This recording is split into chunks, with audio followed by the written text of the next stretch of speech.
in the heart of an unrecognizable frozen city, where all infrastructure has completely collapsed and every mode of transportation is at a standstill, an urgent report comes in. Earth has rapidly entered a new ice age. Braving the intense cold, a courageous correspondent struggles to deliver the news, his microphone freezing more with each passing second. He informs the world that global temperatures will continue to plummet with no end in sight. But he urges the public not to give up hope. Balling his fist, he projected confidence that the government had not forgotten about its citizens in these tough times. That as long as they stand together, the people of this strong nation will overcome this daunting crisis. Just as he was about to spiel more unity propaganda to quell the masses, a whole-ass frozen airplane made a crash landing in the middle of the city, plowing through the reporter and his whole crew. A man watched this final shot of the last news broadcast covered by the remaining TV station in the country. He watched it on a miserably frozen screen. After that plane crash landed on top of the remaining news network team, the TV finally cut into static. No more overcast news coverage of what's happening outside. The room of our protagonist, Han Feng, painted a picture of someone who tried to fight but finally gave up. He did not even bother cleaning up the mess of what little supplies he had left. The area around his entrance is filled with boxes of useless stuff and dwindling provisions. Outside, someone had been knocking quite hard and calling his name in a panic. Finally hearing the incessant calling of his name, Han Feng stood up from his filthy, frozen apartment, took a steel bat modified with some nails, traces of blood still visible on its surface, and walked towards the door. Han Feng was gaunt. He had the combination of the thickest possible winter wear, but it was not enough to stave off the cold. He slowly and carefully peeked at the peephole to see who was on the other side of the door. Who he saw shocked him. It also excited him a little bit. It was a woman he was very familiar with before the Ice Age even kicked in. She also had her thickest winter wear on, but standing outside, exposed to the elements, made her face red and her body shiver uncontrollably. Han Feng opened the door with a slight flush on his face. The woman's name is Hyona, and he has no idea what she is doing outside of his door. Still holding the bat, he urged her to come inside where it was warmer and safer. These days, the outside world has turned into a dangerous, lawless land. Hyona swung the door open wider to enter Han Feng's relatively safer room. The next thing you know, she was already grabbing him by the collar and pushing her lips onto his. Her little bonnet even fell with how fast she moved. Han Feng was surprised, but he did not pull back, and his cheeks got even redder. This deep and passionate kiss went on for way too long, if you ask me. But let our boy get some of that sloppy kiss action in the middle of an abandoned hallway outside his home. When they separated, both Han Feng and Hyona were breathing heavily, their tongues still out, spit still dribbling. The world is ending, and this is what they're doing. Totally understandable. Realizing what just happened, Han Feng pulled back and asked what had gotten into this woman that she would just grab him and kiss him the second he opened the door. Still trying to catch her breath, she confessed that she had a realization that Han Feng was the man that she truly loved all this time. Tears were starting to form in the corner of her expressive eyes while telling him that he was the one she was supposed to be with all along. It takes a crisis to see someone's true colors, to see who really cares for you, who will be there for you, no matter how hard things get. Speaking of hard, Hyona wanted to prove that what she was saying was the truth by taking Han Feng's hands and putting them against her chest to feel how fast her heart beating. She promised that she would be willing to do anything just so they could be together now. Hearing the word anything wiped out any semblance of rationality in our boy's brain. All the red flags turned green. To finally seal the deal, Hyona started pressing her thighs against Han Feng's flagpole while grinding and pulling him closer. He did not stand a chance at all. The world might be encased in ice and supplies might be low, but he was heating up like never before and something was rising in the lower regions. Han Feng looked at Hyona's eyes as she caressed his cheeks tenderly. He confessed that those words she just said meant the world to him. However, the door frame is not the right place for them to continue this. Hyona gently shushed him so he would not say another word. All she wants right now is for Han Feng to close his eyes and feel the moment. Against his logical mind, Han Feng did what she asked. Now that his eyes were closed, he asked what was supposed to happen next. Well, that's when another guy comes in, gripping the door ominously. This mystery guy swung the frozen door wide open, locked onto Han Feng's head, and smashed a blunt weapon with killing intent. Poor Han Feng did not see it coming. His skull was crushed while his eyes were closed. It was a bloody and brutal mess. A cruel sneak attack splattered blood all over the apartment entrance. Hyona and the mystery man entered the apartment. She shivered and stuttered, seemingly shocked that her partner in crime would actually kill Han Feng. The man scoffed and told her to stop playing innocent, for she knew this was the only way this encounter could go. The world went to hell a long time ago. One less mouth to feed is not going to change anything. Enough about dwelling on the brutal attack. It's time to see what this Han Feng chump has been hoarding. If they play their cards right, they might even get enough supplies to survive until rescue comes. The messed up part was that Han Feng did not die immediately. He lay down on the freezing cold ground, trembling in agony, while all the blood that he was not really clear as to what happened. But he could not move. Maybe it has come. Perhaps he was finally dying. He can finally know what it feels like to lose his life. The last thing he saw was the mystery man and that evil witch, Hyona, flirting a few meters away from his limp body. He's been touching her in places he could only dream of as he promises to reward her for her best actress performance that made the whole operation possible. As Han Feng's eyes closed for good, the hatred he felt for that cold-hearted felt unbearably heavy. He swore that if there was a next life, he would never let himself be a lovesick puppy again. In the empty darkness that he was plunged into, Han Feng started seeing little droplets of light. It started from a little speck that started growing into something bigger and more substantial. As it got even brighter, Han Feng started questioning what the hell was happening. He subconsciously extended his arm. His skin was translucent, like it was an entirely different entity. The warm light attracted him after suffering through the endless cold of the real world. May this be the path to heaven, but the golden light suddenly changed its color to red. Now what kind of heaven has this crimson color?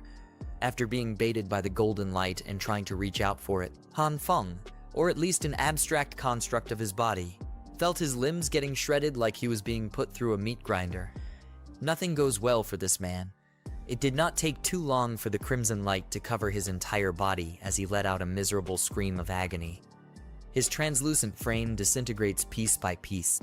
The dark nothingness was filled with his scattered essence. And Han Feng was gone. Still feeling the pain of getting ground and deconstructed atom by atom, he woke up in a cold sweat, screaming for his life. The pain was way too real. He was seduced into closing his eyes, bonked in the head for being too horny, died a depressing death, woke up in an empty void, got tricked into being torn from an atomic level, and now he doesn't know where he is. He looked around, and the sun shone bright through his balcony. His soft and comfortable bed was nice and clean. The air felt fresh as it lifted his curtains up. Han Feng was far from the cruel world he had gotten used to. It took him 30 minutes to absorb the wild things that had happened to him over the past few hours. He spent those 30 minutes reveling in the perfect view of the residential area overlooking his apartment. Han Feng could not get over the fact that the sun was shining again. He missed its warmth and its light. He thought that he would never feel this type of comfort and warmth ever again. He just checked the date, and it seems to be that it's the morning of June 28th. As far as he could remember. The Ice Age apocalypse will start on July 15th. He was supposed to die after being ambushed, but he was somehow brought back in time half a month before the end of civilization. In other words, he has been reborn and given the ultimate second chance. Aside from the memories he retained from the previous timeline, there is something different this time. Something strange was happening inside his body, and it might have manifested in his hands. Ever since he woke up, there's been a red glow wrapped around his right hand the whole time. He tried wiping it off, waving it away. But nothing made it disappear. It doesn't hurt. It just feels warm. It did not seem to do anything else aside from the light, and he thought that he was just imagining things at first. Han Feng must have stayed so long pondering what was happening on his balcony that he started sneezing. As he wiped his nose of the mess, he noticed that the red glow in his right hand had mysteriously turned to a green one. Then something happened that made him panic. The hand that was wrapped around by the green glow started getting bigger, growing in length as if his bones, flesh, and skin were stretching out. Anyone will freak out if they see their hands doing that. Afraid and confused, Han Feng stormed into his room and slammed the balcony door shut as fast as he could.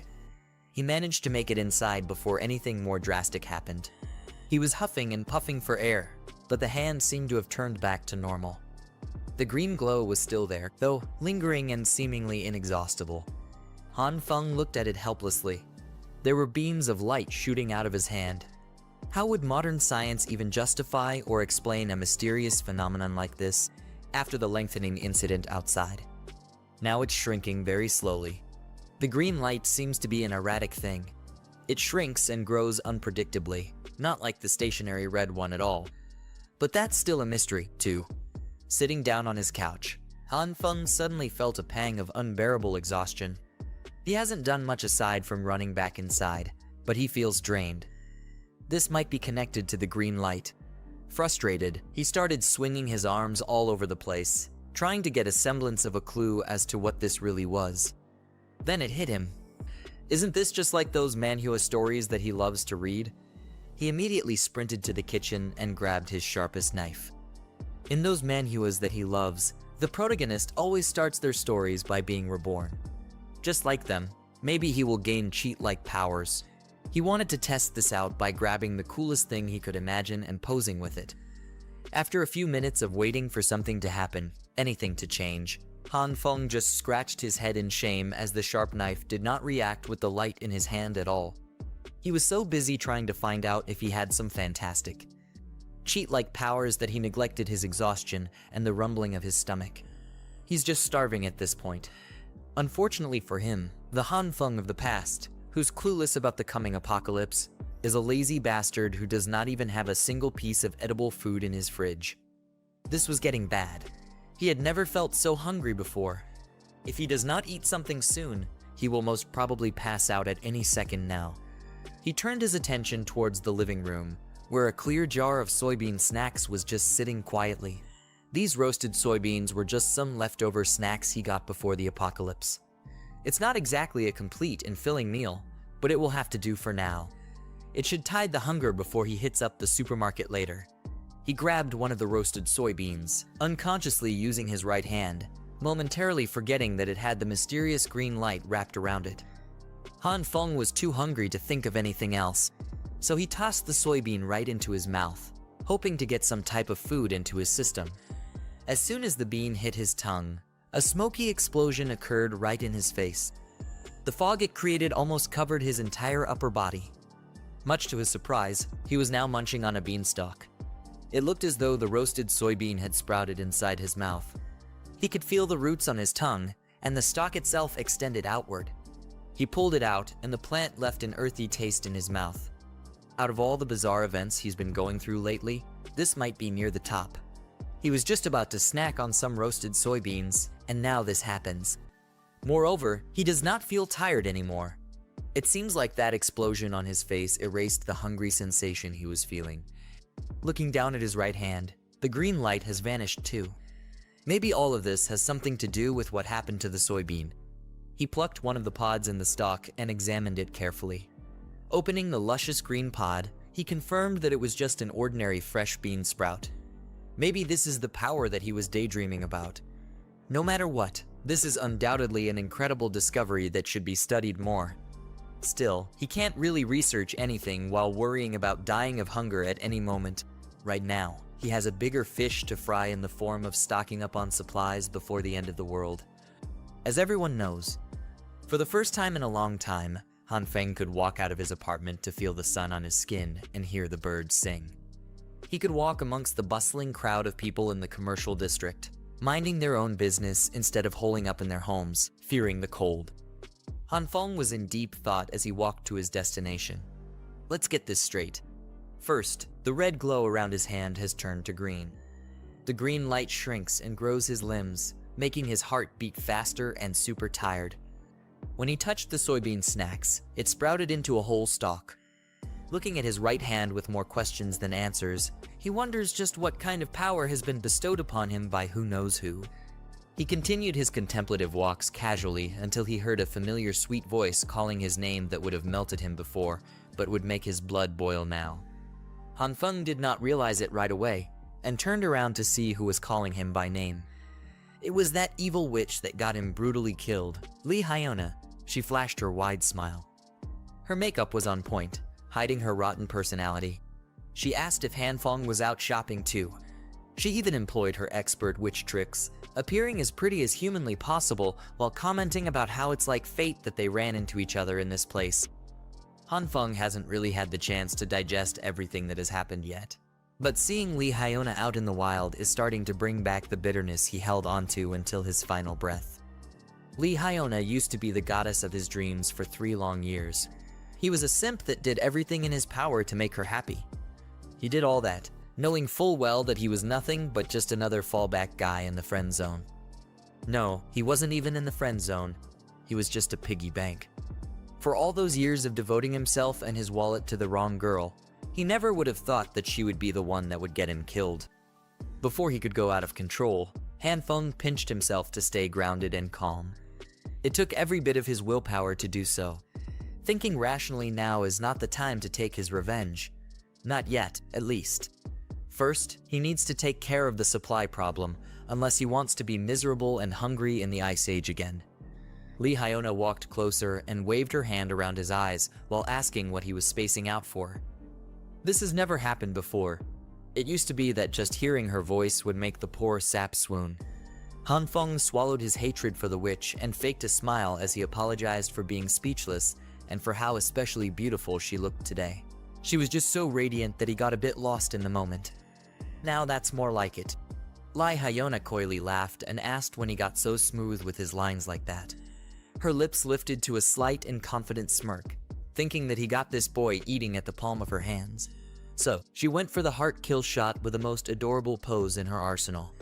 Lee Hyona invited Hanfeng to go shopping together, but they had run into each other anyway. Now, there is a limit to how much time Hanfeng could face her without losing control of his rage. So, he just walked on and apologized that they wouldn't be doing any shopping together today. Lee Hyona was stunned. This was not how it was supposed to go down. She was supposed to get some free stuff from a pathetic simp. While walking in the other direction, Hanfeng couldn't help but praise the girl's technique. But he won't fall for it. He won't be used as a personal ATM again. He's not that foolish anymore. So, he went straight to the spot where he could get everything he needed. Waldemar Shopping Plaza. This Waldemar in a city is the most extensive and most well-stocked supermarket in the eastern region. It's like Walmart, but that brand's copyrighted. Of course, when the Ice Age hits, this place will be cleaned out overnight. Back in the previous timeline, nobody ever found out just who did it and how. Hanfeng had already started his shopping spree and filled up one cart with goods. He needs to stock up as much as possible before society crumbles under the sheer cold. He consulted some internet forums about some generic apocalypse survival guide, and it was surprisingly helpful. Scrolling through, he listed down the things he'd need, like food, winter clothes, medicine, daily necessities, fuel, tools, transportation, and even weapons. There's a lot to prepare. But he was so pumped to get some supplies that he forgot to take the more significant problem at hand. His personal wallet's current balance was a measly 15,000 yuan, equivalent to a little more than 2,000 ist. How was he supposed to secure a safe and comfortable life in the icy apocalypse with only this much? He's going to need a lot more cash for everything that he will need.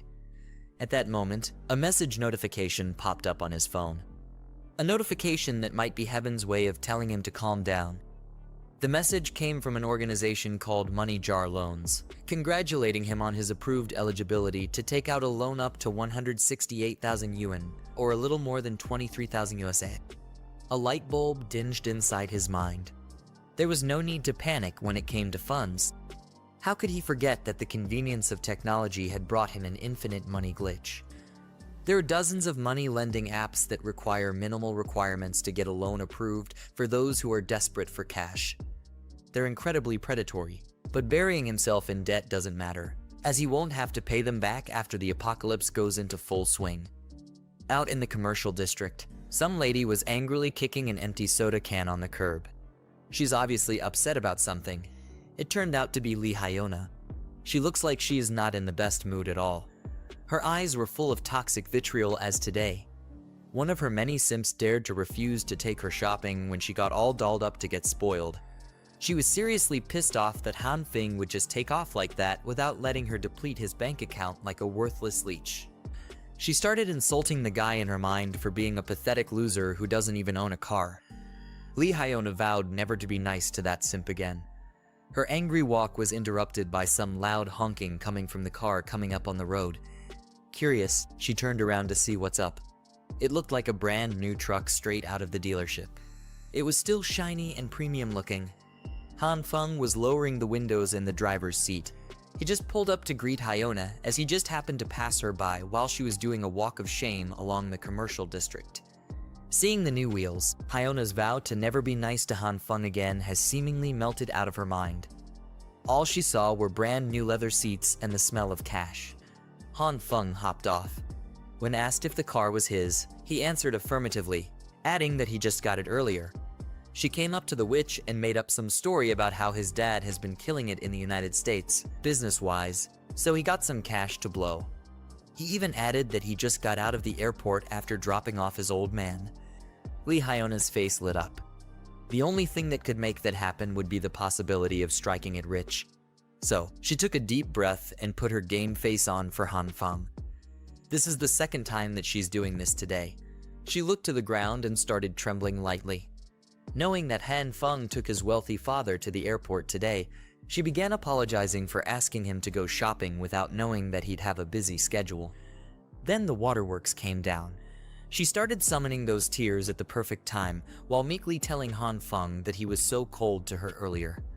She thought he was ditching a good friend. Han Feng smiled with satisfaction. This academy-worthy acting would have worked wonders with the previous him, but things are different now. He could see through it all. This silly girl was a pro. He did not hesitate to hold her by the waist, pulling her closer. His other hand took hold of her chin, and they looked each other in the eye. Lee Hyona was taken aback by the fact that one of her simps was so confidently forward. Han Feng put on an acting masterclass himself, promising to never ditch her as she's way too important for him to do such a cruel thing. For a split second, there was an imperceptible twisted smile on her face, but she quickly wiped it off. Continuing with her sincere, sweet girl act, she brought out the big guns. Lee Hyona admitted that Han Feng's pretty special in her life too. She even invited him to have lunch and watch a movie today so she could get to know him better. Just as she was about to ask for his answer, Han Feng was already gone like the wind. It was the perfect, unnoticeable escape. Hyona was speechless. Her heartfelt confession was actually directed towards nothing but air. Han Feng was already tinkering with the piles of boxes in the back of his truck. He was playfully complaining about how he still has to carry so many things and how busy his schedule is.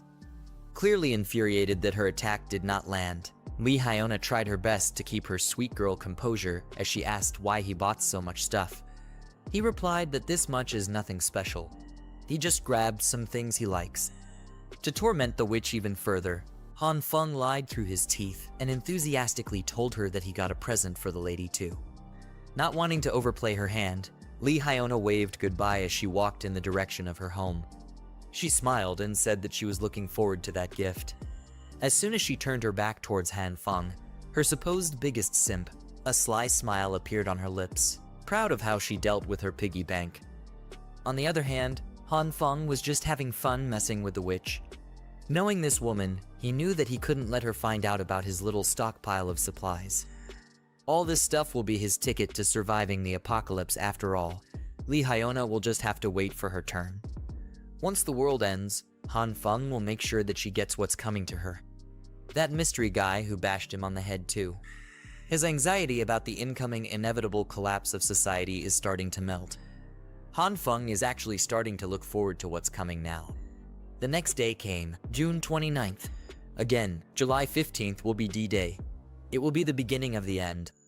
First comes the heavy snow, then the temperature will drastically plummet down to -20 degrees Celsius at an alarming rate. Over the next month after that, temperatures will continue to gradually drop day by day, reaching lows of up to -70 degrees Celsius. At that point, the world would be encased in ice and snow completely, making it almost impossible to go outside. The first thing that Han Feng secured was his bountiful food supplies. Aside from the sheer volume of stock, he also needs everything packed and sealed securely. He can't let the neighbors sense that something's going on. They can't suspect that he's hoarding copious amounts of food. This was tiring work. Some of the sensitive supplies had to be moved at night when no one was around. Han Feng doesn't trust anyone enough to help, so he has to do it on his own. Once the apocalyptic ice age starts, the power grid will be extremely unstable. That's where his newest purchase shines. A heavy-duty generator plus enough fuel to keep it running for a whole year at the very least. With power secured, he now has to consider the fatal consequence of the building's heating system stopping. He had to call in some specialized contractors to modify his home for independent heating. Han Feng also ordered some reinforced doors and windows while he was at it. He needed a dedicated room to store all the supplies that he had hoarded, so he used an empty bedroom for all the essentials. By the time he finished preparing everything listed in his little notebook of survival, it was already July 14th. Just one more day before the temperature plummets and everything descends to chaos. Next up on his list is the main event that he's been postponing out of uncertainty all this time. It is time to buckle down and actually study his mysterious ability. Han Feng made a home-cooked meal for dinner while pondering his survival in coming Ice Age apocalypse. When things get hard, relying solely on the supplies he has accumulated won't be enough. But he has a possible answer to this problem. His power to manipulate plants in some mystical way might be his only hope for a sustainable future. The meal he cooked featured soybeans as its main ingredient. That's right, the same beans he conjured from a single roasted snack using his ability. He racked his brain and tried so many gestures and possible triggers, but the lights hadn't come out yet. The activation is so random that finding the right trigger is nearly impossible. For now, it is time for a risky taste test. He needs to make sure the food conjured by his abilities is edible. Who knew that trying some beans would be so nerve-wracking? Han Feng got through half the plate of his beans with no apparent problems at all. Even the soy milk passed the taste and safety test. While chewing on his lunch, the confirmation that his ability could provide edible food was game-changing.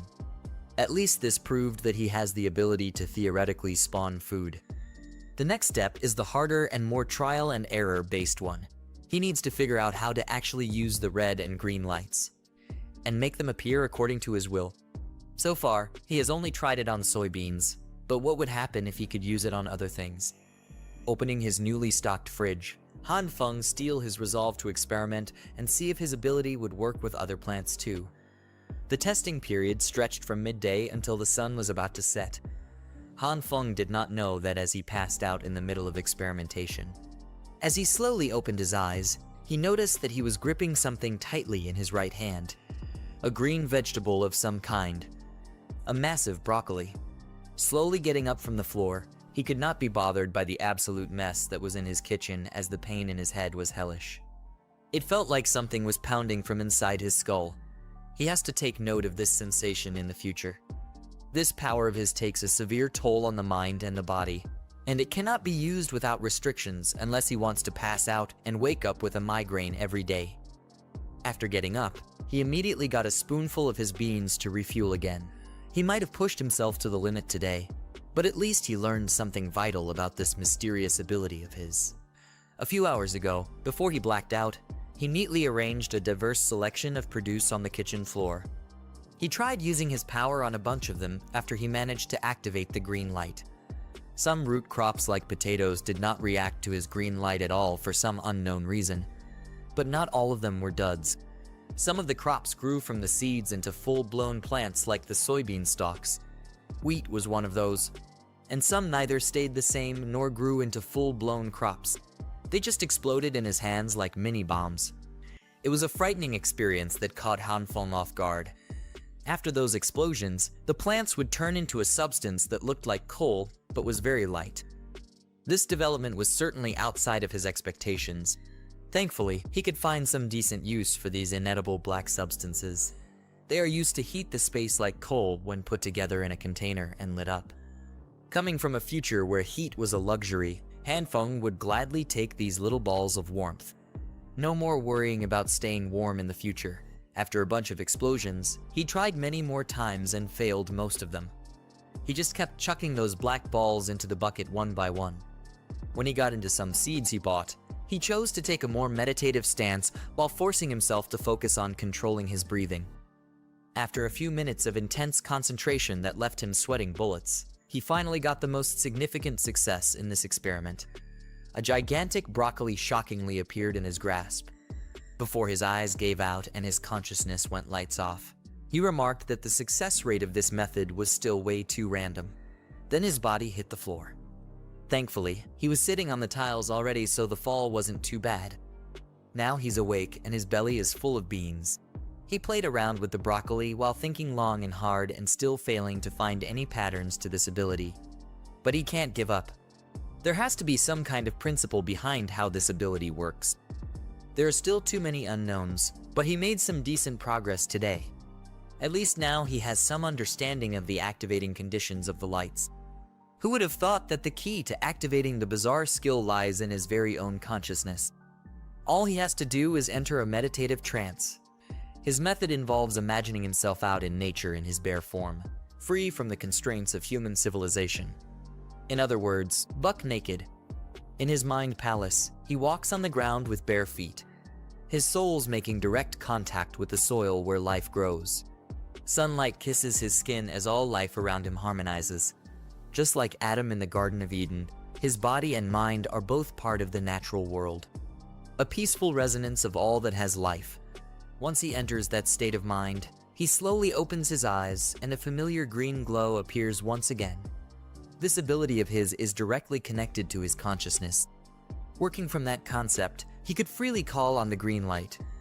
Now that he's done with all the plant samples with a low success rate, it's time to move on to a different type of specimen. The target of the second experiment would be all kinds of meats this time around, so he slowly brought his right hand wrapped with a green light towards a juicy slab of meat. He already half expected it, but it's still disappointing that there were no reactions at all. Maybe the green light only works on plants. Thinking that the gentle approach might not be effective, Han Feng grabbed his meat and squeezed hard while praying that his right hand would work its magic. After a few minutes, he had to accept that nothing would happen. You could see the defeat and dejection in his tired eyes. That was when he thought of the sensation he felt while meditating. In a trance, he could sense two distinct colors, the red and green lights. Throughout the experiments, he hasn't tried using the red one yet. Grasping the primary trigger function of his ability, he only has to concentrate on bringing that red light out of his consciousness. While still holding the meat, he closed his eyes and tried to reach for the other ability lying dormant inside his system. After a little while, a spark of red light finally made an appearance on his right hand. With that initial spark, the glow swiftly wrapped around his hand. Surprisingly, it also wrapped around the piece of meat. It looked like it was creating some sort of bubbling reaction at the meat's surface. A few seconds of intense concentration later, Han Feng opened his eyes to a putrid pile of hardened dark red sludge that looked like it came right out of hell as the red light subsided. He immediately threw that vile thing on the ground out of sheer disgust. You would undoubtedly do that too, in his position. Realizing that this disfigured sludge might provide some valuable insights, Han Feng crouched on the ground to observe it. He poked the thing, and it was a little squishy. So, this is how meats would react to the red light. It might look revolting, but the texture and overall feel point towards the possibility that the meat got cooked or something. Was this really all the red light can do? Heat things up? Stoves and pans could do the same thing, and they could produce more appetizing meals than whatever the hell this is. Han Feng refuses to believe that's all there is to it. Upon using his consciousness to trigger his abilities a fair bit amount, he could understand his capabilities on a deeper level. If he were to describe the red light sensation, it would be like a disintegration process. His next meat experiment looked a lot better than the first one.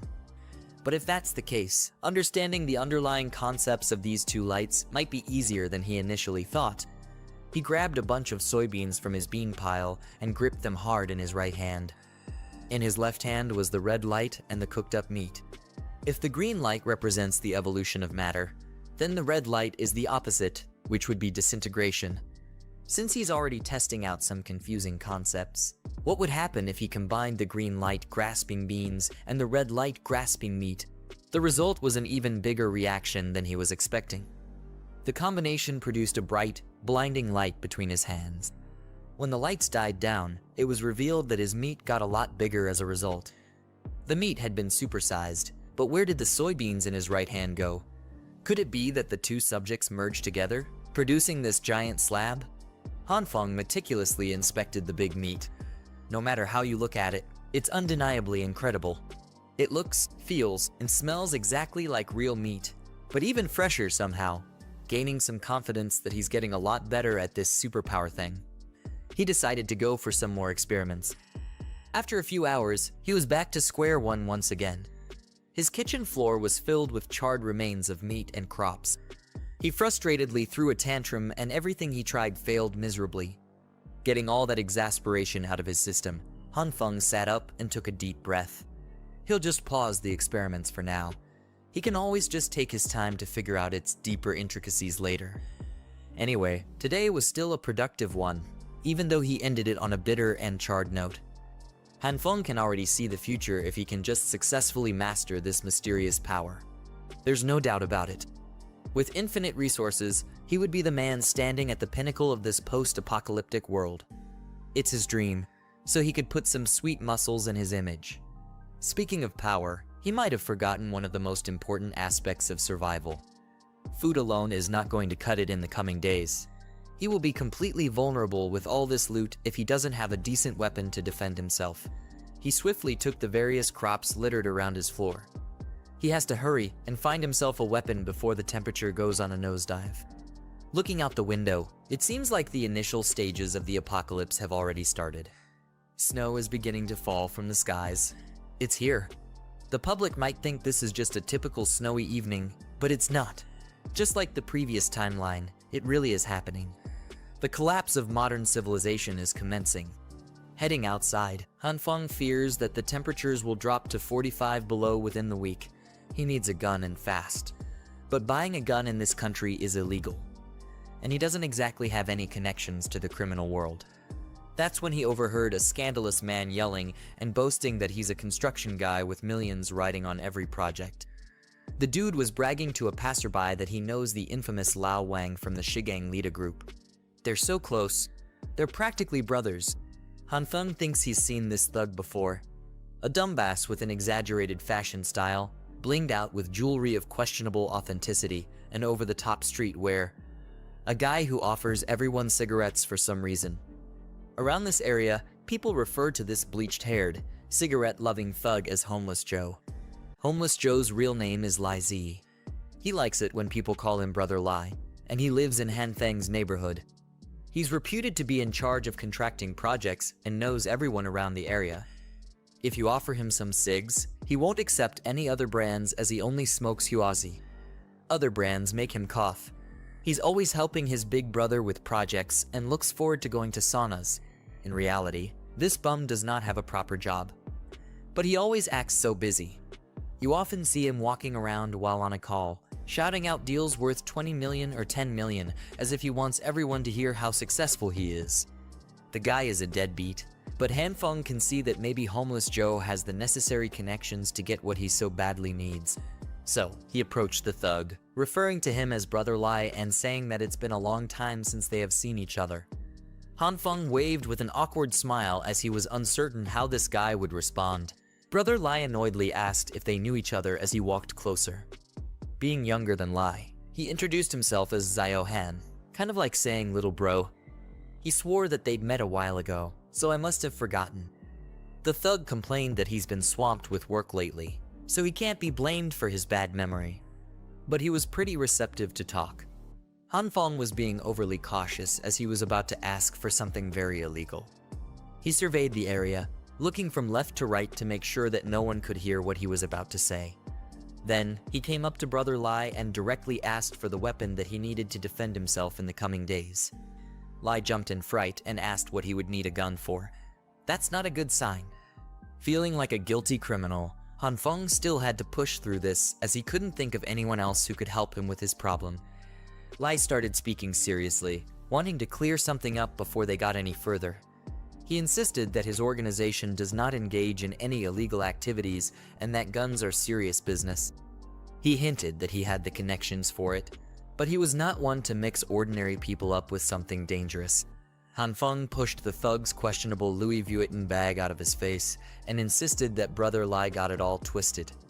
He was just inquiring about some firearms for self-defense, as he has been involved in some nasty personal grudge. And so, Han Feng started lying his ass off with a story that he was making up as he spoke. According to him, one day while riding his bike to work like usual, he ran into an old man who was just spitting everywhere on the bike line. It was so gross, and to make matters worse, the wind carried one of those disgusting globs of spit right into Han Feng's face when he was just minding his own business. Angered by the revolting old man, Han Feng threw his bike to the side and confronted the old man. What did the bastard do, you ask? The asshole decided to spit on him again while he was airing out his grievance. He could not take it anymore and brought down some street justice on the disgusting old man. He gave the guy a good old beating in the middle of the road with everyone watching on the sidelines. As the old man left with his clothes tattered and his face messed up, the bastard swore that he would get back at Han Feng for this humiliation. The very next day, that old man was patched up and waiting for Han Feng on the usual bike route. This time, he had some goons with him. They beat Han Feng up quite badly and threatened to do it again if they ever saw him anywhere. His clothes were a mess. His face was bruised and his body was wounded. He has never been so humiliated in his life. That is why he wants a weapon for self-defense. That's the long and short version of it. That's the story he could come up with on the spot, and it looks like it was a very effective one. Brother Lai was fuming in anger as he imagined the nasty old jerk spitting on the road and hitting Han Feng. Such uncivilized behavior should not be tolerated. That's not really the point of Han Feng's story, but at least he's getting somewhere. Brother Lai tapped his shoulders and assured him that this vendetta would be taken care of. He assured Han Feng that he's got our boy covered. He will just make a call to his big brother right now and they'll fetch that gun. Han Feng was starting to doubt if he made the right decision in approaching this guy. With all that tough talk, Brother Lai invited him to go to the station and hop on the bus with him. His excuse was that his Panamera was being serviced in the shop, so he couldn't drive to the headquarters. Han Feng assured him that transportation wouldn't be a problem. He has his car parked right to the side, after all. The brand new vehicle immediately caught the eye of this hype beast bum. On the drive over to his big brother, Lai could not stop going on and on about how Han Feng is living the good life and asked how much this new ride costs. It was about $700,000 of borrowed money. As he casually gave directions to turn left at the next intersection to reach the alleged office, Brother Lai kept on snapping pics of himself sitting in the new leather seats. His social media handle was Handsome Spicigai, and tonight's post was a picture of his dumbass face with a caption complaining about how his SUV seat is still too hard to sit in on, account of it being new. They pulled up to one of the seedier parts of the city. Some tough-looking guys were camped outside, complaining about the messed up weather. You can't blame them, though. It went straight from summer to hardcore winter overnight. Seeing some crisp-looking wheels pull up, everyone turned to whoever was about to exit that car. Seeing that it was Lai Z, they flocked towards him to ask what was up. Brother Lai just told them that he had some stuff to handle with Boss Liu. The other thugs assumed that the new Tiger SUV belonged to Lai and started hassling him about the price tag. Lai did not deny it at all. He even proudly boasted that he had spent 700 grand for the car. Han Feng was not upset, though. Bragging that you own the car so confidently while the actual owner is standing nearby is kind of a goated, shameless move. As soon as they entered the establishment, the one known as Boss Liu, a hardcore gangster-looking man, came out upset that Big Mouth Lai would disturb him so late in the evening. Brother Lai visibly turned a lot more reserved in front of the boss, even offering his cigs politely. The big guy does not have time for any of that filler nonsense, though. He's a busy man. Brother Lai introduced their little brother, Han Feng, as a buyer of something special, a gun. Boss Liu wanted to confirm if he heard that correctly. As soon as the big boss looked him over, Han Feng froze up in fear. He wasn't sure what would happen if he made the wrong move or said the wrong thing. Boss Liu just stared at him silently, cigarette in mouth, seemingly scrutinizing him from head to toe. Then the big guy cracked a smile. He was quite disappointed that Han Feng only needed a lousy gun when he was expecting something more interesting. He gestured towards one of his henchmen, Cheng Rumman 11. The henchman already knew what to do and rummaged through his jacket pocket. He tossed a pistol on the table, and Boss Liu quoted a price, 6,000 for the handgun. Easy to conceal and reliable. Han Feng humbly rejected it as he was thinking more along the lines of something a little longer and bigger. He was not looking for some low-caliber pea shooter. He wanted something that requires a scope to fire. Boss Liu's expression turned grave as he stared at Han Feng intently. Our boy might have crossed the line unknowingly. He immediately shut up as if he just swallowed his tongue. The big guy started yelling about how unrealistic it is to demand a freaking sniper rifle like it was nothing. He's running a discreet business here. This is not some goddamn shopping mall where you get to pick and choose what kind of illegal product you get. Boss Liu's final offer is the pistol on the table. Take it or leave it. Brother Lai had to run some interference to try to calm the boss down. His idea of convincing the big guy to listen was to invent a backstory for Han Feng on his own. A made-up story that allegedly happened 5 years ago involving Han Feng's non-existent wife.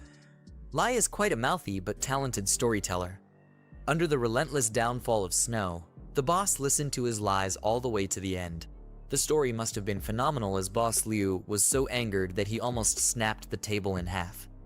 He kept repeating how disgusting those who had wronged Han Feng were. Apparently Han Feng had 3 kids with a non-existent wife, but it turned out that none of them were his. Han Feng just stood there and went with all the lies. Even for someone nicknamed Homeless Joe, this ridiculous story was too over the top, but it worked. Boss Liu gave his personal guarantee that Han Feng would get his sniper rifle as soon as possible. He promised that he would personally make it happen, but it might take a few days. Once again, the henchman Changzi will be arranging everything. Boss Liu wanted something semi-automatic with loads of ammo too so Han Feng could have what he needed. It's unexpected, but Brother Lai definitely came in clutch. The big guy also handed Han Feng the handgun. He wanted to give it for free. A gift from one man to another. Han Feng was speechless. The made-up story was so good that the boss had formed some kind of one-sided bond with him. Now that it was taken care of, the big guy got back on his phone to take care of his other, more pressing businesses. Before leaving, Han Feng wanted to return the favor a little bit. He stated that a buddy of his who works for the government had told him that due to the abnormal weather, purchase limits for supplies will be implemented soon, so it's best to stock up before that happens. Seeing the serious look in the young man's eyes as if he actually knew what he was talking about, Boss Liu could not help but take the tip seriously too. He nodded in understanding and remarked that he got it. And so, Brother Lai and Han Feng exited the center of the city's underbelly with one firearm secured. On the way back, Lai could not stop bragging about how he handled business like a boss, and it went beautifully.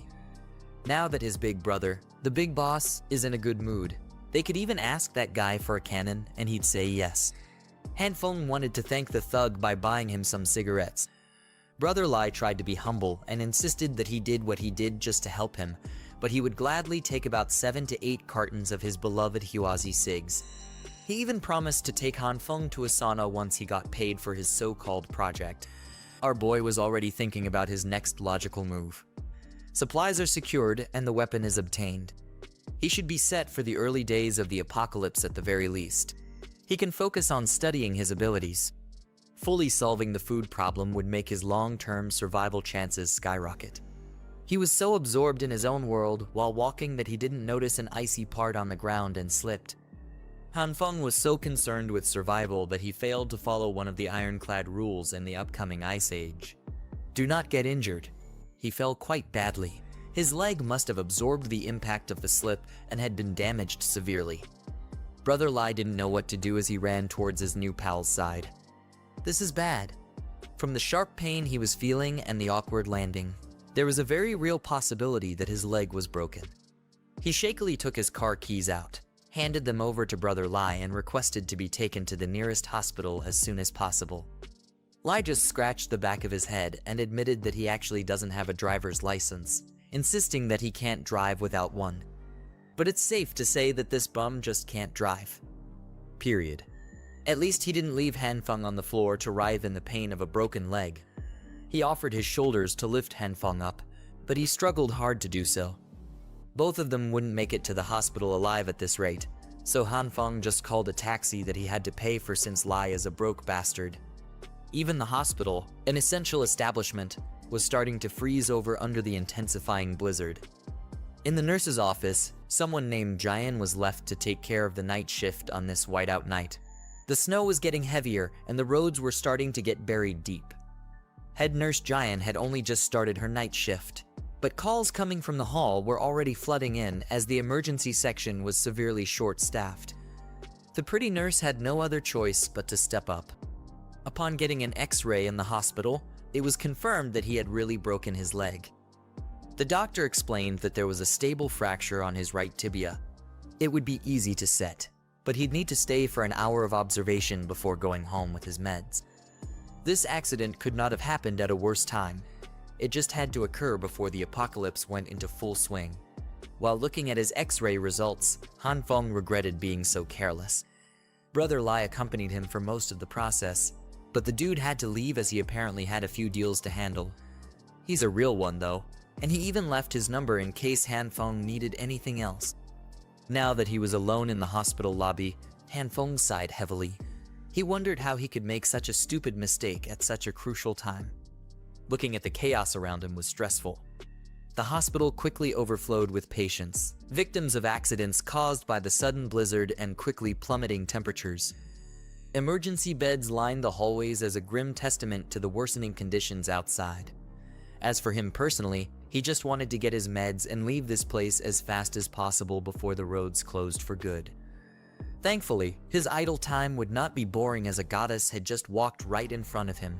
Head nurse Jian had come to bolster the understaffed emergency room. The first bed she checked had a patient with heavy wounds. Next on her rotation was bed 5, where a patient's wounds had just been cleaned. Thankfully, the vitals were stable. Bed 5 just needed another dose of glucose in 10 minutes. She advised the attending nurse that if the patient's heart rate dropped below 80, epinephrine must be administered immediately. Throughout the rounds of the head nurse, Hanfeng could not take his eyes off her. She was just amazing. Being a head nurse at such a young age, she must be a generational talent. On top of that, he saw how she dealt with all kinds of patients. She was kind and incredibly skilled. She looked like a radiant being in the middle of a hopeless place. Moreover, she was incredibly beautiful. She was working the hectic night shift, but her smile never faltered. She was basically an angel. He was so enamored that his eyes accidentally traveled to some ungentlemanly areas. Hanfeng immediately averted his gaze out of respect. But head nurse Jian was just way too unaware of her surroundings. A real airhead. Suddenly, the old man sitting beside him started calling the attention of the pretty head nurse. She was not really required to tend to the patients outside of her rounds, but she still took the call with a smile. Head nurse Jian politely apologized to the old man and asked if she could come back a bit later to help, as she still needed to provide urgent care to some patients to cover for the staff shortage. The old man complained that his back hurt too much.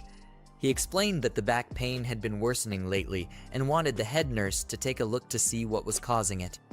In reality, this bastard was just a dirty perv trying to film below her skirt. Not noticing what was really happening, Jian just smiled and apologized once again, saying that for such back problems, they might need to schedule an X-ray just to be sure.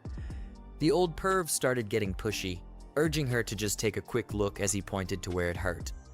The bastard even got up from his seat to touch the angelic nurse inappropriately. Being the airhead that she usually was, Jian just laughed as she was naturally ticklish. For back problems, it's really advisable to wait for the resident physician's exam. The perv started pushing it, his hand crawling even lower from her waist. This disgusting act would have continued longer if something or someone had not made it stop. A freaking flying crutch forcefully smashed against the old perv, giving him some real back pain and knocking the phone away from his hands. Ever the kind-hearted healthcare worker, Jian wanted to check if the old man was. Thankfully, Hanfeng came to her rescue, humbly apologizing for his crutch flying to the side, as this was the first time he was using one. He bent over and went straight for the old perv's phone while blatantly questioning if it was broken or not. Just as he was about to touch it, the perv started sweating nervously and screaming at him to stay away from the phone. Han Feng did not listen. He walked all the way to the side of the room, got his bandage all messed up, and wouldn't let this freaking lecher get away with doing something so disgusting. As soon as he opened the phone, his suspicions were proven right. He looked at the creep directly in the eyes. If looks could kill, the geezer would have died by now. The proof was already there on the home screen. This perv had some nerve filming up a hard-working nurse's skirt and even assaulting her.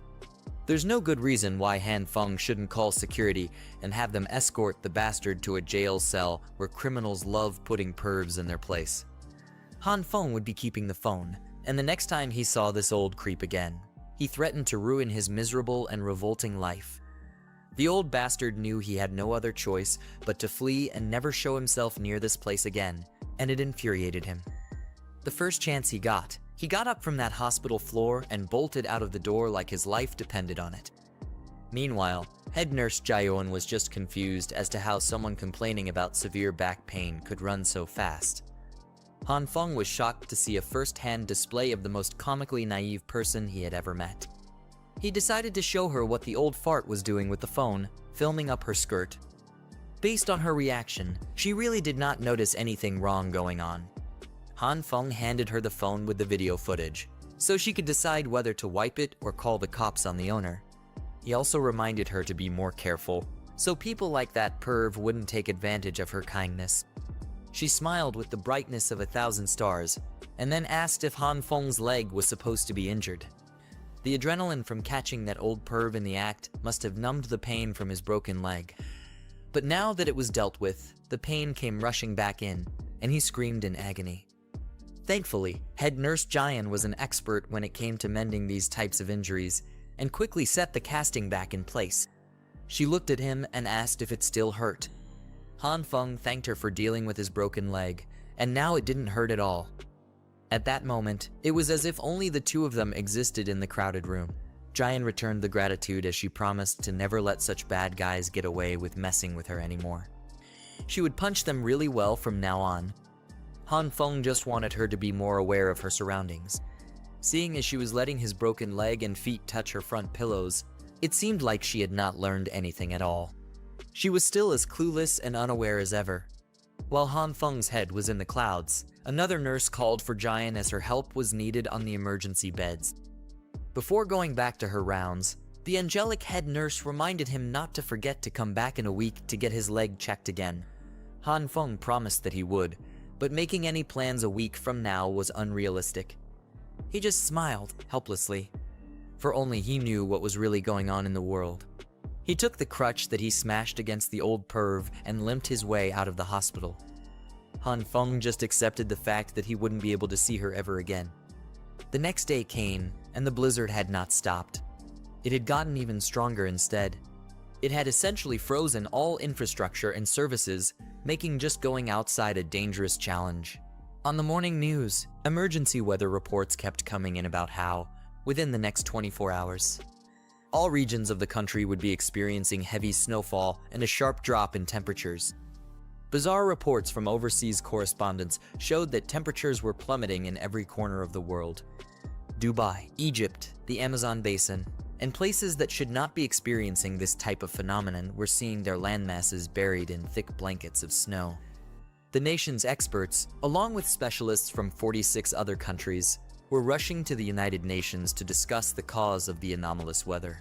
Every network kept echoing that the experts said this severe cold snap wouldn't last too long. They always ended their news reports with a public service announcement to pay attention to disaster warnings and follow arrangements made by the local government. They kept reminding citizens to remain calm, avoid spreading or believing in unfounded rumors, and refrain from hoarding supplies and panic buying, as the disaster would soon pass. Warm, cozy, and sipping wine inside his decked-out home, Han Feng clicked his tongue. The government and media just kept lying through their teeth, feeding the public BS to maintain order. If he hadn't died and come back to life already, he might even believe them. But this time was different. He was well prepared for everything that was about to come. Supplies were fully stocked. The house was reinforced, and the heating system was working flawlessly. He had been so well prepared that there was nothing to worry about for the immediate future. His phone started buzzing incessantly with messages from the Happy Housing Complex residents group chat, discussing the weird weather and how the snow was already making the roads unusable. Everyone was clearly clueless about what was happening, but not the member nicknamed Mysterious Person. Whoever this was demanded everyone's attention to inform them that the snowstorm wasn't caused by normal weather patterns, but by something within the Earth itself. Mysterious Person proclaimed that everyone should heed his words as the Ice Age apocalypse was about to begin. No one was more shocked after reading those messages than Han Feng.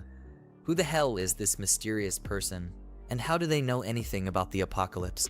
After seeing the enigmatic messages from the mysterious person in the housing complex group chat, Han Feng made a mental note to be mindful of this guy. Meanwhile, the rest of the residents were complaining and demanding the property management team do something about the snow buildup.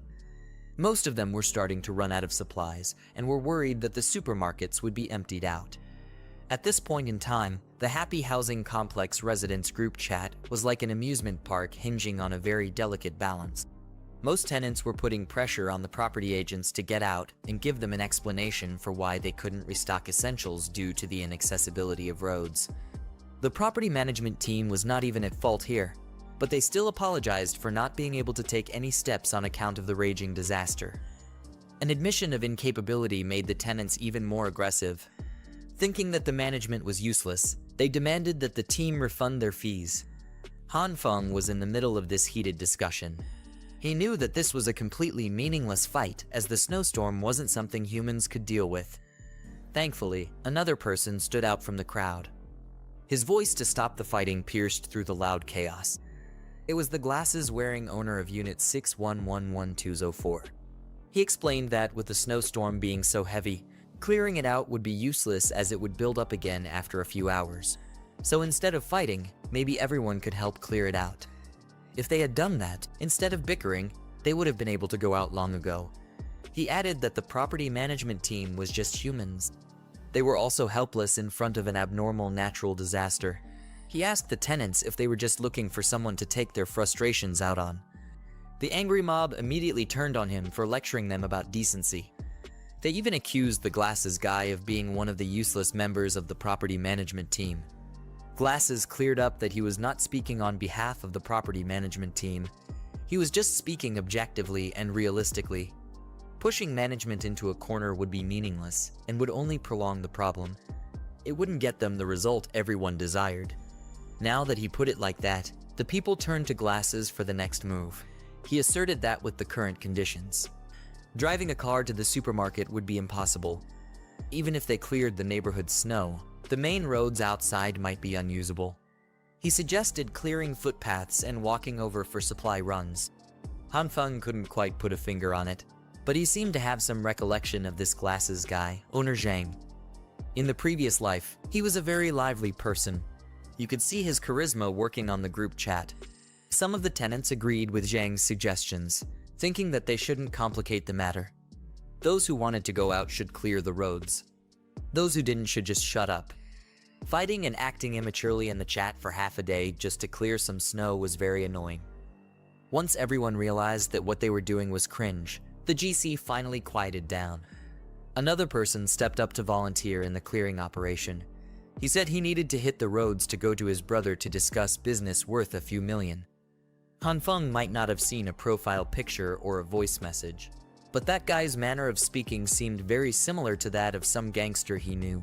As soon as the first volunteer stepped up, more and more people raised their hands to join the operation, as most of them were running out of food. There was even a dazzling young lady who would brave the snowstorm, even though she was a little weaker than an average person.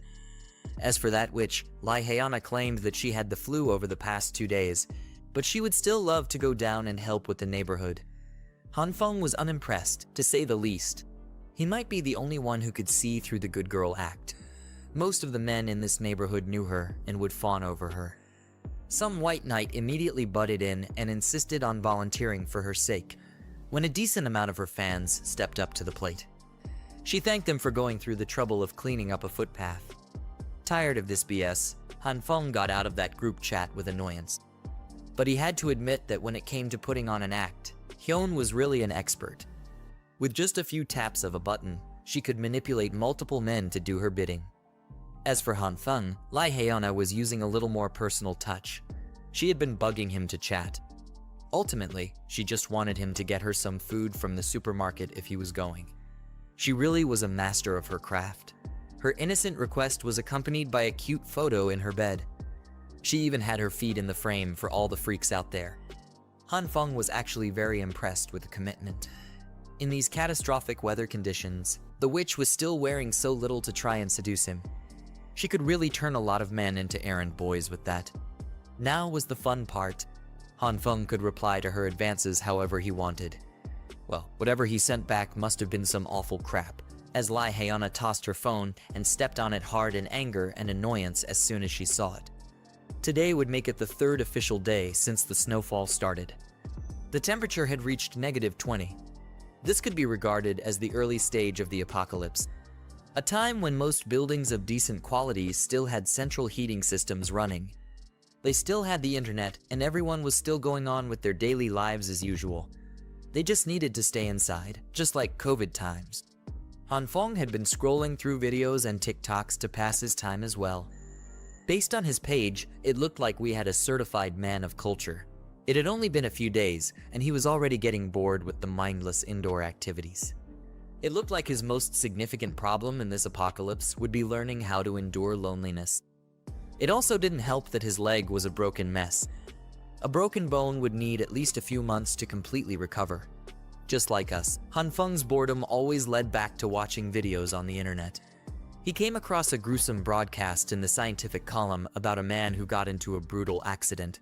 After doctors sewed up the man who jumped from the 15th floor, they discovered that his damaged internal organs and bones started regenerating. This clickbait news story gave Hanfeng an idea. It's one that he really should have come up with a lot earlier. Why had he not thought of using his newfound powers on himself? He activated the green light in his right hand and carefully touched his broken leg with it. After a few seconds of nothing happening, the green light started dissipating. Hanfeng refused to believe that it was a bust, so he tried again. He activated the green light harder than he did before. But just like earlier, the light eventually died down with no change in his leg. It looked like he was just overthinking things. He really thought that the green light would be able to help his injury recover faster. But it seemed like the only thing it brought was irresistible sleepiness. Hanfeng eventually succumbed to the heaviness of his eyes and took a nap on the couch. He woke up to some freaky-ass ceremony that involved goats and Native American headdresses. Under the transcendent light of the night skies, Hanfeng rode on the back of giant goats with a bloody whip in his hands. Goat heads flew alongside him. In this freaky ceremony, Hanfeng is riding at the forefront of a goat herd on top of a bloody red grassland. There are totem poles scattered along the land, and he is having fun whipping his whip all around the place. Well, that fun only lasts for a minute before he is tossed off the goat's back and into the herd. He eventually lands on the blood-red grassland, and he lands badly. His foot is at an awkward angle, and a crack can be heard. It makes him shiver in pain. To come from the absolute freedom of riding goats in the grassland to being immobile on the ground is quite jarring. To make matters worse, one of the goats starts licking his broken leg. Disgusted, Hanfeng tries his hardest to shoo the goat away from him and his unfortunate injury. He pushes the goat over and over again until the animal finally snaps. It extends its tongue like a frog, wrapping that slimy piece around his affected leg. Then the goat raises its head and Hanfeng's whole body comes along helplessly. While feeling the slimy saliva running down his leg, he also starts feeling the warmth of the green light wrapping around his injury. Hanfeng eventually wakes up from that bizarre nightmare that involves a lot of goats. He is sweating and screaming. The dream is just too immersive, while he labors to catch his breath. He wonders just what caused that hideously messy dream. Well, the answer presents itself quite loudly.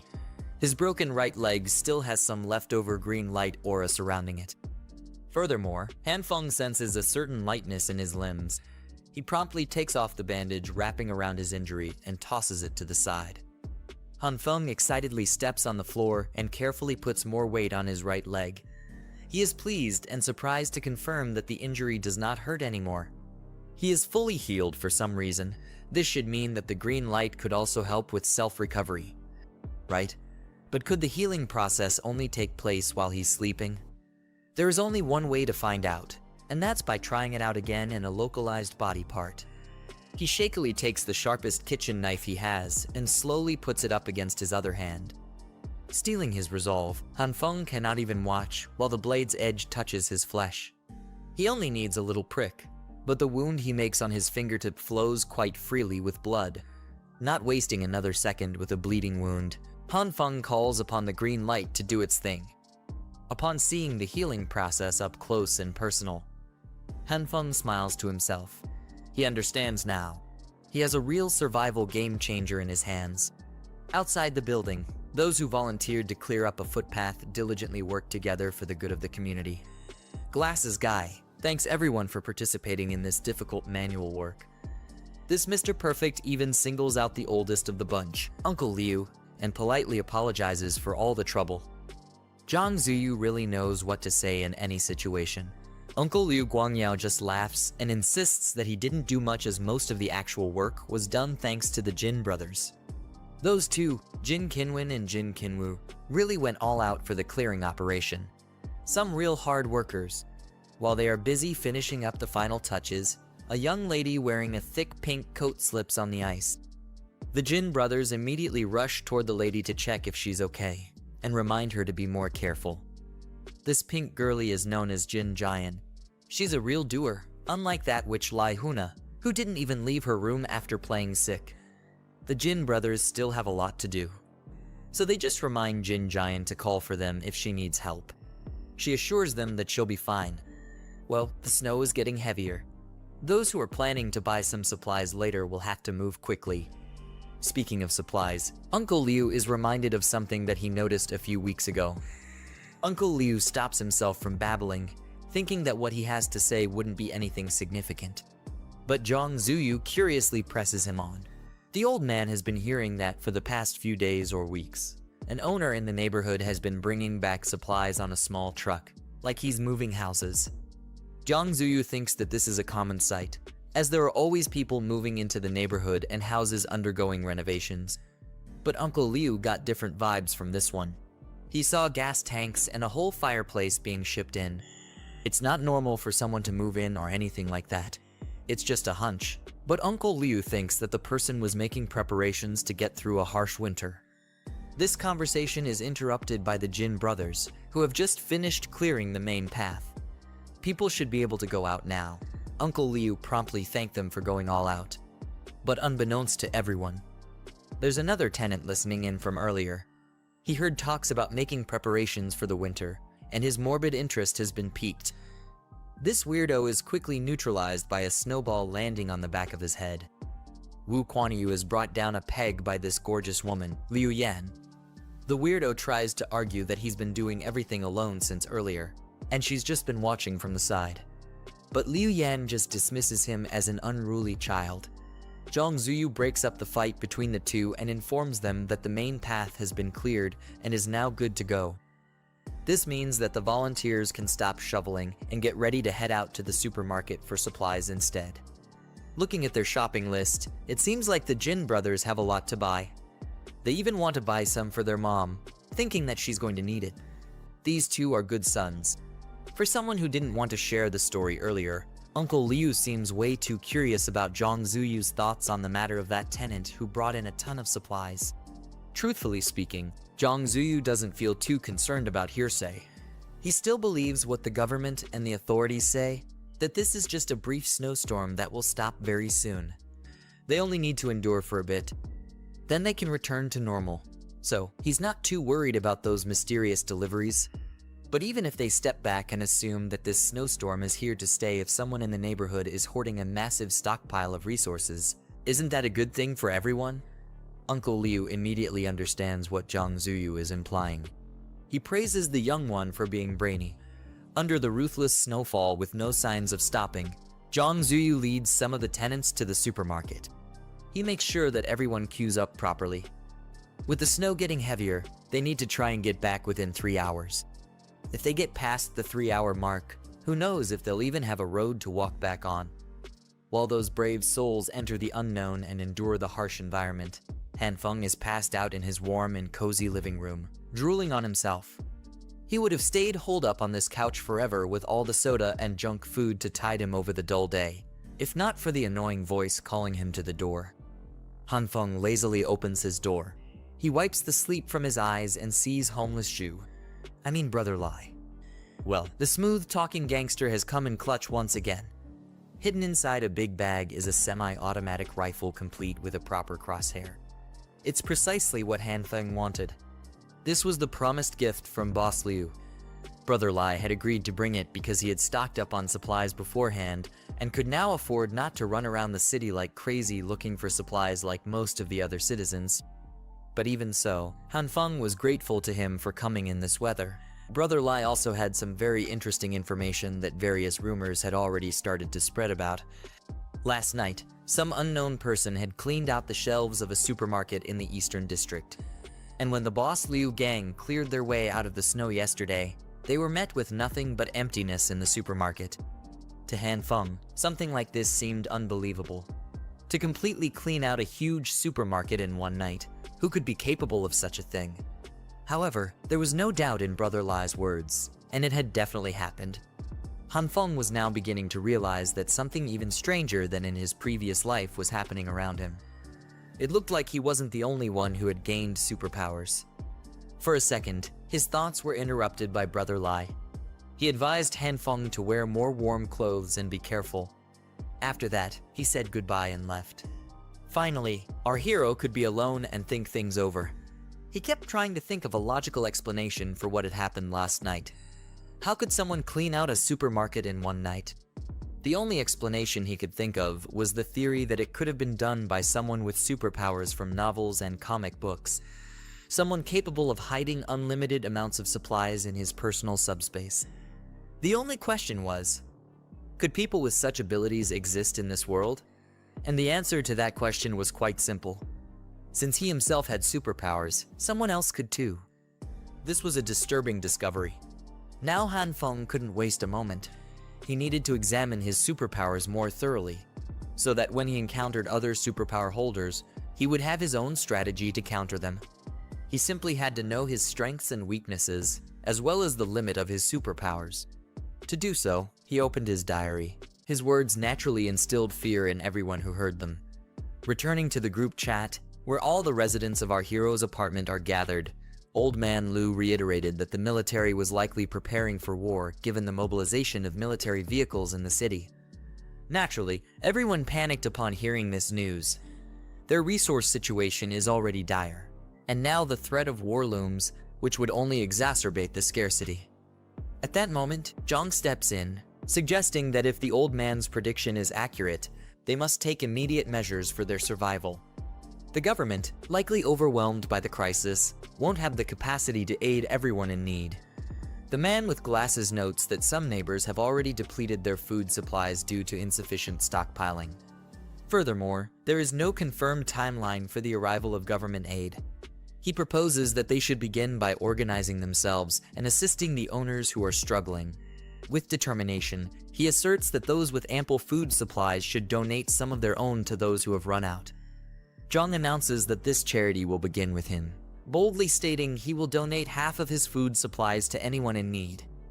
This astonishing declaration from Four Eyes elicits mixed reactions from the crowd, mostly positive. While they remain skeptical of his generosity, his public proclamation lends it some credibility. Ku voices his support for Zhang's idea, stating that everyone in the neighborhood should help each other to get through this crisis together. They can't allow some families to starve in such cold weather. He also announces his own participation in the donation and asks Yona if she will contribute as well. Behind the scenes, Yona is losing her patience with Ku for putting her on the spot. This greedy woman doesn't want to waste any of her supplies on others, but she can't reveal her true feelings because it would ruin her reputation. So, she puts on an act, claiming she can't spare any donations because she's in a difficult situation herself. Not surprisingly, some of her admirers quickly come to her defense, urging Ku to back off. This only angers him, leading him to declare that he would cease his donations if people could not ensure unity among themselves. This interaction caused the community to split into factions, those willing to help others and those who did not, and those focused on self-preservation. After a lengthy discussion and much contemplation, unity ultimately prevailed. Inspired by Zhang, many individuals began offering their surplus goods to those in need, including medicine, clothes, food, and other essential items. As a result, Zhang was deeply touched by the cooperation of his neighbors. He expressed his thanks to the generous contributors, appreciating their understanding. With many people now eager to assist, he proposed appointing individuals to oversee the donations. He suggested forming a temporary emergency committee responsible for organizing and managing the donated supplies. Unsurprisingly, Zhang already envisioned himself as the head of this committee. Meanwhile, Han Feng couldn't help but laugh at this naive effort to help one another, recalling a similar situation from his previous life. As we anticipated, it was all a scheme to seize others' resources. Today, July 19th, marks the 5th day of the icy apocalypse. The temperature outside has plummeted to minus 40 degrees. The central heating system has failed due to the extreme cold, and everyone is now focused on finding ways to stay warm and maintain their body heat. This situation mirrors our boy's past life, convincing him that things will only deteriorate further from here. Everyone will struggle to cope with the unexpected crisis, everyone except Han Feng. While the others conserve their energy to maintain body heat and avoid freezing, Han Feng leisurely enjoys dessert and even sips ice-cold drinks. Thanks to his excellent heating system, he is clearly enjoying himself, energetically shifting on his couch while playing video games. Suddenly, Han Feng's phone rings. Answering the call, he is informed that as the person in charge of Block 8, he and his team will need to head out to clear the roads in 20 minutes. He is told that once he is finished with his task, he must go down to the basement car park. This directive infuriates Han Feng. The snow outside is so heavy that the last thing he wants is to venture out into the cold. He wishes he could argue with the man on the phone, but knows that doing so would attract unnecessary attention. Thus, in the next scene, we find a reluctant Han Feng in the main lobby's first floor. He has no choice but to comply with those in charge to avoid unwanted animosity. Additionally, he knows he must minimize the risk of anyone discovering his secrets. As they step outside, the volunteers notice that the entrance on the first floor is completely blocked by snow. Just yesterday, they had cleared the pavement, but now all their efforts have been undone, leaving them in a worse situation. Two of the volunteers ask our hero for help in pushing the snow-blocked door. From his expression, it's clear he isn't keen on this futile task, but he has no other choice. The three men lean against the door, and on the count of 3, they put all their strength into pushing it open. Through their combined efforts, the 3 managed to open the door. And as soon as it swung open, a bone-chilling gust of wind swept into the apartment complex. The intense cold made everyone shiver uncontrollably, but of course, our hero was the only one prepared for such frigid conditions. The cold was so severe that it was difficult to even keep their eyes open. Our protagonist quickly ducked down and curled up to conserve as much body heat as possible. Initially hesitant to venture downstairs, he now had no desire to step outside at all. With the risk of severe frostbite in this weather, staying inside seemed like the only sensible option. Things could get even worse, possibly resulting in death. Fortunately, our protagonist isn't the only one who had this thought. The others have also started voicing their frustrations about the seemingly impossible task they've been assigned. Now, nearly everyone is protesting against clearing the path. Suddenly, a familiar voice breaks through the commotion, announcing the arrival of someone. Han Feng reacts with a start at the sound of the voice, and his earlier expression of despair fades away. The voice belongs to none other than Brother Lai, our favorite KH artist. He strides into the room with an air of arrogance, questioning why everyone is acting like cowards. Han Feng immediately realizes that Lai's arrival is unlikely to bring good news. He will undoubtedly urge everyone to clear the path, but the others are unwilling to act in such harsh weather. Without a second thought, they politely inform Lai that moving in this intense cold is impossible and suggest waiting until the snow lightens up. Unfortunately, Lai doesn't pay much attention. He remains undeterred, with his usual confidence. He dives into the snow and begins digging. Despite his vigorous efforts, flailing his arms back and forth, his attempts are largely ineffective. He managed to dig a hole big enough for himself and went straight through it. After a while, he started screaming for help, having become stuck in the thick layer of snow. The hole was too narrow for him to reposition or turn around, leaving him unable to get back out. The others had to pool their efforts to rescue the foolish con man. By the time they extracted him from the snow, his complexion had already turned purple, and he was perilously close to freezing to death. They quickly shut the door to keep out the biting wind. If Brother Lai gained anything from his ordeal, it was a clear demonstration of how impossible it is to clear a path through such conditions. Our boy quickly tended to Lai, keeping him warm, and then asked if he was all right. Noting the condition of Brother Lai, Han Fong suggested that everyone head to the car park to find the person in charge and sign in. After that, they could decide what to do once the snow stopped.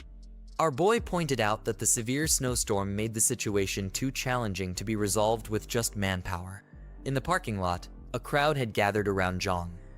The reasonable man acknowledged that the snow was too heavy to clear a path at the moment and proposed waiting for the storm to subside before taking any action. He also mentioned that the basement parking area would serve as the designated point for donations and resource collection. Our onlooker observes Zhang and realizes that he might be the person who frequently dominates the group chat. He has now identified Zhang as the mastermind behind the scam committee in both his previous life and the present one. Meanwhile, Zhang keeps up his guise as a concerned citizen, expressing gratitude for everyone's steadfast support. It dawns on me where I've seen this devious individual before. He's a dead ringer for Aizen from Bleach. Both shrewd and strategic, he admits he was genuinely surprised by how many owners were willing to contribute their resources.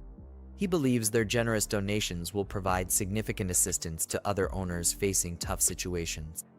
As a result, he feels he can never fully express his gratitude. Many people are touched by Zhang's plight and argue that everyone faces challenges at some point, so it's only fair to support one another, especially if they stand united. They are confident that together they can overcome this crisis. However, our protagonist remains skeptical of their optimistic outlook. Having faced severe difficulties in his past life, he already understands that they will come to regret participating in grand schemes. Meanwhile, Brother Lai, who is still shivering from the cold, informs our boy that he will be returning to his room first. Our boy says his goodbyes as Brother Lai departs. As Brother Lai leaves, our boy's gaze falls upon a particular individual. She is a cheerful girl with pink hair and eyes. Han Fong immediately remembers that she is the nurse he met earlier. True to her diligent and caring nature, Nurse Jin is seen carrying a large box. Given her personality, it's likely she's here to donate some of her resources. Nurse Jin, being her usual clumsy self, accidentally bumps into a few people and loses her balance. Luckily, our hero manages to catch her just in time. Judging by Jin's expression, it seems she resigned herself to the fall, closing her eyes and bracing for impact. After steadying herself, she turns around to thank her rescuer and immediately recognizes our hero. She's taken aback to see that his leg is fully healed enough for him to catch her.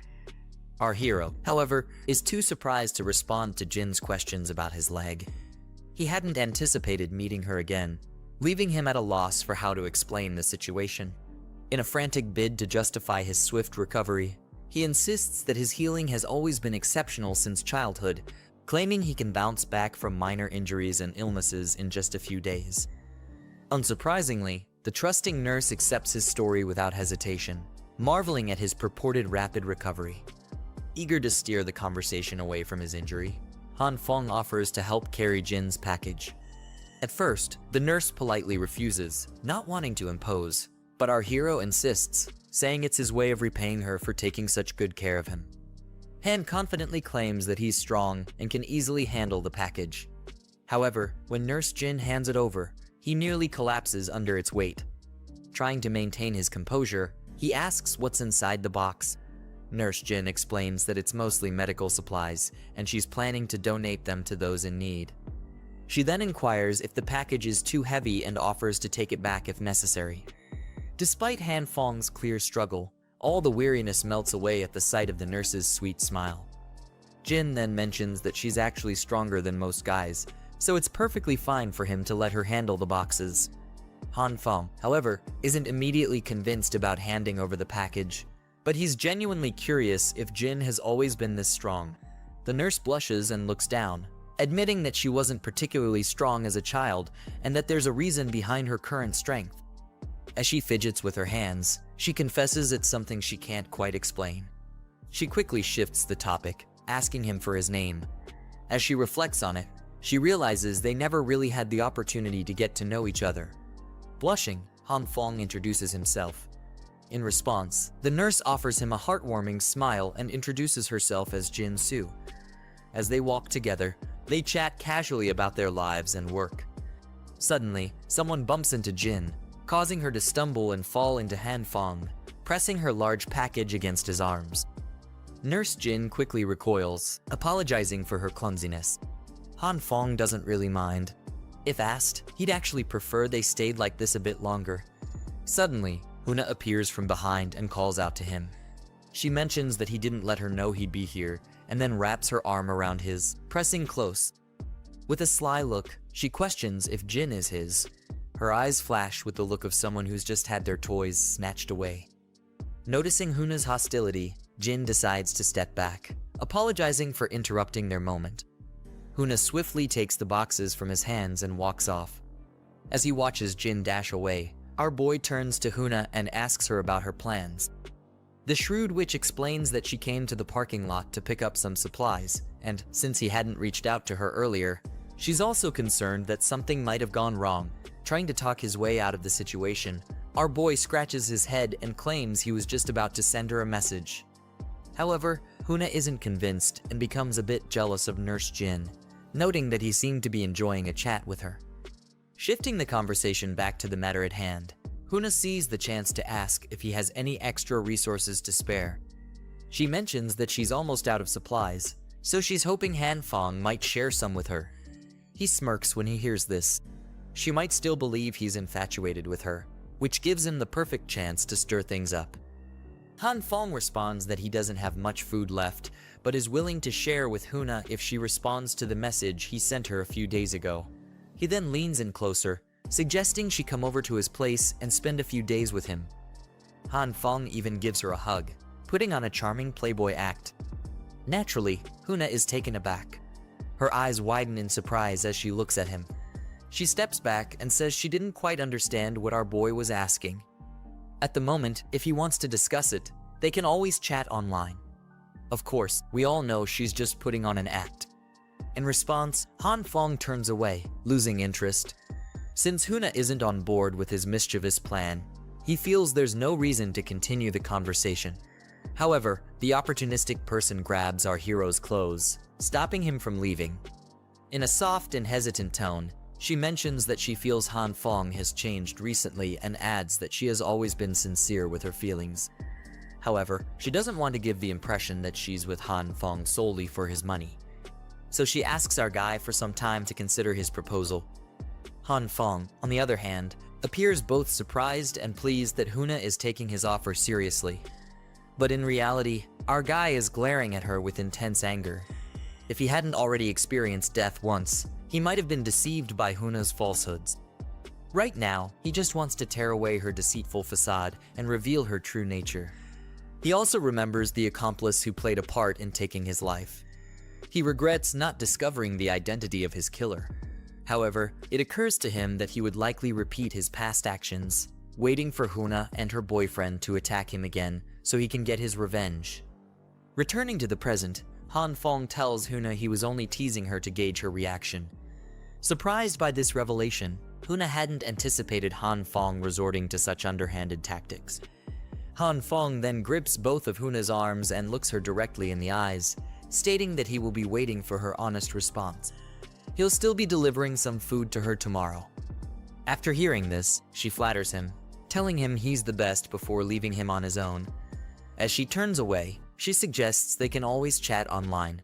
With a sly grin on her face, she walks away, knowing she's once again played him for a fool and can now get more from him. What she doesn't realize is that Han Fong is also smirking, aware that while Huna expects the supplies by tomorrow, it looks like he might not deliver after all. The following day, the storm intensifies, blanketing nearly every building in a heavy coat of snow. Meanwhile, our protagonist's phone is inundated with messages from Hunter repeatedly requesting the supplies she was promised. With each unanswered message, her frustration becomes increasingly evident. Despite the constant buzzing of his phone, our protagonist remains blissfully unaware as he enjoys a delicious pork meal. While others struggle to find anything to eat, he savors his pork chop with carefree contentment. As the days went by, Han Feng continued to experiment with his abilities with the food supplies he had. He sat down and was enjoying a meal, while he said that he had confirmed two things. The first was that meat couldn't be expanded limitlessly, and the second was that, like soybeans, meat could be produced limitlessly as well. With that, he had enough meat to last him for all eternity. Every time a stalk of beans sprouted, he would use half of it to grow more beans again, and he would only consume half of it. Han Feng used the same practice when cultivating meat as well. Under the two kinds of light, half a piece of steak with a few soybeans could produce a full piece of steak. As the process continued, it would yield more and more steak over time. After that, he conducted numerous tests and was satisfied that he wouldn't have to worry about having something to eat in the future. On August 2nd, the 19th day of the snowstorm, a reporter was giving the news in the midst of the catastrophic weather. He said that he was on Badu Hithai Island in Maldives, which was 78 kilometers from the equator. The average temperature there had lowered to around -42 degrees. The snow engulfed all the buildings and all the structures around them. The entire island had almost been completely engulfed in the snow, and the ocean was freezing up at a speed that could be observed with human eyes. According to the reports from expert readings, the ice layer had already reached 55 centimeters deep, and the situations in other countries were very similar as well. Han Feng watched the news and knew that the real situation was far worse than what the media was portraying. Suddenly, a huge explosion went off, and it startled him. He went to his window and looked at what was happening outside. It was already the 7th explosion in the past few days, and he wondered what was going on. As if that wasn't enough, he also saw a multitude of military helicopters flying around the vicinity. He quickly closed his curtains and looked very worried. He thought to himself that the situation outside was also a cause for panic for the owners. They were all in the basement car park trying to trade for necessary goods and food supplies. The situation was really dire, and people needed to survive by any means necessary. Sadly, there were also many owners who used the opportunity to take advantage of others, which led to several conflicts. Han Feng noticed that a message was sent in the group chat, telling owners who had been facing difficulties to head down to the basement car park to receive necessary resources for free. Han Feng went down and was walking through the parking lot while severely suffering from the effects of the cold. It was way too cold, and he had a bad, runny nose. The only reason he came down was to gather information, and if it weren't for that, he wouldn't be there. The people who stood in the queues were having little squabbles about who cut in front of them. Han Feng remembered that before he was reborn, there was a rebellion in that neighborhood, and he thought that it must have been related to the people who were currently arguing. Still, he was surprised to see that they were really giving away resources instead of scamming people. He didn't understand what was going on, but decided to find out the real situation of things first. As he looked around, he noticed that the number of households facing difficulties was quite high. He then noticed a man who was yelling at the person giving out supplies, who happened to be Zhang. The man was angry because he had handed over several large boxes of resources before, but now they were giving him very little food. Zhang then tried to explain that everyone was given an equal amount of resources. The man wasn't having it, and he demanded that the resources he donated earlier be given back to him. Zhang apologized and told him that the resources couldn't be returned. He hoped that the man could look at the bigger picture since the disaster was still ongoing. Once the disaster is over, he will pay back the man several times the amount in cash. Regardless, the man couldn't be reasoned with. He wondered how long the snowstorm would last. At that point, all he wanted was for his donations to be given back to him. The other people on the line got tired of his bickering because he was holding up the line. They found him annoying and told him to stop being shameless. Some thought that he just wanted to get more resources than other people. The clamors rose up, and everyone spoke against him. They told him to get lost since he had already gotten his food because everyone else wanted to eat. They also thought he was selfish and wasn't considering the fact that the committee was having a hard time as well. Han Feng just silently watched from a distance, and he knew that there was no way the committee would give anyone back their resources in their current situation. Nevertheless, he thought the people were shameless for trying to place themselves on a higher moral ground against those who donated more resources. Lai approached him and thought that people were also acting shamelessly. He looked like he hadn't eaten in days, as his cheeks were very thin and his lips had cracks. Han Feng greeted him and said that it had been a while since they saw each other. After the formalities, Lai told him that he was trembling from being flustered and powerless. Han Feng was surprised that Lai referred to his situation as something that wasn't too bad. Lai's stomach let out a loud growl, and he said that it had been difficult to suppress his hunger by just drinking water. Han Feng was shocked that the guy didn't have any food left. Lai said that he was thinking of helping the neighbors previously, which caused him to donate most of his resources to the committee. In the end, his food supplies at home ran out before the snowstorm ended. The resources that the committee was giving out were too little as well. If Lai had known, he would have kept more supplies for himself. Looking at his desperate situation, Han Feng called Lai to the side and asked him for a favor. In return for it, he was going to give Lai 4 packs of instant noodles and 2 sausages. He told Lai not to think too little of it because he didn't have much left in stock. Lai thought that Han Feng was just looking for an excuse to give him free food, and he promised not to forget the grace that was shown to him for the rest of his life. Lai said to leave the small matter to him, and Han Feng replied to him by saying that he should come and collect the food at his place later. After that, Lai went ahead to join the queue to collect his share of resources first. Han Feng was happy that he was able to bribe the brickhead easily with noodles and sausages. That way, he wouldn't have to personally come down to gather information in the future. As much as he felt sorry for Lai, it still was more important for him to comfortably lay on his sofa, eating delicious food and playing video games. Suddenly his name was yelled out, and as he turned to see who was calling him, Huina slapped him. Han Feng was still confused, and she told him that he really disappointed her. Huina yelled out, asking Han Feng why he wasn't replying to her messages. Everyone else turned their attention to them because of how loud her voice was. Han Feng was still in shock and couldn't believe that she just slapped him. He hadn't even settled her debts for betraying him in his past life, but she just lapped him for no cause or reason. Han Feng was beyond angry and wondered if she really thought that he was that easy to bully. Huiyan mockingly asked if he was deaf or mute because he hadn't responded to a single thing she had been saying. He took a deep breath and told Huina that the situation had changed. She was shocked to hear that the supplies had been stolen. Han Feng was doing a really good job at lying to her and making her look like a fool. He told her that he placed the resources outside his door and went back in to get his keys, but they were gone by the time he came back out.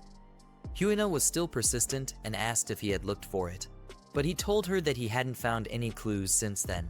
She still tried to act like a good person and asked him if he still had any resources at all. Han Feng said that what he had left wasn't much anymore, and it would last him for a few days if he ate 1 meal a day. She acted like she was very happy to hear that, but suddenly switched up like a deranged witch. She desperately asked to split the resources and eat only 1 meal every 2 days. That way, they would be able to get through the disaster together. Han Feng couldn't believe how shameless she was to utter such useless words to him. To her, he was nothing but a tool to be used when needed. After taking a deep breath, Han Feng agreed to her demands, saying that he made a promise to her after all. She thanked him and asked him to bring it down for her. Han Feng said it would be done later at night and told her that he would send a message when he was done packing them. She turned to head back and told him to go back home as well so that he doesn't catch the flu. Han Feng looked fed up with the witch as he bid her farewell and told her to wait till nighttime. That night, the blizzard was blowing violently, and the buildings had slowly started to freeze up. Huiyan had sent countless notifications to Han Feng, saying that she was at his lobby and asking when he was coming down. She wondered what he could have been doing because he wasn't replying to her messages or picking up her calls. She sat by the wall and was slowly freezing to death while waiting for him. Huiyan wondered if she was going to get stood up again, but hoped that it wouldn't be the case. Her terrible situation doubled down because the lift had also stopped working. With no other choice, she took the stairs and started climbing up to Han Feng's apartment. She cursed him out and said that if it weren't for the resources, she wouldn't be looking for him. Huyen barely had any strength as she climbed the stairs because she had been starving for a few days. She got to the 16th floor and was almost there when she noticed that the emergency lights were also broken. She looked up and saw a strange, shadowy figure above her, and the person was holding on to something. Clenching her chest and calming her racing heart, she asked the person to identify themselves. The person then dropped the bag that they were holding, and it went straight for her head. As it landed on her, the lights suddenly came back on. She called Han Feng's name, and there he was, standing in front of her with some bags. He apologized to her and said that he fell asleep. When he saw her messages, he came running down with the resources, but he didn't expect the lights to suddenly go off. He said that he bumped into a rail and mistakenly dropped the flower on her head. Huena was furious and asked if he was a pig, also saying that he couldn't do anything properly. She was completely disgusted at her state and at him. Han Feng secretly smiled to himself because this was something he had specially prepared for her. Slowly but surely, he was definitely going to get back at her. He then offered her the 2 leather bags he was with, saying that those were his remaining supplies. She opened the bag and saw that every item was spoiled and already moldy. It was basically trash. Han Feng then said that he had to eat carefully to keep so much of the leftovers in stock. Huyen, on the other hand, couldn't believe the filth that he handed to her. It was so dirty, and she wondered if any of it was edible. Han Feng grabbed the bag and told her that if she didn't like it, she should give it back. Huyen was beyond desperate because she had been starving for a while. She snatched it back and told him that she never said that she didn't want it. He looked at her with pity and couldn't believe that she was the so-called goddess whom he had been pursuing with all his might. Huyen continued analyzing the items and figured that their insides should be fine even though the outside was black. She said that she should be able to eat the apple if she peeled it with a knife. There was barely anything left of the flower, but she still took it from him. At least there was still half of it left. As Han Feng went back up the stairs, he stopped to look at the foolish girl and said that the spoiled food should be enough to give her an upset stomach for a few days. It also wasn't possible to take a shower in that weather, so he said that she should let the flower stay on her for a while. As he walked back to his apartment, he noticed that there was something strange about the air. A shadow was slowly following him, so he stepped into a corner. As the person approached, he grabbed them by their jacket and slammed them into the ground. He was about to feed the person a knuckle sandwich when he noticed that it was a cute girl wearing glasses. Han Feng asked her what she was doing and if she was following him. The poor girl just lay on the floor and couldn't wait for this creep to get off of her. She didn't utter a single word and instead just stared at him. Seeing that she was refusing to speak, Han Feng threatened to tear off her clothes if she didn't say anything. Still, the girl just innocently looked at him and was silent. Han Feng saw there was no hope, and he got off her, also saying that he would let her go this time. As he walked away, he told her to get back home quickly and to stop playing pranks and being mischievous. He suddenly stopped and noticed the girl was tugging on his jacket. He asked her what the problem was, but the girl still didn't utter a word. Han Feng told her to stop staring like a creep, and if she wasn't going to say anything, then he would leave.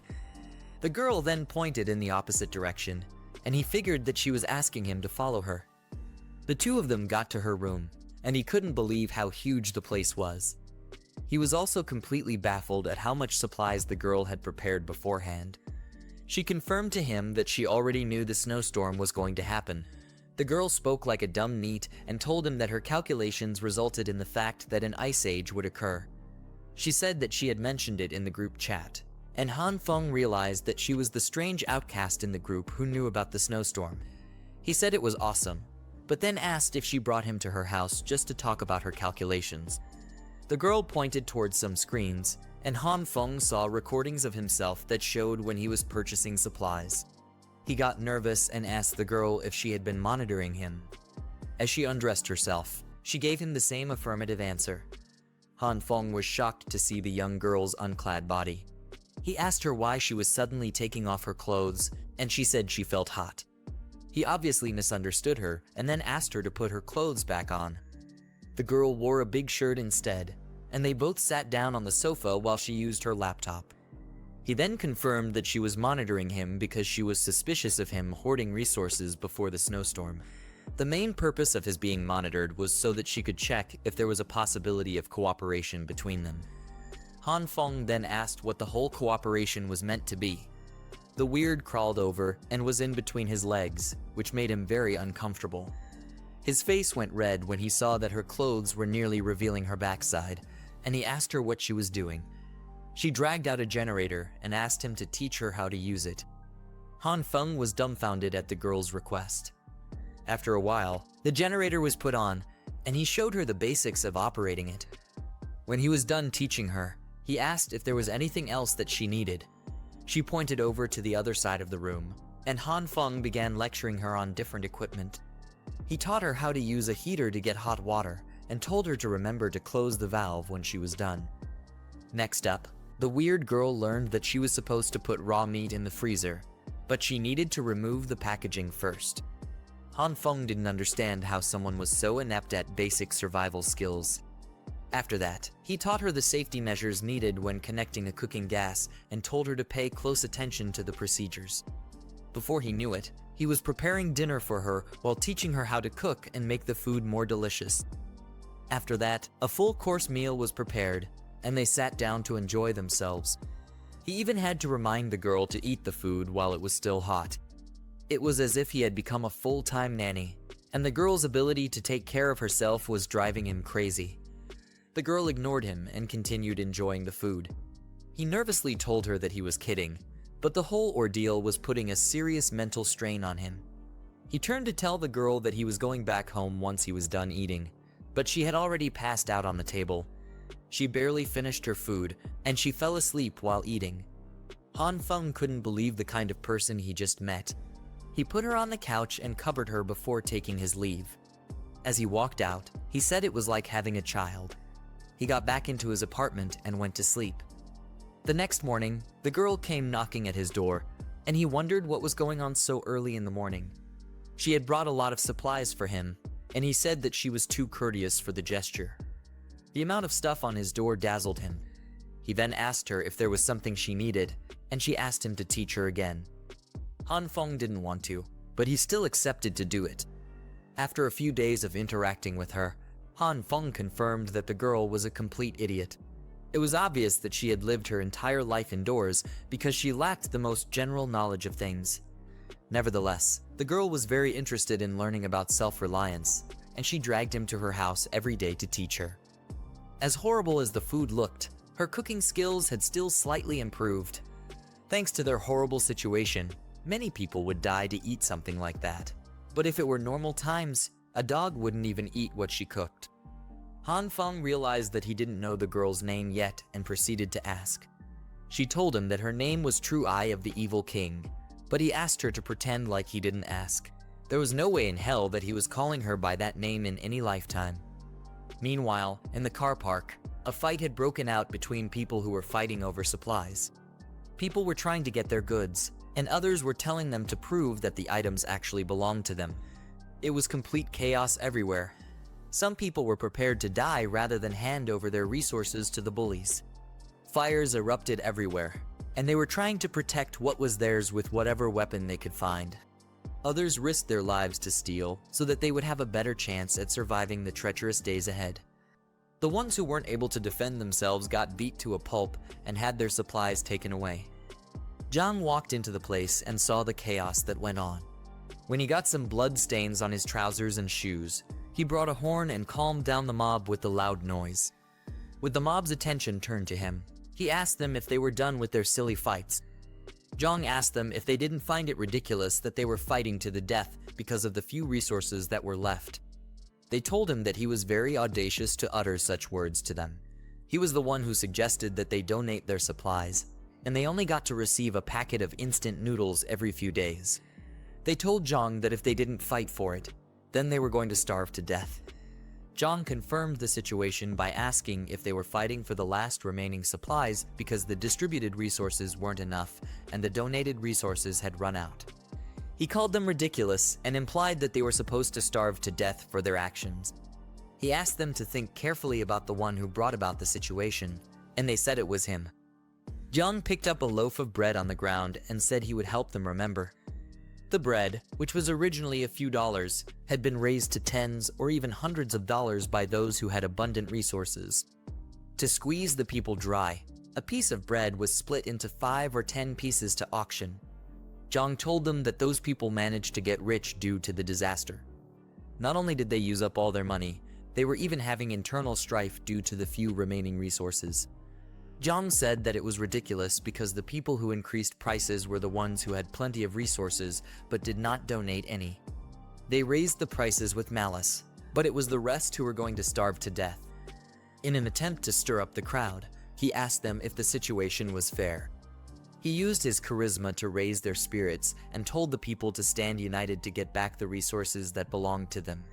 The mob felt that his words were right and that they weren't being treated fairly at all. They wondered why the ones on top had to benefit while the rest of them were being starved to death. Jiang watched the mob as they got riled up and decided that they needed to get back their share of resources. They didn't see it as anything wrong. Instead, they felt that they were just taking back what rightfully belonged to them.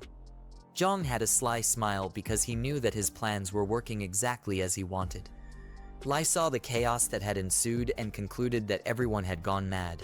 He picked up his phone to text Han Feng and tell him that something big was about to happen. As time went by, the temperatures got worse and the ice engulfed the building. While Han Feng was lying on his couch, he heard the sound of notifications on his phone. Lai had texted him and told him that the people had gone mad. He told Han Feng that Jiang was inciting the owners to snatch resources from the rest, and they had started going from door to door, prying people's locks. Han Feng panicked because he knew that his life would be over if they found out how many supplies he had stored in his room. Lai told him not to face the mob head-on because they all had weapons. He suggested that Han Feng should hide and lay low. Han Feng nervously opened his curtain to see what was going on outside. He didn't expect things to turn out so badly, but at least he had 2 guns in case of a crisis. Since it was such an organized operation, if his resources were to be revealed to the crazy mob, they would definitely eat him up, leaving nothing but bones. He went to where he kept all of his supplies and told himself that he needed to be ready for it. Han Feng brought some items and started preparing his defenses to face the worst possible scenario. He connected some wires and tin foil to his door, but the lights suddenly went out as he laid down the wires. The snowstorm had finally caused a full power failure all over the city. People in different buildings noticed that those who were opposite them didn't have any power as well. They tried to contact management, but they couldn't because there was no signal as well. Han Feng figured that the outage would have happened sooner or later due to the overload usage of power trying to keep people warm. Moreover, the buildup of snow and low temperature made it difficult for any kind of maintenance to be done. As he carried a fuel gallon to refill his generator, he said that the situation meant the power failure and signal loss might be permanent that time around. While cranking the generator to come on, he also said that once the owners realized that power would never come back, the feelings of panic would lead to an even more insane rebellion. That's when the real hell would begin. Meanwhile, 30 minutes before that, we see Huiyan slurping on some noodles while having a conversation with someone. The person mentioned in the group chat that they would buy all resources at 50 times the regular market price. Because of that, the underprivileged paupers shut their mouths. The man told Huiyan that he only spent about 500,000 for all the resources he had. He also took out some of them to auction for a high price, and this caused the others to get into a fight as they tried to buy the items. Due to that, he managed to earn quite a bit of money. The man then caressed Huiyan's cheeks, proving to her that following him was the right choice for her. Huiyan agreed because she was desperately hungry. On the other hand, the man was glad that he could do anything he wanted with her, as long as he had resources. It became noisy outside, and they heard voices asking what the situation on their level was. The people outside gathered their tools and got ready to pry open the door of the room. The man stood up to check on things and wondered why it was so noisy in the middle of the night. He went to the door to listen to what the people were talking about. As they prepared to break in, some said that they remembered the man was buying resources from a lot of owners. He was the one who spearheaded the whole talk in the group chat about raising the prices of supplies. As they kicked the door, the man was pushed off. They continued trying to kick his door down, and he became clueless. He was shaking nervously and was trying to figure out how to save himself. Finally, the crazy mob broke down the door and got ready to raid the apartment. Meanwhile, Han Feng was using his generator to heat up his room. He was trying to test out the trap he had set up on his door, but he found it weird that there was no power. Suddenly, the wires sparked, and there was a little explosion that went off. He quickly dropped the sparking wire before it would send him to the pearly gates. After he recovered, he picked it back up and wished that the internet was still working because whatever he was doing was proving to be very difficult. Someone suddenly knocked on his door, and he peeked out to make sure that it wasn't the owners who were raiding the place. He saw that it was the little girl from earlier and furiously asked what she could possibly want at that time. The girl, with her usual unfazed attitude, told him that she wanted his help again. He found it troublesome that she was looking for him while he was busy with something. Suddenly, the memories of his death flashed through his mind, and he let go of the door handle. He then told her that the owners were going around, breaking doors and robbing people of their resources. Han Feng told the little girl to return to her room quickly and that he wouldn't open his door for her. The girl stood outside for a brief moment, but continued banging on his door and requesting his help. Some time passed, and she sat outside, shivering in the harsh cold conditions. She started hearing the voices of the owners who were getting closer. Some of them were trying to be quick in order not to let their subordinates get ahead of them again. They were ready to break down any door, regardless of whether it belonged to a fellow owner or not. Just as they popped into the corner where she was sitting, she was suddenly gone. The guys noticed that no one had been to that floor yet, so they split up and started prying the doors. The two owners who stood in front of Han Feng's door got their crowbars ready. They knocked on his door and said that they were there to deliver resources. Han Feng sat with his back to the door and covered the little girl's mouth so that she wouldn't make a sound as well. He was shaking nervously and hoping that they would pass his apartment without causing any trouble. When there was no response, the owners started frantically banging on his door like madmen. Han Feng whispered to the girl not to worry because his door had been reinforced, but she was still very unbothered by the situation. The door handle was so sturdy that they found it very hard to break it. They decided to head to the next apartment and leave a mark on Han Feng's door so that they would return when they were done. Han Feng was happy that they had given up, and he remembered that he told some constructors to reinforce his door and handle. When he finally got back to his senses, he quickly let go of the girl's mouth and asked if she was all right. He said that he was afraid that the owners would realize that there was someone there, which was why he held on to her like that. The little girl just thanked him for saving her because she had no idea what would have been her fate if she had been found. Han Feng put his ear on the door to listen closely and concluded that the guys had finally left. He got back to working on the security system for his door. He told her that once he was done fixing it, he would electrocute them to death if they dared to touch his door. He called it an electrocution defense measure. Han Feng told her that she wouldn't understand if he told her about it. He didn't even understand the basics themselves, and the lousy device was still too difficult for him to install. The girl suddenly blurted out that the device used electricity and voltage differences. Han Feng was shocked to find out that she actually had knowledge about it, and she told him that it was simple.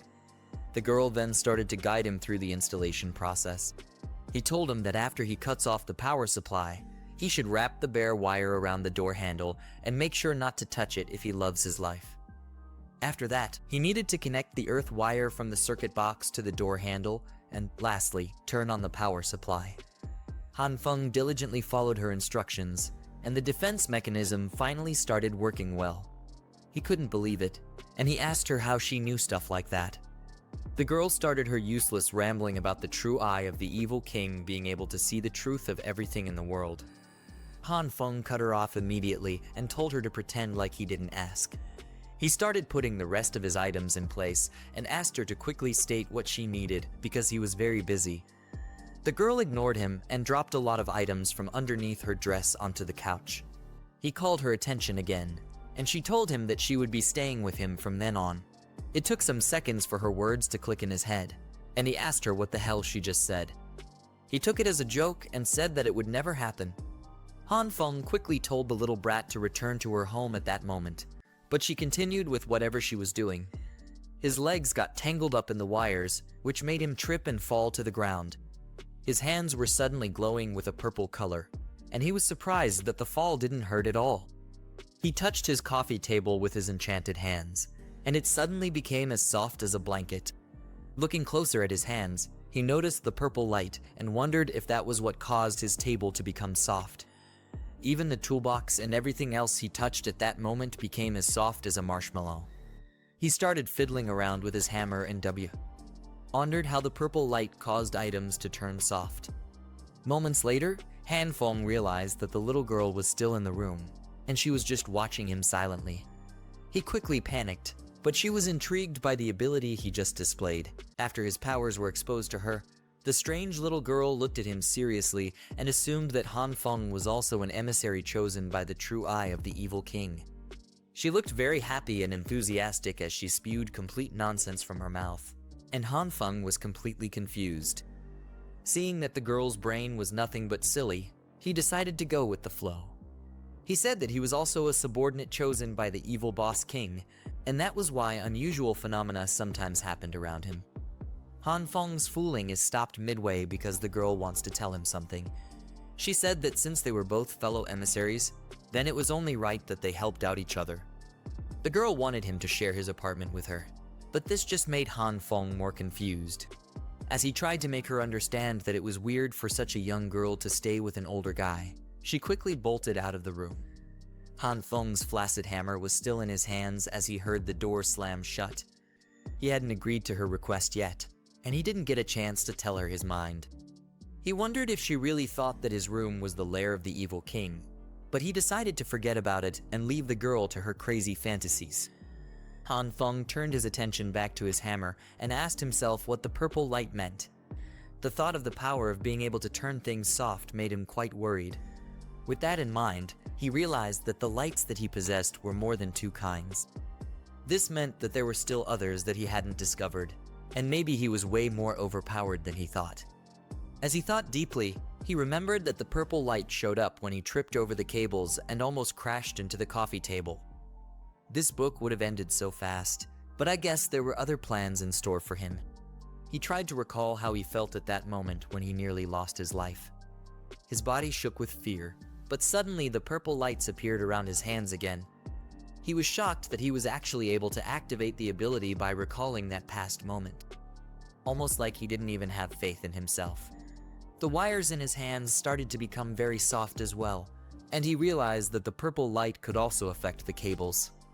Han Feng decided to find out what else he could possibly turn soft with his abilities. He went to his kitchen and picked up a knife there. Then he activated the ability, and the steel swiftly became like jelly. The more he saw what he was capable of, the more he marveled at how his life had changed so much. He tested the blade on himself and highlighted how it had become so much like jelly. Nevertheless, his experiments didn't stop there. He went ahead to try out the purple light on many other items in his house, and he started to understand it better. So far as he knew, the longer he used the purple light on an item, the softer it became. Other than that, there was no other significant change that he had noticed. He played around with a soft spoon and thought about how useless this newfound ability was. His ability to multiply food and regenerate his wounds proved to be a whole lot more useful than just turning things to jelly. After thinking about it for a while, an idea finally came to his head.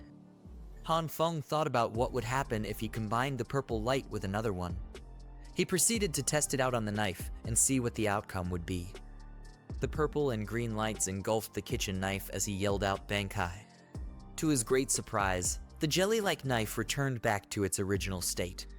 It was as if he was holding a brand new blade as he looked at his reflection on the knife.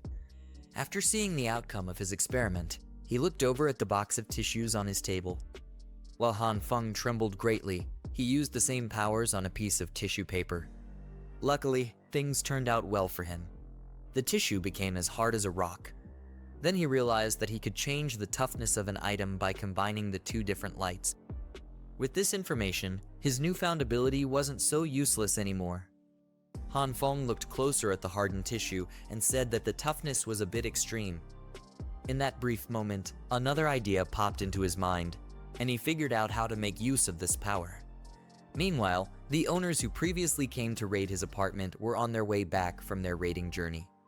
As they walked down the stairs, one of them asked his comrade if he was really going to hand over the resources that they stole. The other guy replied by saying that only a ghost would do something as stupid as that. He also said that he didn't have enough resources for himself. If they do split up the resources, they would have to split it with the women and the elderly. They didn't see any justifiable reason to do that, but they had to keep the matter a secret. They would be screwed if someone found out that they were hoarding supplies for just themselves. One of them noticed something weird going on, and he told his partner to turn around and take a look. The guy turned quickly, and they flashed their lights on the wall. The guys noticed that the wall was wriggling, and they found it very weird. As if it were straight out of a classic horror movie, a horrid face slowly emerged on the wall. It looked as if someone was trapped inside as the face slowly pushed itself out. It came very close to one of the thief's faces, and he was frozen and scared on the spot. While they were still trying to understand what was going on, the scary face brought out its arms to grab them. They trembled at the scary creature in front of them and thought it was a ghost. Before the ghost could do anything heinous to them, the guys ran away quickly like little wimps. The ghost looked uncomfortable and was struggling to breathe as it tried to pull out its face. Finally, Han Feng was revealed to be the mastermind behind the scary prank. He had used his abilities to make the wall very soft, and he stuffed his face inside to chase away the owners. His face was finally free, and he said it was very strenuous to apply his ability to the entire wall. After struggling for a bit, he changed the texture of the wall to become very tough and decided to test out how sturdy it was. Using so much energy was making him tired, but he needed to secure his safety in that building. Han Feng then grabbed a sledgehammer and prepared to slam it against the hardened wall. He mustered up his strength and started swinging around like a brute. On the outside, we could see that the blizzard had frozen up the buildings like popsicles. After strenuously trying to break the wall down for a while, Han Feng concluded that the toughness was too extreme. He wasn't even able to scratch the surface of it. Over at the car park, the devilish cold had slowly started to freeze the ceiling and boards there. One of the guys who was stealing resources earlier submitted the few he was willing to give out. He told the collector that many owners were basically all out of food, but he managed to seize the few resources he had. Suddenly, an arm reached out and grabbed his shoulder. He turned to see who it was, but before he was able to, he suddenly got pinned down by a blonde-haired man. One man is aggressively confronting another, demanding to know where the stolen food is hidden. The person being questioned is on the ground, appearing frightened and defensive, insisting that they haven't hidden anything, and that everything they took is already present. The person in the blue hat is accusing the other of lying, stating that they clearly saw him take 3 large bags, but only handed over 1. The person on the ground, in a panicked and defensive manner, insists that there has been a mistake, swearing that everything they took has already been given up. The person, visibly frustrated and angry, prepares to strike the other man, accusing him of stubbornness and suggesting that a beating might force the truth out of him. The man on the ground looks fearful, bracing himself for the impending assault, while bystanders continue to observe the escalating confrontation without intervening. The blue hat person is suddenly interrupted, reacting with a serious and slightly surprised expression as someone off-screen tells him to stop. The tension is interrupted by the arrival of Wangs, who seems to hold some authority or respect. The person in the blue hat looks surprised and slightly worried as the Wangs addresses him, questioning why he is there. Wangs, who seems calm and rational, asks the person in the blue hat to release the man on the ground, suggesting that they can discuss the issue peacefully. The person in the blue hat reluctantly responds, expressing his concern that the man on the ground might be hoarding food meant for everyone, implying his actions are driven by a sense of injustice rather than mere aggression. Wangs kindly offers to take responsibility for resolving the issue, asking the person in the blue hat to leave it to him. His calm and reassuring demeanor suggests he is confident in handling the situation peacefully. The person in the blue hat, although still visibly anxious, agrees to step back, showing a mix of hesitation and relief as he decides to trust the Wang's approach. The person in the blue hat reluctantly decides to let the man on the ground go, stating that he is sparing him only because of the intervention of the Wang. The man on the ground reacts with a mix of relief and wariness as he is released. Man on the ground is being helped up by the Wang. His expression shows a mix of pain, exhaustion, and a hint of suspicion or defiance. Wang kindly offers his hand to the person on the ground, reassuring him with a comforting statement, likely telling him that everything is all right. The man on the ground, visibly moved and possibly relieved, begins to respond, addressing Wang respectfully. Wang is shown smiling softly, his expression exuding warmth and reassurance. Two large bags filled with food and supplies, with one bag tied shut and the other open, revealing various packaged items inside. The man is now explaining his situation to the Wang, apologizing and revealing that he has a family of 5 to feed, implying that the food rations they received were insufficient. His posture is defensive and remorseful, indicating his desperation and the difficult circumstances that led him to take the extra supplies. Wang offering his own rations to the man. The man receiving the food looks surprised and confused by this gesture, questioning why the man with glasses is doing this. He explaining the rules, emphasizing that collected items must be handed over and redistributed according to the number of people to ensure fairness. However, he also acknowledges the difficulties and challenges faced by the man with the family. The man expresses his gratitude, thanking the man multiple times, showing his deep appreciation and relief. He looks visibly emotional, holding the food close as he is told to quickly return home. The man who received help assures the Wang that if there's ever anything he can do in return, he should not hesitate to ask for old Wang's help, indicating his gratitude and willingness to support in the future. Wang responds warmly, encouraging him to reach out if he faces any difficulties, reinforcing a sense of mutual support and community. Wang addresses the group, advising everyone to collect their supplies quickly and return home. The group responds positively, acknowledging his instructions and expressing their respect and gratitude by addressing him politely. Some even suggest that he should also head back early, showing their appreciation and concern for his well-being. Group are questioning to Wang, curious about how he managed to persuade the person to surrender the hoarded food. They also express their confusion about why he chose to share his own rations with the man who took the supplies. He explains modestly that he didn't do much. He simply helped the man understand a principle or reasoning. The twins, reacting with surprise and curiosity, question what kind of reasoning he imparted. Their expressions suggest intrigue and a bit of awe, indicating that the approach of Wang. He mentioning that in the history of Country M, there have been several instances of violent conflicts caused by clashes of interests among different social levels. His serious expression and the way he adjusts his glasses suggest he is making a critical point about the importance of understanding. A chaotic and fiery setting likely depicting a riot or large-scale conflict. Such behavior is defined as a collective social action and implies that as long as participants are not caught in the act, they are not held accountable for their involvement. He explains his reasoning, stating that he told the individual that if he breaks the rules, the collective will not tolerate him, and he would simply be seen as a thief. His serious and shadowed expression underscores the gravity of his message. Wang explains that beyond the potential legal repercussions after the disaster ends, those who stole may also face retaliation from the original owners of the stolen goods. The group, particularly the twins, reacts with a sense of realization and concern, understanding the broader consequences of their actions beyond just immediate punishment. Wang is seen interacting amicably with the group, creating a sense of camaraderie and relief among the people. However, the old man in the foreground, partially hidden and observing from the shadows, watches the scene while smoking a pipe. The older man explains that within chaotic groups, there is often a leader who directs and influences the actions of the crowd. His expression is stern and contemplative, suggesting he has experience or insight into the nature of mob behavior. Wang is walking confidently with a cheerful expression, accompanied by the twins and other group members. Observing from a distance, the older man with the pipe remarks that times of chaos often give rise to heroes, suggesting that the young man with glasses is no ordinary individual. Han Feng striking hammer on a surface, likely a window or with significant force. He holding a sledgehammer, appearing exhausted and determined as he tries to break through a window. His heavy breathing and tense posture indicate that he is in a stressful or urgent situation. Han Feng examines a tool or piece of equipment, commenting on the reinforcement of the basement, noting that it has been fully completed and the durability is confirmed. He is startled by a sudden noise in the background. He turns his head quickly, appearing alert and slightly tense. Still holding the tool, he rushing toward the source of the noise, with the thought running through his mind that it might be neighbors coming to steal supplies again. His posture and movement suggest urgency and readiness to confront the potential threat.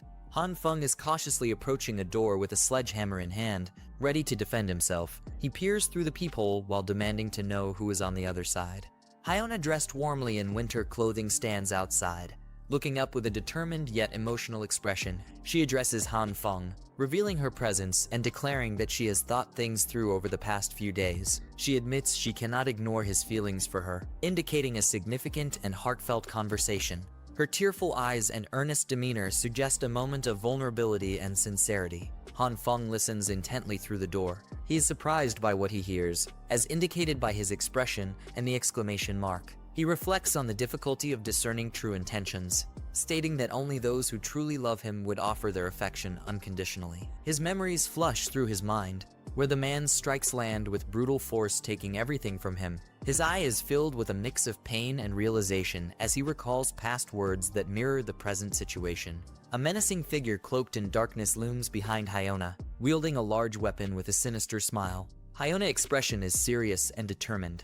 Han Feng stands poised with a sledgehammer, looking determined and ready to confront the approaching threat. His inner monologue reveals his frustration and readiness to take extreme measures, as he expresses a desire to directly kill the two intruders, whom he refers to derogatorily. As he takes a step, suggesting he is either hesitating or pausing his movement, Han Feng pausing and thinking critically about his next move. He realizes that the power outage has left the surroundings in darkness, making his situation more precarious. He contemplates that if he fails to deliver a fatal strike in one blow, there is a significant risk that he could be counterattacked. He is contemplating the use of an electric shock as a potential defensive measure, but he acknowledges the difficulty in making it work effectively. He realizes that for the electric shock to be successful, he would need to trick the intruders into simultaneously grabbing the door handle, which he sees as an impossible task. Han Feng tries to steady himself, gripping a railing and reminding himself to remain calm. He recognizes that he has finally reached a critical moment that he has been waiting for, and emphasizes the need to maintain composure and carefully assess the situation. He is deep in thought, gripping his weapon as he reflects on the situation. He identifies that his greatest threat is not Lai Huina, but the man hidden in the shadows. Han Feng is strategizing his next move, contemplating how to accurately determine the enemy's position within the confines of the house. He understands the urgency of the situation, recognizing that he needs to strike decisively and swiftly. His thought bubbles reflect his internal struggle to find a way to locate the hidden threat without exposing himself to danger. His reaction suggests that he has just realized something unexpected. He believes the man is hiding in a blind spot near their door. Han Feng is cautiously feeling along the wall, trying to locate something specific. He indicates that they believe they are close to finding it. He thinks that they acknowledge the need to spend some time on whatever task they are about to undertake. His hand is depicted with a glowing, possibly magical, aura surrounding it. He explained, but it might just work. Hyona stands outside. Her posture and expression convey a sense of urgency and concern as she tries to communicate with Han Feng inside. We see a tense exchange between two characters outside a door. Hyona prepares to be engaged in a conversation with a man who is holding a large bat, implying he might be up to Han Feng threatening. The man seems skeptical about the effort they're putting into their current plan, questioning if it's truly worth it. However, he rationalizes his actions by mentioning that the person they are targeting still possesses valuable resources, including a significant amount of supplies acquired before a recent disaster.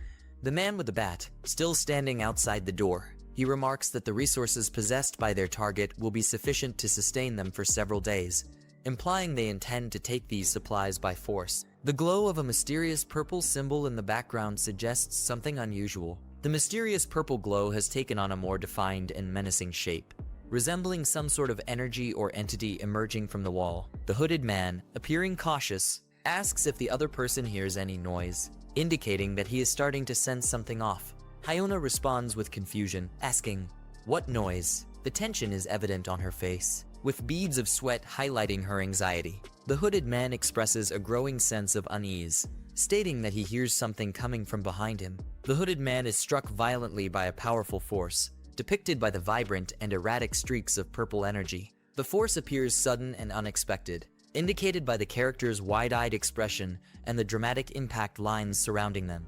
Hoodman is thrown backward, their body twisting mid-air from the force of the blow. The motion lines emphasize the speed, indicating that the man was caught completely off guard. Blood splatters suggest a serious injury, adding a sense of danger and urgency to the scene. Hyona reacts with shock, her wide eyes and open mouth conveying surprise and confusion. Hyona body language shows her hesitation and unease as she tries to understand what has happened. She leans slightly back, her hand near her chest, as if bracing for another unexpected moment. He hesitantly reaches for the door, her expression a mix of fear and determination, as she braces herself for whatever might be lurking behind it. The cold air and her visible breath heighten the tense, suspenseful atmosphere. Han Feng confidently steps forward, holding a fire extinguisher and wearing a sly grin, ready to take action as smoke swirls around him, hinting at his intent and determination. Hyona looks stunned, her eyes wide with shock and uncertainty. As she tries to comprehend the unfolding situation, he is suddenly struck by a powerful blast, sending her flying backward as she screams in pain and surprise, enveloped in a burst of energy and debris. Hyona stands shivering in a snowstorm, her pink coat and winter hat barely shielding her from the biting cold. She crouches down, coughing violently as she struggles to breathe, her breath turning to mist in the frigid air. Frost clings to her eyelashes, and with a look of desperation, she whispers softly, her words lost to the howling wind. In the next moment, Hyona notices something that stops her in her tracks. Someone lying motionless on the icy ground.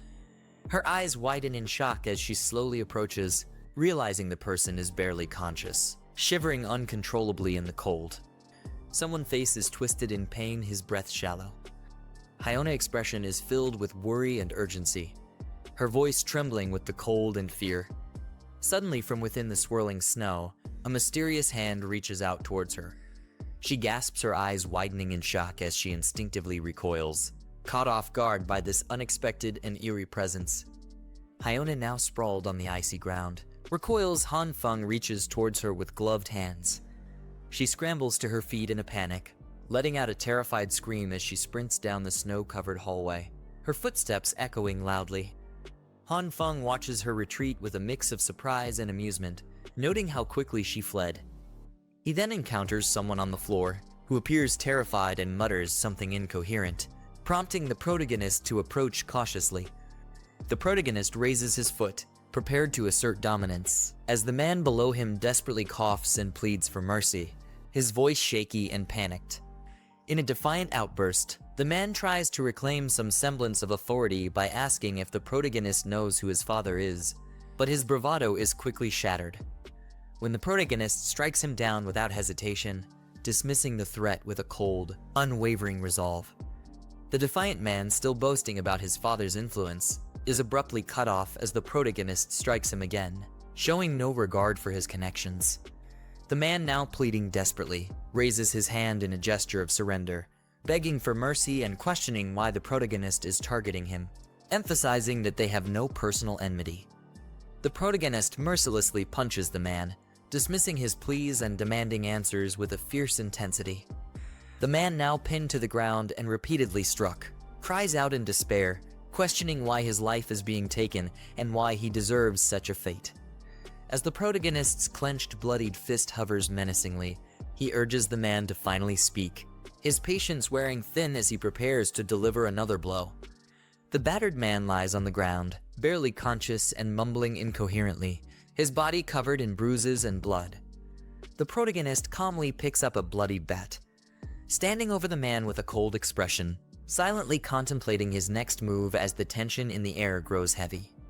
The defeated man, eyes filled with tears and blood spilling from his mouth, weakly pleads for a reason, desperate to understand why he's being treated so harshly.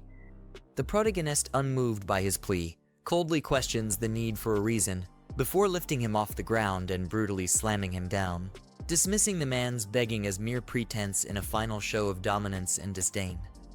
The protagonist stands over the lifeless body, gripping his weapon tightly, and angrily questions if the man had ever sought a reason when he was the one killing others. His breath visible in the cold, his demeanor unshaken and filled with grim resolve. The protagonist, visibly shaken and clutching his bleeding fist, breathes heavily as the weight of his actions begins to settle in. He collapses to his knees, overwhelmed by the intensity of the moment, while the echo of his desperate coughing fills the empty hallway, a stark reminder of the violent path he has chosen. As he struggles to regain his composure, he forces himself to rise, resolute but visibly burdened by the haunting reality of what he's done. As the protagonist turns, he notices a little girl sitting against the wall, calmly observing him with an unreadable expression. The little girl asks if he needs help, breaking the tense silence with an unexpected offer of assistance. In the safety room, the protagonist and the mysterious girl sit across from each other, the tension of their recent encounter still palpable. He expresses his unease at her calmness despite the terrifying events they just witnessed, suggesting it's too dangerous for her to stay with him due to the threat of retaliation from his enemies. She unfazed sips her drink calmly, seemingly indifferent to the dangers he warns about, adding a layer of mystery to her true intentions and identity. The young man urgently confronts the girl, insisting that her refusal to cooperate could put both of them in danger. Despite his warnings, the girl calmly responds that she wants to stay, showing her resolve even in the face of potential threats. The man, clearly frustrated, emphasizes the peril of their current location, warning that staying could lead to their deaths. The girl, showing unexpected determination, slams her glass tightly. The girl stands confidently, her expression calm as she assures the man that he doesn't need to worry, implying that a powerful force or entity known as the True Eye of the Dark King will aid them. Han Feng is surprised. As the girl walks away, she mentions that the Dark King's power is nearly depleted and that rest is necessary, leaving the man confused. Suddenly, he reaches out, grabbing her arm and urging her to wait, signaling his desperation to understand more. Frustrated, Han Feng pulls her closer, demanding that she stop using cryptic phrases and face the reality of their situation. The girl, unfazed and calm, barely reacts as he grips her jacket, maintaining her composed demeanor despite his growing agitation. The girl quietly opens the door, inviting Han Feng to enter as she glances back at him with a calm expression. She remains composed, turning the handle as if revealing a crucial decision that must be made. Peering through the slightly open door, the man questions her next move, his curiosity piqued by her mysterious behavior. His expression shifts to one of shock and disbelief as something beyond the door catches his eye, leaving him speechless and visibly shaken. The scene shifts to a dimly lit underground parking area, where signs direct people to stairs and elevators, all covered in eerie frost. A long line of residents waits patiently, bundled up against the cold, as they receive essential supplies from a distribution table, highlighting the desperate circumstances they face. Residents bundled in thick winter gear endure the freezing cold as they patiently line up for their rations, each face marked by the harsh conditions. A young woman, Hyuna, steps forward to receive her allocated supplies, confirming her apartment number to the distributor, who hands over her share with a nod of acknowledgement.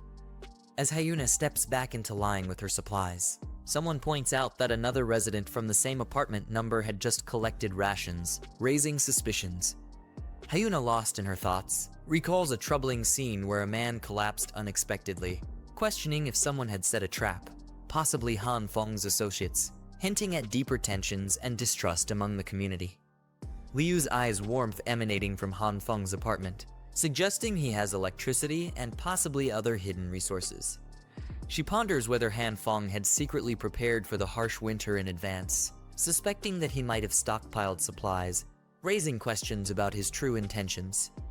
Frustrated and angry, Hyuna clenches her fist around her ration, cursing Han Feng for secretly preparing for the cold without sharing or informing her, leaving her with worthless scraps. Determined to uncover the truth, she swiftly bumps into a passerby, her mind set on investigating Han Feng's hidden stash and confronting him. As Hyuna storms off, someone calls out to her, asking her to wait, causing her to pause. Turning around, she recognizes the person and responds with a hint of familiarity, masking her frustration as she prepares for the unexpected encounter. As person tells joining them by the fire, Hyuna hesitates while considering the offer amidst the cold.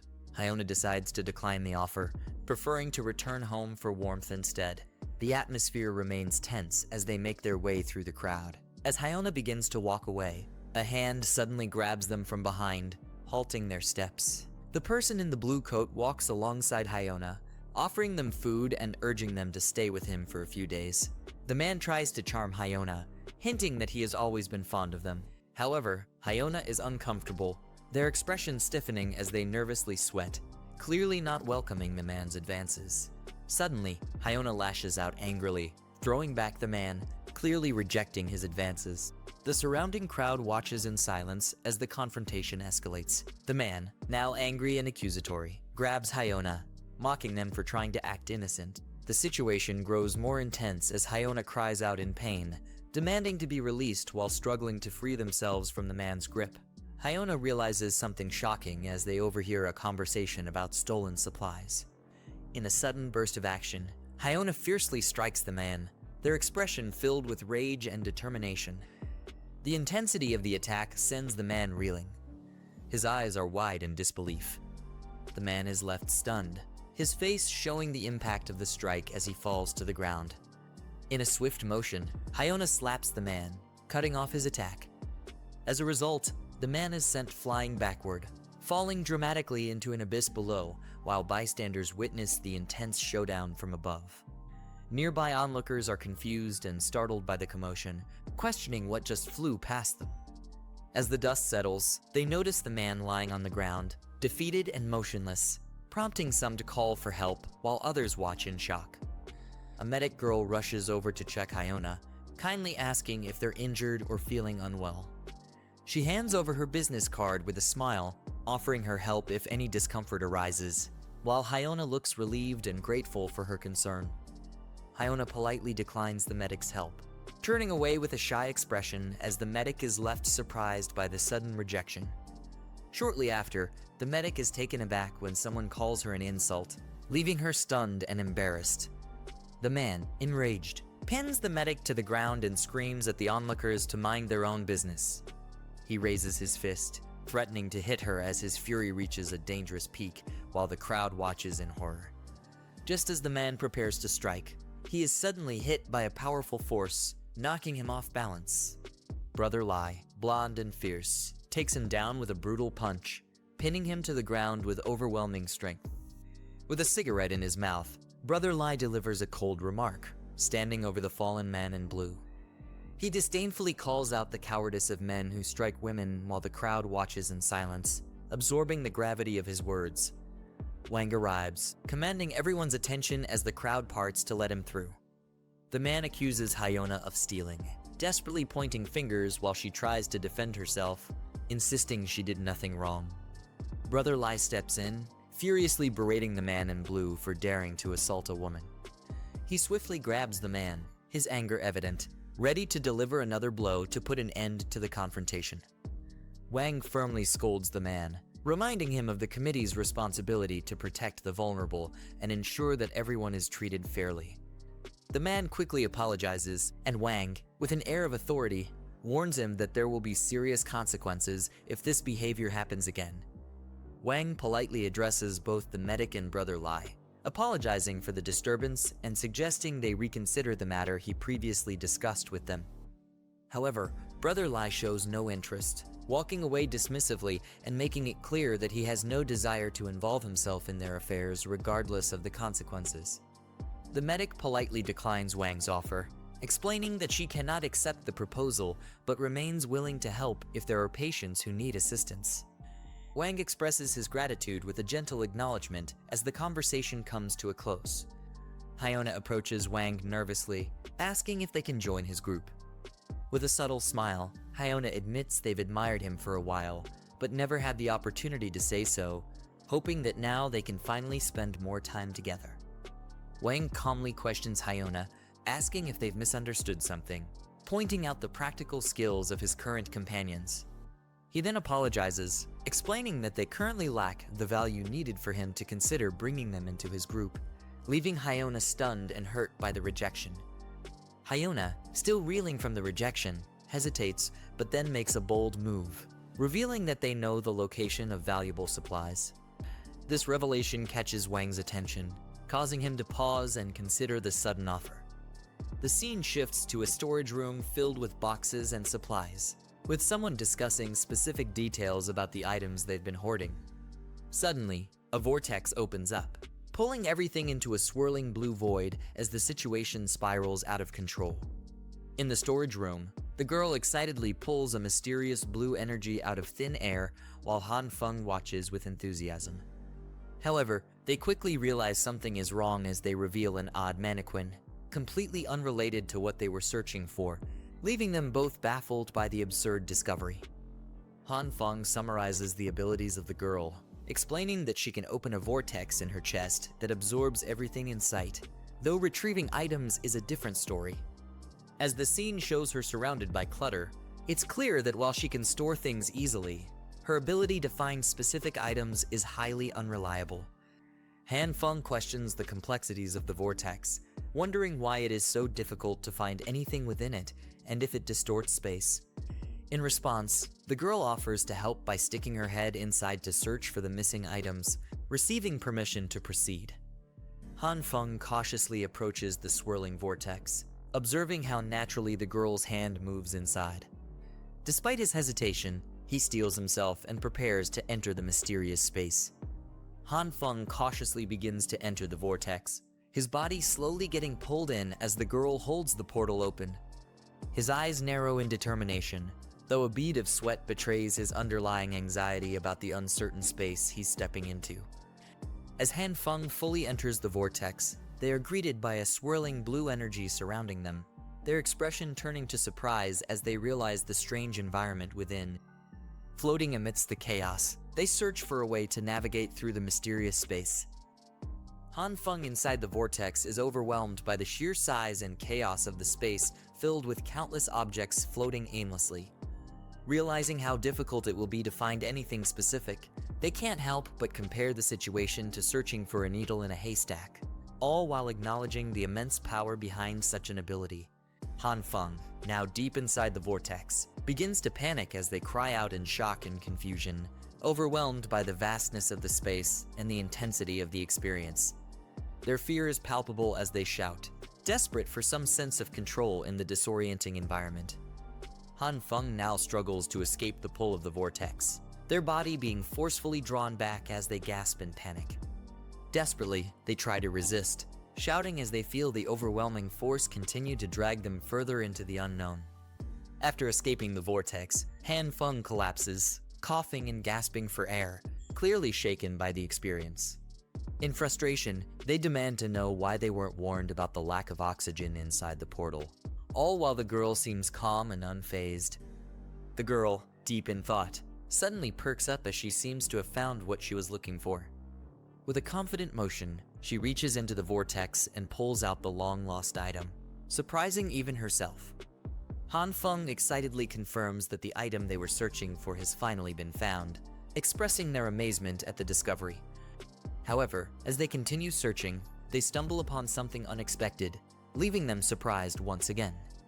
Han Feng's expression shifts to shock and disbelief as they suddenly realize the true nature of what they have found, leading to an intense moment of revelation. The group cautiously approaches a dark, worn staircase, their steps echoing as they ascend. In the next scene, they spot a strange glowing sign indicating the number 18. The man leading the group pauses, realizing they're nearing something significant, while tension builds among them. The man holding the flashlight hesitates and nervously asks if they should really continue up to the 18th floor. The boy behind him clutches his tool tightly, clearly uneasy, as he recalls the strange encounters they had before, heightening the group's anxiety. The third member, a man wearing sunglasses, remains calm and mocks their fear. He dismissively points out that it's the 21st century, and they shouldn't still believe in things like ghosts. Finally, the man with the flashlight firmly states that their investigation was entrusted to them by Mr. Zhang, and they must not fail him. The group ascends the dark staircase. The boy expresses his concern,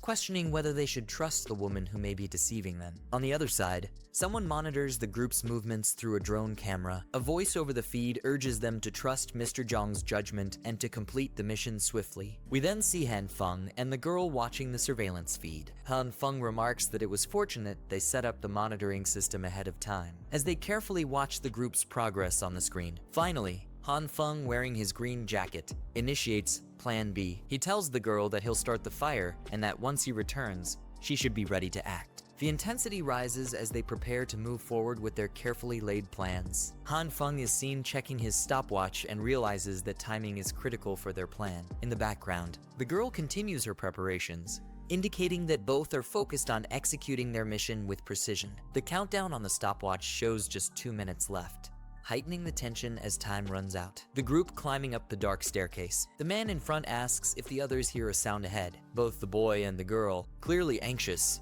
wonder if they might encounter the strange ghost-like entity they previously encountered. Suddenly, mysterious lights appear at the top of the staircase, increasing the tension even more. A toy vehicles zoom through the air. The vehicles equipped with explosives barrel down toward the group at high speed. The intensity of the chase is heightened by the relentless movement and debris flying in every direction. As one of the vehicles rushes toward them, the man in the lead shines his flashlight on it, confused by its appearance. He mutters to himself in disbelief, asking if it's a toy car. The tension escalates as the man gets a closer look at the car, only to realize that it's armed with explosives. The danger becomes clear just as the vehicle speeds past him, its cargo about to detonate. The toy car explodes in a fiery blast, engulfing the area in a massive explosion. The shockwave rocks the surroundings, leaving the group to face the aftermath of this deadly attack. After the explosion, the group finds themselves surrounded by a thick cloud of ash. The boy struggles to see, exclaiming that his eyes are in pain, while the other calls out, asking where everyone is amidst the disorienting smoke. Suddenly, a strange vehicle with hovering orbs appears from above. The man in sunglasses looks up in shock as the new threat descends, realizing that it's carrying another explosive device. The danger intensifies as the fuse on the bomb is clearly lit and counting down. In a desperate moment, the man shouts to the group to escape. The urgency of the situation becomes clear as the group scramble to flee from the imminent blast. The drone hovers in the air, carrying a dangerous payload as it closes in on the group. From the room, the girl looks on through the monitor, her face full of concern. With only 22 seconds remaining, Han Feng, determined, vows that this time, he will teach the intruders a lesson. The camera feed counts down as Han Feng watches the group inch closer. At 15 seconds, the group remains unaware of the drone above them, making its final approach. The man in the lead has no idea what's coming. Suddenly, the drone's presence becomes apparent, and the man shouts in frustration. The screen captures his fall, and Han Feng panics, shouting not to let the drone get damaged, clearly prioritizing the mission's success over anything else. The man furiously swings his weapon at the approaching drone, determined to take it down before it can complete its mission. His intense strike lands with a loud impact, sending pieces flying as he manages to damage the drone mid-flight. However, the damage throws the drone off balance. The girl monitoring the situation from the control room anxiously announces that the left side of the drone is malfunctioning, making it impossible to stabilize. With only 5 seconds remaining, Han Feng shouts in frustration, knowing the drone is their only weapon in this fight. The countdown reaches 3 seconds, and the drone is seen plummeting downward, out of control. The scene becomes chaotic as the situation spirals out of their hands, the impending explosion drawing ever closer. As the drone reaches its final seconds, the girl monitoring the feed shouts for control, urging Han Feng to stabilize it. The countdown reaches 1 second, and a massive explosion lights up the sky, engulfing the area in a fiery blast. The drone struggling with mechanical failure. The girl informs Han Feng that the right rotor has malfunctioned, causing the drone to descend uncontrollably. Panicked, Han Feng yells to find a safe place to land it before it's completely destroyed. Finally, the drone crashes outside a building window, narrowly avoiding total disaster. The girl reports the successful emergency stop, though the drone remains outside, clinging to the edge of the structure as snow continues to fall. Han Feng looks worried as he tells the girl that the drone is too important to lose, and he plans to retrieve it. The urgency is evident, but the girl remains calm, staring at the screen. Suddenly, she mentions something strange about the staircase. There seems to be a body there. Han Feng is shocked and leans in to check the screen. Both of them are confused by the unexpected discovery. They ask each other if it's really a body, their concern growing as the mystery deepens. A person lying outside a window. As the camera focuses, Han Feng recognizes the person. He is taken aback, exclaiming that it's Lai Ji, someone they clearly know. The situation becomes more dire as they try to figure out what happened. Han Feng and the girl sit in confusion as they question why Lai Ji's body is lying in that location. Han Feng's expression becomes more serious as he wonders if Lai Ji had also been attacked, raising concerns about their safety. He reminds the girl not to open the door while he's gone, assuring her that he has the key and will return soon. His tone is urgent, knowing that time is of the essence. As he moves towards the exit, Han Feng takes one last look around, his mind focused on the mission ahead. Han Feng, curious, looks up as the girl approaches him. She hands him a communication device and instructs him to keep in touch during his mission. Han Feng looks serious as he accepts it, understanding the importance of staying connected in the dangerous situation they are dealing with. He thanks her for the device and prepares to leave, tucking it away safely. In the next panel, Han Feng is seen readying his weapon, his expression tense. Internally, he hopes he won't have to use it. But the situation leaves him no choice but to be prepared for any outcome. This is the end of the video. If you guys want to see the next part, then don't forget to subscribe and like the video.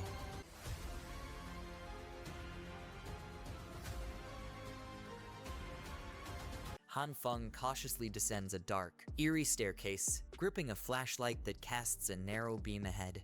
Little girl monitors Han Feng's descent down the staircase from above, calling out each floor level with a cautious tone. She keeps track, ensuring each floor is safe as he moves further down. He pauses on the staircase, visibly alarmed as he notes the extreme temperature, which reads a dangerously low -49.8 degrees Celsius. His face shows concern as he realizes that, without proper protection, a person would freeze within half an hour in these conditions. Outside, a harsh snow-covered landscape stretches across cityscape, with towering buildings shrouded in frost. As little girl comments on Han Feng's worsening condition, realizing they need to act quickly to avoid further complications. One man, bundled up against the cold, he warns them to be extremely cautious if they plan to proceed. A group of men huddles around a small table, their faces illuminated by the warm glow of a single candle. One of them acknowledges the hardships they've endured. Wang, seated at the center, instructs them to distribute 3 thick coats for warmth. One of the members responds affirmatively, while others express their gratitude, understanding the value of these provisions in the freezing conditions. A hand tightly grips a bundle of what appears to be clothing or supplies, a sign of careful preparation amidst harsh conditions. The group gratefully receives the warm clothing from the man in charge, expressing their thanks with genuine appreciation. He reassures them, stating that those who contribute will always be respected and taken care of, reinforcing a sense of unity and mutual support among them. Hyuna nervously asks the man if she can join their group. The man, however, responds firmly with a refusal, leaving her visibly disappointed. Wang, adjusting his glasses, explains his reasons for refusing her request, citing doubts about the authenticity of her friend's actions. He adds that if not for a relative witnessing someone transporting supplies, he wouldn't have trusted her at all, his tone firm and skeptical. Wang instructs the group to head together to a nearby building, implying it requires immediate inspection. Hyuna responds with respect, and another person is directed to bring her some tools, signaling readiness for their mission. Wang addresses Hyuna with a serious tone, stating that regardless of whether her information is true or false, her real intentions are what matter. Hyuna's face shows a mix of surprise and determination as she processes the man's words. Hyuna, now more resolute, takes a tool handed to her by a man in a beanie, her expression set with determination. Gripping the tool tightly, Hyuna reassures the man with a determined yet slightly hesitant expression, stating that she understands what's expected of her. The team's footsteps echo against the metal staircase as they descend carefully. The group advances down the dark staircase, led by the man, his flashlight illuminating the way. Everyone follows closely, gripping their tools tightly. One of the group members urgently calls out to the leader, pointing toward a figure lying motionless on the staircase ahead. The group stares in shock as they recognize the face of the unconscious figure. It's Lai Zi. One of the group members helps Lai Zi by gently pouring warm liquid from a flask into his mouth. Lai Zi chokes and sputters as the warm liquid jolts him awake, his eyes wide with shock and confusion. Lai Zi gasps and coughs intensely, clutching at his chest as he fully awakens, the shock evident on his face. Lai Zi's eyes widen in confusion as he looks around. The leader stands beside Lai Zi, holding the flask, while another teammate kneels to check on his condition. Lai Zi looks up at them with a slight smile. Lai Zi lets out a hearty laugh, expressing relief and gratitude for the rescue. His teammates exchange relieved glances, glad to see his spirits lifting as he recovers in their presence. One of the team members angrily scolds Lai Zi, criticizing his attitude and reminding him that he hasn't even thanked their leader for saving his life. Lai Ziyi looks taken aback. Lai Ziyi lets out a soft sigh, finally acknowledging the words of his teammate. Lai Ziyi snaps back, arguing that if thanks are due, they should be directed toward those whose supplies were taken. The leader steps forward, visibly angered by Lai Ziyi's disrespectful remark, his stern expression reflecting his frustration. The teammate behind him seems equally shocked, gripping the leader's arm as if to hold him back from reacting impulsively. The leader earnestly extends an invitation to Lai Ziyi, explaining that only through unity can they survive the harsh conditions together. However, Lai Ziyi, visibly annoyed, rejects the offer again, expressing frustration at being asked repeatedly. A teammate confronts Lai Ziyi sharply, warning him not to disrespect their goodwill. The group stands together, illuminated by the flashlight. Lai Ziyi, visibly annoyed, questions the group's intentions, challenging whether they plan to force him to join them. While the others watch him with growing tension, the leader addresses Lai Ziyi calmly, asking if there's been a misunderstanding between them. He explains that they only wish for Lai Ziyi to contribute his strength to give the weaker members a better chance at survival, hoping to appeal to his sense of responsibility. Lai Ziyi responds angrily, accusing the leader of having ulterior motives, his face twisted with frustration. He argues that being given scarce resources every few days is no different from waiting to die. He defiantly shouts down the staircase, declaring that he has no need for their pity or handouts. Han Feng listens intently as he reflects on Lai Ziyi's words. He realizes that providing food only every 3 days could mean that the group's leader doesn't truly care about the well-being of the weaker members. Han Feng observes from above as the leader speaks with Lai Ziyi, revealing his strategy of keeping older, weaker members only to attract younger recruits. Han Feng realizes this selfish approach could eventually lead to internal conflicts within the group, as trust begins to erode. One of the group members angrily grabs Lai Ziyi by the collar, accusing him of being ungrateful. The agitated teammate tightens his grip on Lai Ziyi's collar, demanding a clear answer on whether he will join the group or not. His frustration is evident as he warns Lai Ziyi to stop blocking their path if he refuses, escalating the confrontation. The tension reaches a boiling point as the two men clash, pressing their foreheads together in a heated confrontation. The man in the beanie sits on the ground, visibly frustrated and holding his head in his hands, seemingly defeated by the ongoing tension. Lai Ziyi stands firm. Lai Ziyi faces a group of men armed with makeshift weapons, his expression unwavering and resolute.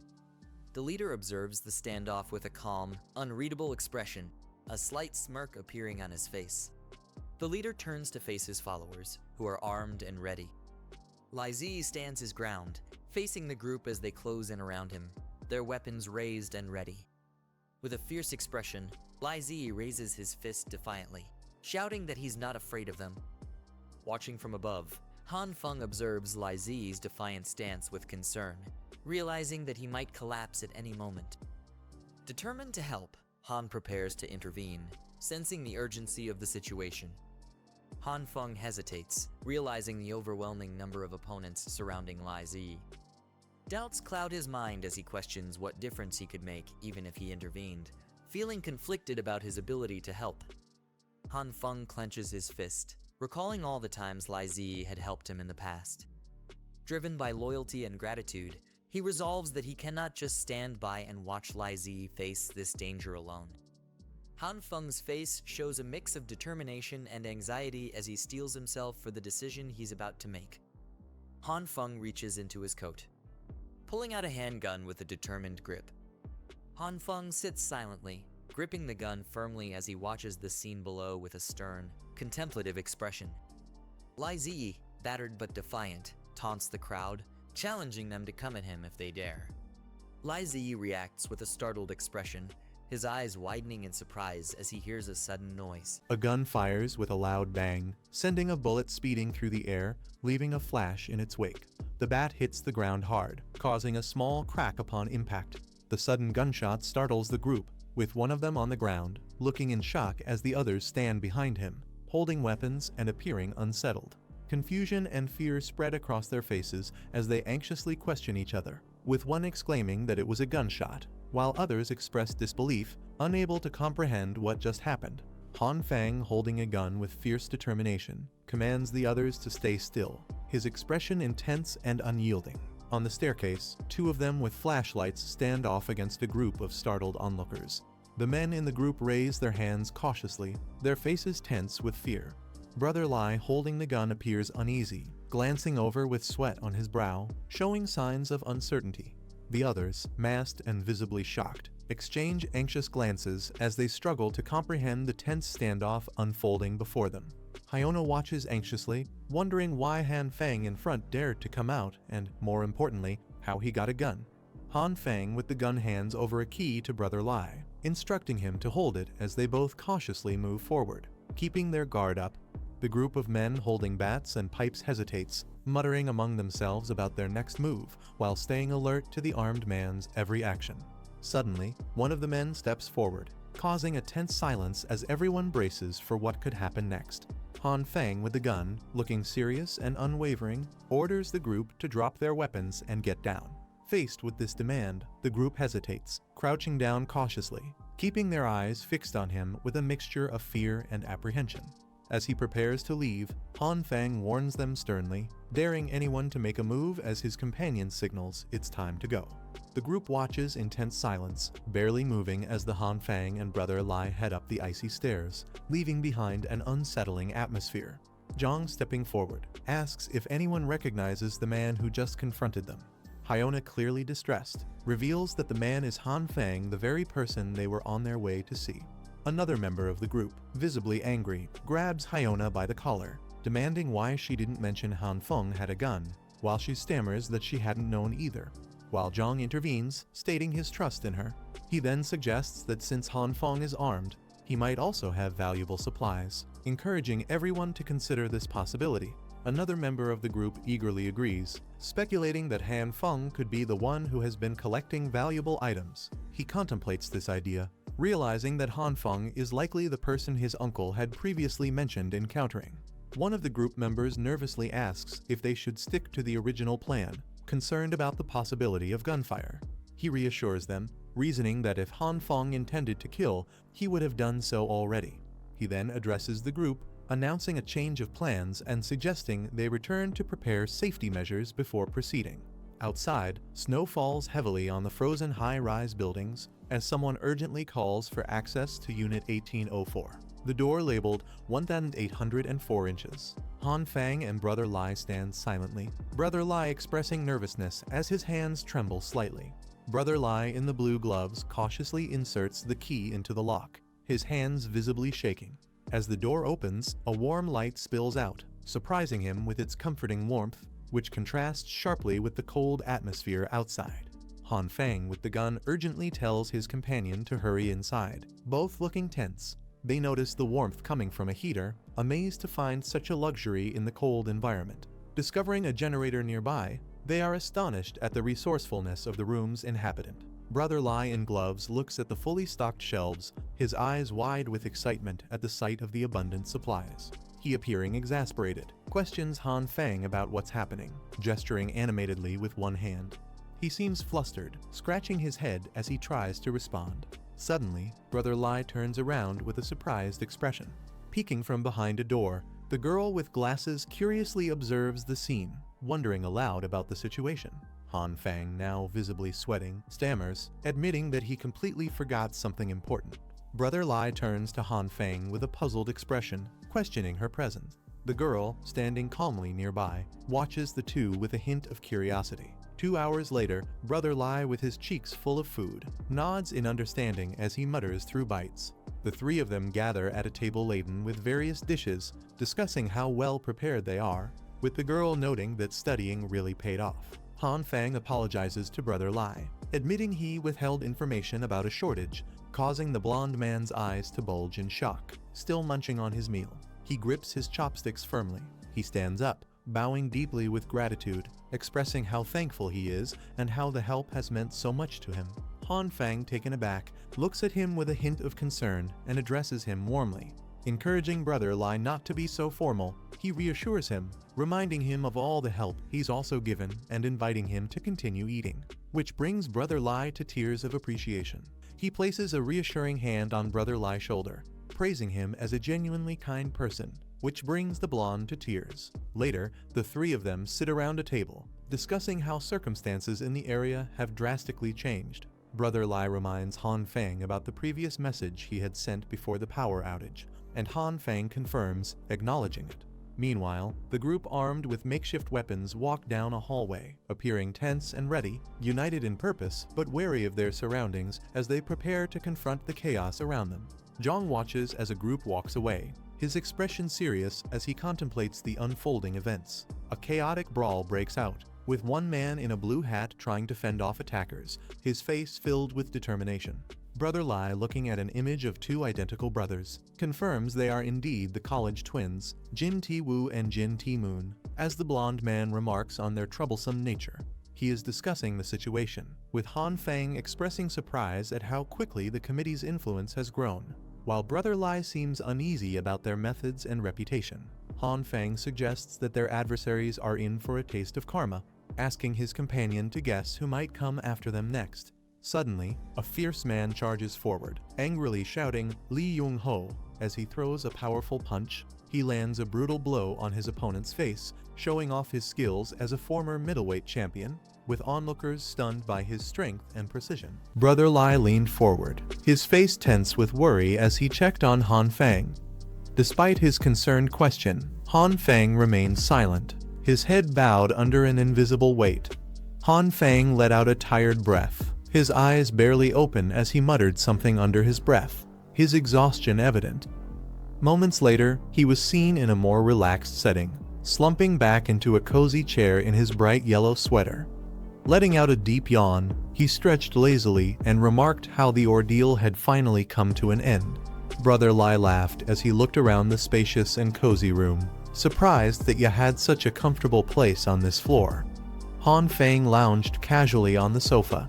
Ya quietly observed from her spot at the table, surrounded by the warm glow of header, which made the room feel even more inviting. Han Feng held his phone, a small smile crossing his face as he remarked that having his help was the only reason they could pull off their recent act. With a decisive nod, he suggested they follow the next steps exactly as planned. Han Feng pointed decisively towards the room, instructing Ya and Brother Lai to pack up everything inside. He emphasized leaving behind any unnecessary trash or packaging, ensuring only the essential items were taken. Brother Lai hesitated, clearly confused about the plan, and questioned Han Feng's intentions as he was asked to open the windows to rapidly lower the room's temperature. Brother Lai's frustration was evident as he demanded to know what Han Feng was really trying to achieve, while Han Feng maintained his calm demeanor. He stood firm, gripping his weapon tightly as he explained his strategy. They had been struggling for a long time, ensuring their adversaries would waste energy breaking through only to find nothing worthwhile. Later, as the group gathered around the table for a meal, Han Feng discussed the stakes with Brother Lai and Ya. He pointed out how deploying such an elaborate operation and returning empty-handed would undoubtedly trigger outrage among their opponents. The group crowd gathered outside, murmuring anxiously. Meanwhile, back indoors, Han Feng analyzed the situation, confident that the focus of blame would shift onto others, ensuring their team remained out of the spotlight. Brother Lai voiced his concerns, emphasizing that even with a gun, their position wasn't secure due to the overwhelming number of opponents. He pointed out that a single misstep could lead to their weapon being seized, making things worse. Han Feng nodded gravely, acknowledging that such an outcome would indeed be the worst-case scenario they needed to avoid.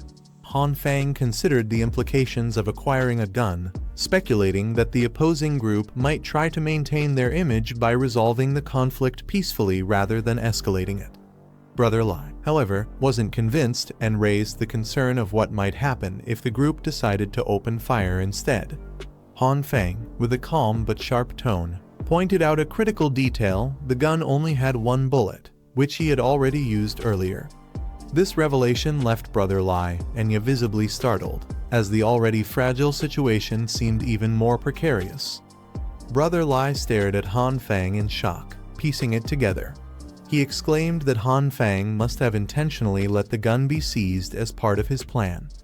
Han Fang, unfazed, nodded with a sly smile, confirming that even such a risky move was calculated. Later, the group sat down for a meal, with Brother Lai jokingly suggesting they should just lay low, act miserable, and hope for a windfall. Ya, quietly munching on her food, appeared amused. Han Fang, however, dismissed the idea, stating firmly that their next move would focus on completing the core mission, leaving no room for hesitation. Zhang's group marched purposefully through the dimly lit hallway, Zhang radiating determination as he rallied them with a call to overthrow the committee. The crowd gathered in the dimly lit underground space, forming a line as a man in a hooded jacket barked orders, demanding everyone to stay in line and not cut ahead. Meanwhile, Zhang sat at a table surrounded by supplies and stacks of boxes, while the line of people stretched back, waiting for their turn. In the dim corridor, Zhang at the distribution table diligently handed out supplies. Boxes of goods were stacked nearby.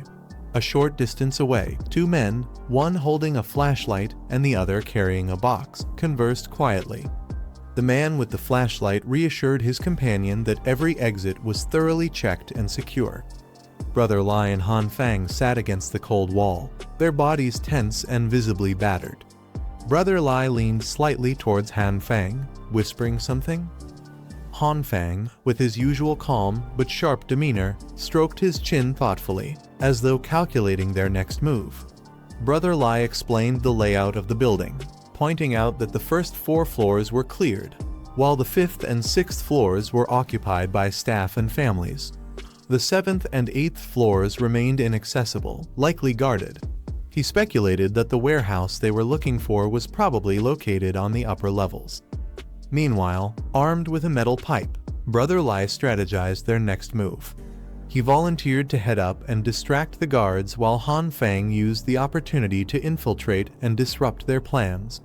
Han Fang nodded silently, ready for the task ahead. Brother Lai and Han Fang cautiously ascended the dimly lit staircase, their weapons ready as they scanned for any signs of movement. Brother Lai whispered his confusion, wondering aloud where everyone had gone. Perhaps they were taking a break to eat. Reaching another floor, they noticed it too was eerily empty. Brother Lai, trying to calm Han Fang's rising tension, advised him not to overthink the situation. He reached the 7th floor, pausing in front of the marked door. Han Fang questioned whether the supplies were truly stored on these upper levels. Brother Lai hesitated, admitting he wasn't entirely sure in such uncertain circumstances. As they cautiously peered around the corner, Brother Lai's frustration grew. Not only were there no guards in sight, but the complete absence of anyone felt suspicious. He muttered about how strange it was not to see even a single soul. He moved cautiously through the dim corridor, their flashlights piercing the darkness. Brother Lai suggested they split up to search, instructing Han Fang to take the left while he covered the right, with a plan to call out if anything suspicious arose. Han Fang nodded in agreement, gripping his weapon tightly. As they progressed, Han Fang let out a quiet sigh, remarking to himself that he had expected more resistance along the way. Still, he rationalized that this reconnaissance mission was meant to scout the area rather than engage in a full confrontation. As the group gathered around the table, Han Fang calmly explained the situation. He pointed out that the committee had too many members for them to defeat head-on. Instead, he proposed that the only way to dismantle their power was by targeting them from within. He listened intently while Brother Lai leaned forward, asking how they could accomplish such a task. He confidently elaborated, describing the committee as an organization that thrived on controlling resources. He suggested that if they could locate the warehouse storing their supplies and empty it, the committee's structure would collapse instantly. Han Fang moved cautiously through the dim corridor, his flashlight cutting through the darkness. Muttering to himself, he acknowledged the difficulty of locating the exact room where the supplies might be hidden. His mind remained alert, aware of the possibility of someone suddenly appearing and catching them off guard. Just as his thoughts wandered, he froze, his eyes widening in surprise. In the distance, Brother Lai moved, its silhouette barely visible in the dim light. "Did we actually find it?" he murmured under his breath, gripping his weapon tightly. Han Feng, with a nervous grin, tried to explain himself, beads of sweat forming on his forehead. Brother Lai hesitated, questioning whether such an obvious label could be a trap. Han Feng, still unsure, tilted his head and responded with skepticism, wondering if it might actually just be what it seemed, a storage room. Han Feng pointed out the lock on the door, noting how unusually secure it was. Brother Lai, holding the flashlight steady, dismissed the concern casually, suggesting it might have been left locked by mistake. "We'll know once we open it," he added confidently, moving closer to inspect the door. Both of them readied themselves. As Brother Lai moved to unlock the door, Han Feng quickly grabbed his arm, shouting for him to wait. Han Feng pointed out the setup, calling it a textbook trap designed to catch them off guard. Brother Lai leaned in closer, muttering how elaborate and suspicious the mechanism looked. Han Feng urged caution, emphasizing that whoever set this up was meticulous enough to even rig explosives, making it impossible to predict what might be hidden behind the door. Han Feng recalled overhearing the two men earlier, mentioning something suspicious about the warehouse door. He speculated that their conversation might have been a hint about the trap they now faced. Brother Lai, nodding in agreement, acknowledged Han Feng's sharp observation. Han Feng then emphasized the importance of not rushing into anything. He proposed they first figure out what was inside the warehouse before making any drastic moves, suggesting they proceed cautiously and check the upper floors later. Brother Lai, with a serious expression, agreed to the plan, ready to follow Han Feng's lead. Han Feng dashed through the dim hallway, his flashlight illuminating the path ahead as he moved with precision and speed. Brother Lai followed closely behind, gripping his weapon tightly.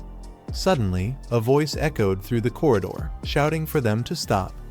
Without hesitation, they pressed forward cautiously, their flashlights sweeping across the cracked walls and damp floor.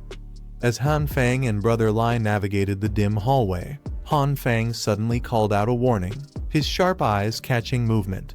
A man leaped from the shadows, wielding a weapon aimed at Brother Lai. Reacting swiftly, Han Feng raised his pipe to block the incoming strike. Without hesitation, Brother Lai counterattacked, landing a powerful kick that sent the guard staggering backward. He yelled for Han Feng to escape, urging him to leave the fight and secure their mission. While Brother Lai stood his ground, ready for the next move. As Brother Lai smashed against the locked door, Han Feng questioned the earlier assumption that no one would be around when supplies were distributed. Brother Lai, frustrated, admitted he hadn't been allowed on this floor previously, which left him uncertain. Suddenly, they heard the unmistakable sound of footsteps approaching, and Han Feng quickly alerted Brother Lai to the presence of someone nearby. Deciding not to engage directly, Han Feng suggested they continue upstairs to avoid unnecessary confrontation. Brother Lai nodded in agreement, and they cautiously climbed the stairs. Reaching the 8th floor, they stopped momentarily to assess the surroundings.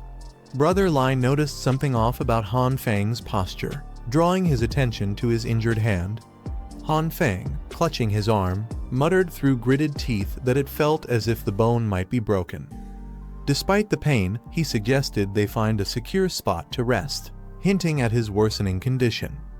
Brother Lai, visibly concerned, nodded in agreement, but his face suddenly twisted in fear.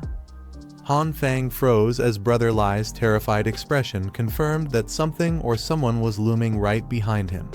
His stuttering voice broke through the silence as he pointed behind Han Feng, eyes wide in panic. Han Feng was caught off guard as a strong hand clamped over his face, muffling his exclamation of surprise. Before he could react, he was violently pulled backward through the doorway, his legs flailing helplessly in the air. Han Feng falling from a great height, his scream echoing as his body crashes with immense force onto the ground. The impact sends shockwaves through the surroundings, scattering debris everywhere. The steel gate with a deafening crash, the force of the impact warping the metal. As he slides down, battered but alive, his expression twists with pain, his breath visible in the cold air. Clenching his teeth, he mutters faintly, he laced with frustration and resolve. Despite the evident damage, his fiery determination burns bright in his eyes. As Han Feng struggles to sit up, His body weak from the earlier impact, a hooded man steps forward. He asking if Han Fang is alright and urging him to hold on. Han Fang glances up, his exhaustion evident, but though his body trembles from the pain. The man steps closer, as they demand an explanation for Han Fang's presence. Han Fang, still visibly shaken, but attempting to mask his discomfort, offers a strained response, claiming they were only there to collect supplies. The man questioning Han Fang's claim with a hint of suspicion. Without waiting for a response, he steps forward and presses their boot onto Han Fang's chest, pinning him to the ground. Han Fang clenches his teeth, struggling against the weight, his body trembling under the pressure. A nervous laugh escapes him as he tries to hide his discomfort. The man, however, his face now visible with a mocking smirk, questions Han Fang's excuse, dismissing it as if he were speaking to a child.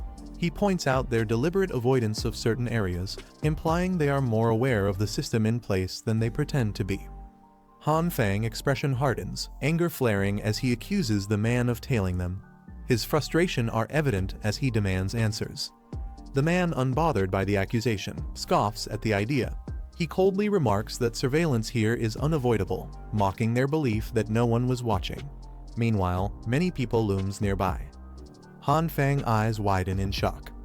As he takes in the horrifying scene before him, several unconscious or lifeless individuals sprawled across the room. He mutters in disbelief, questioning if this was the work of the man.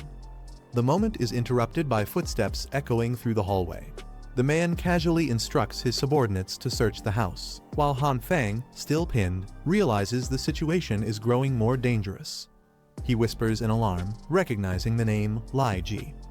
The man smirks faintly before turning away.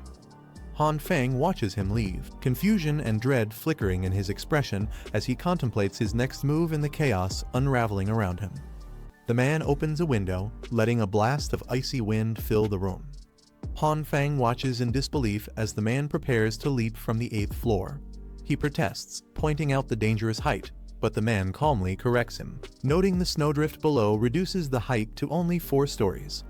The man crouches on the window ledge, dismissing the risk as insignificant with the snow to break his fall, as he sarcastically offers Han Fang a choice jump or die another way. Meanwhile, Han Fang hears a sudden commotion. A nearby door bursts open with a loud crash, startling him. He turns quickly, tense and alert, realizing he has been spotted. Shouting erupts as the pursuers zero in on his location.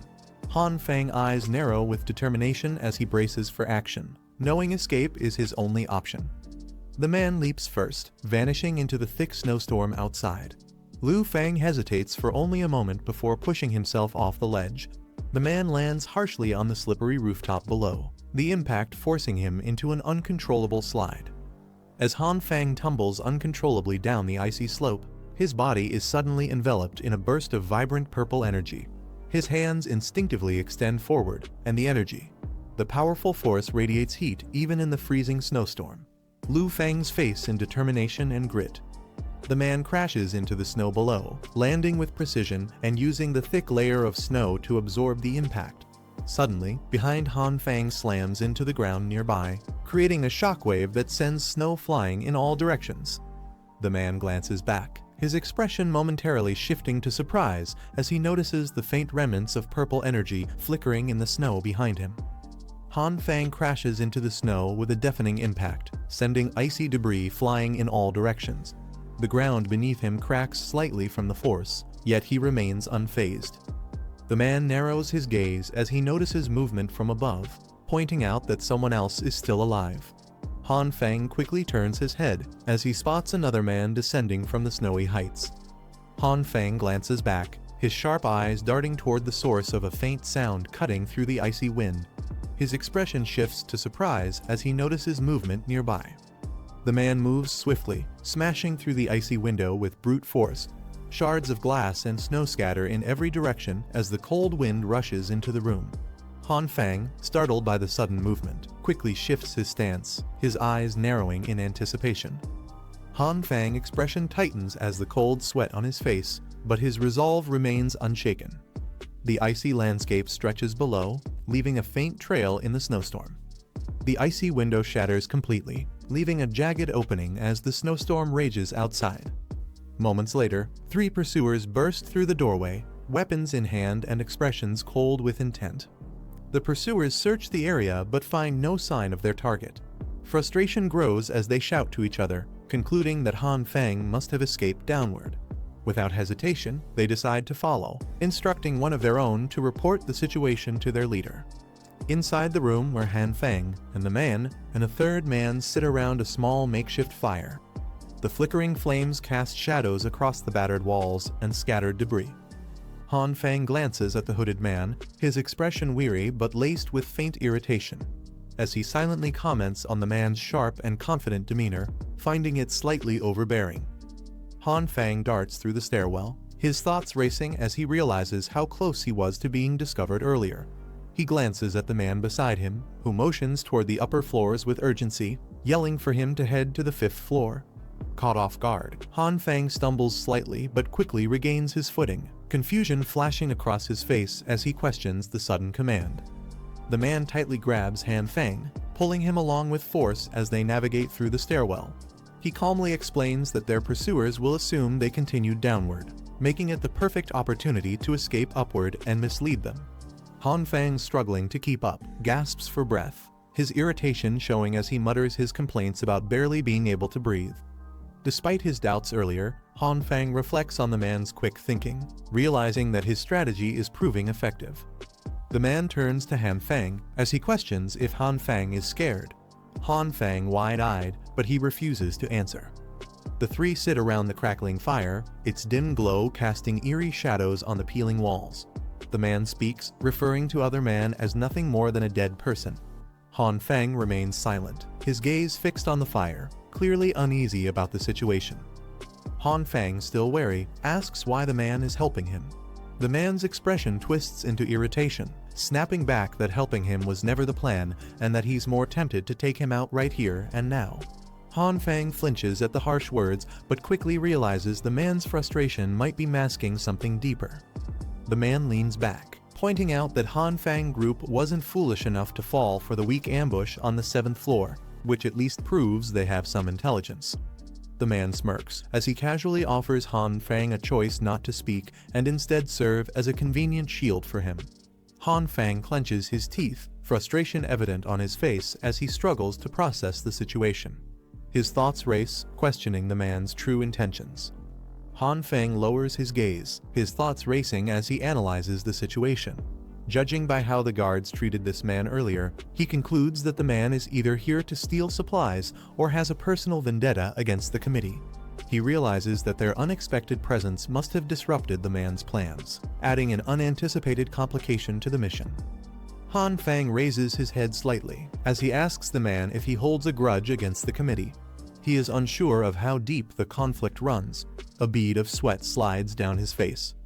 The man smirks. He shrugs off Han Feng's question, saying if Han Feng thinks there's a grudge, then so be it.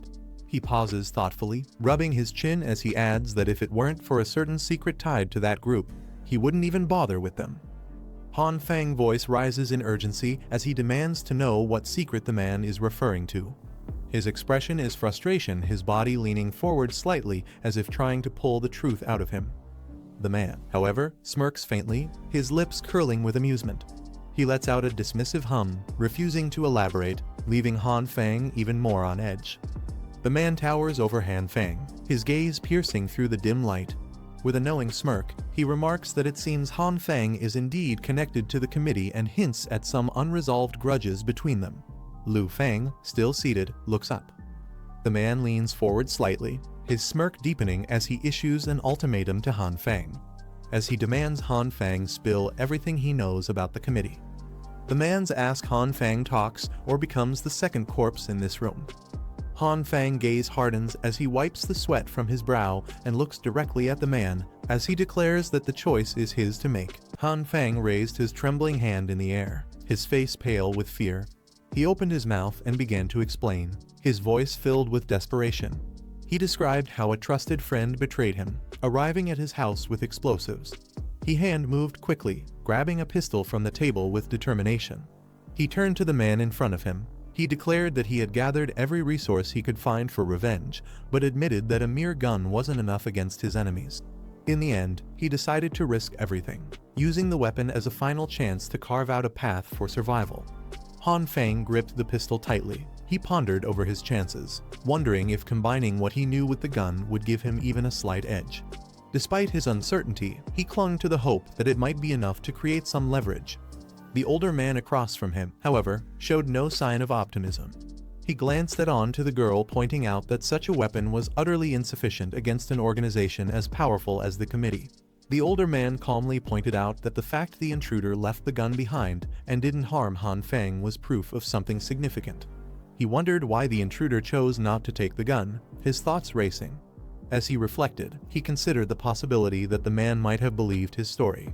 He considered the situation deeply, presenting two possibilities in his mind. First, he speculated that the enemy might have been acting to maintain their leadership and influence, using ruthless strategies to assert control. Second, he assumed they might possess even more dangerous weapons, which gave them the confidence to overlook something as minor as taking his pistol. The older man, observing Han Feng's tense expression, calmly asked if this entire mission was about resolving the issue with his treacherous former friend. Han Feng confirmed, explaining that eliminating the traitor would at least bring some peace to the chaos created by the committee, even if only temporarily.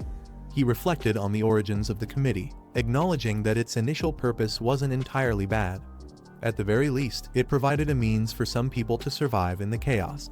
However, he noted how the once noble intentions had been twisted, creating a world where people constantly questioned who deserved to live and who didn't, leading to a survival of the fittest mentality. He observed how those who had lost their humanity and moral compass during the apocalyptic events could no longer integrate back into society, even if the end of days were to pass. The scars left behind had created a fractured community where trust and normalcy were distant dreams. He clenched his fists, declared his intention to dismantle the committee. The flames crackled in the background, casting shadows across the room as his resolve burned brightly. The older man listened quietly, then leaned forward slightly. He questioned what destroying the committee would ultimately achieve, his tone laced with doubt. The older man calmly pointed out the harsh reality of the world, where the strong devour the weak, dismissing Han Feng's idealistic resolve as naive. He explained that if no one acted, small communities would eventually turn into arenas of chaos, filled with looting and slaughter. Han Feng, still resolute, argued back, questioning whether they could simply allow such degeneration to continue. The older man, with a knowing glance, suggested seeking a third opinion.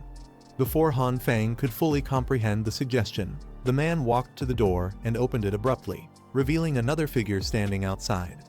As soon as the door opened, a red object came flying toward the older man, hitting him squarely on the side of his face. The sudden attack startled him, but his reflexes were sharp. The figure, revealed to be a young woman, tried to defend herself. She pulled back, but was quickly overwhelmed as the older man grabbed her weapon with incredible force. The older man tightened his grip, overpowering the assailant and wrenching away her weapon. With a swift motion, he raised his fist to strike, his imposing figure looming over her. The young woman flinched but quickly shouted for him to stop. Han Feng stepped forward, his eyes narrowing as he recognized her. He questioned her identity, asking if she was a nurse or someone related to the committee. The woman's defensive posture softened as she realized who she was facing, addressing Han Feng by name with visible surprise. The young woman apologized sincerely, explaining that she hadn't meant to eavesdrop. She nervously adjusted the bandages on Han Feng's arm as she continued speaking. She explained that she had been tasked with recovering items from someone who had passed away. Upon entering the area, she heard suspicious noises, prompting her to act out of caution and hide in the room. Han Feng listened attentively, nodding as he pieced together her explanation. The older man, still towering over them, remarked sarcastically that her actions might have contributed to the person's death. The woman dismissed his comment, muttering that such sacrifices were hardly worthy of praise. She admitted that the criticism might be justified, but made it clear she had no regrets. Her gaze was unwavering as she explained that survival was the only way to save more lives in the future, even if it meant making difficult or questionable choices. The older man remained silent, his expression unreadable as he processed her words. Han Feng questioned how she managed to move freely in and out of the area, suspecting prior arrangements with his former friend. The woman admitted that she had been given a pass and supplies by him. She added that the resources were too valuable to decline, implying her acceptance was more of a necessity than a choice. As she explained how his friend had recently relocated many sick and elderly individuals, one of whom was Lai Ye. By the time she became aware of the situation, it was already too late. Lai Ye had passed away. The older man remarked that if sacrificing one person meant sustaining the committee's operations for a bit longer, it was a decision he might have made himself.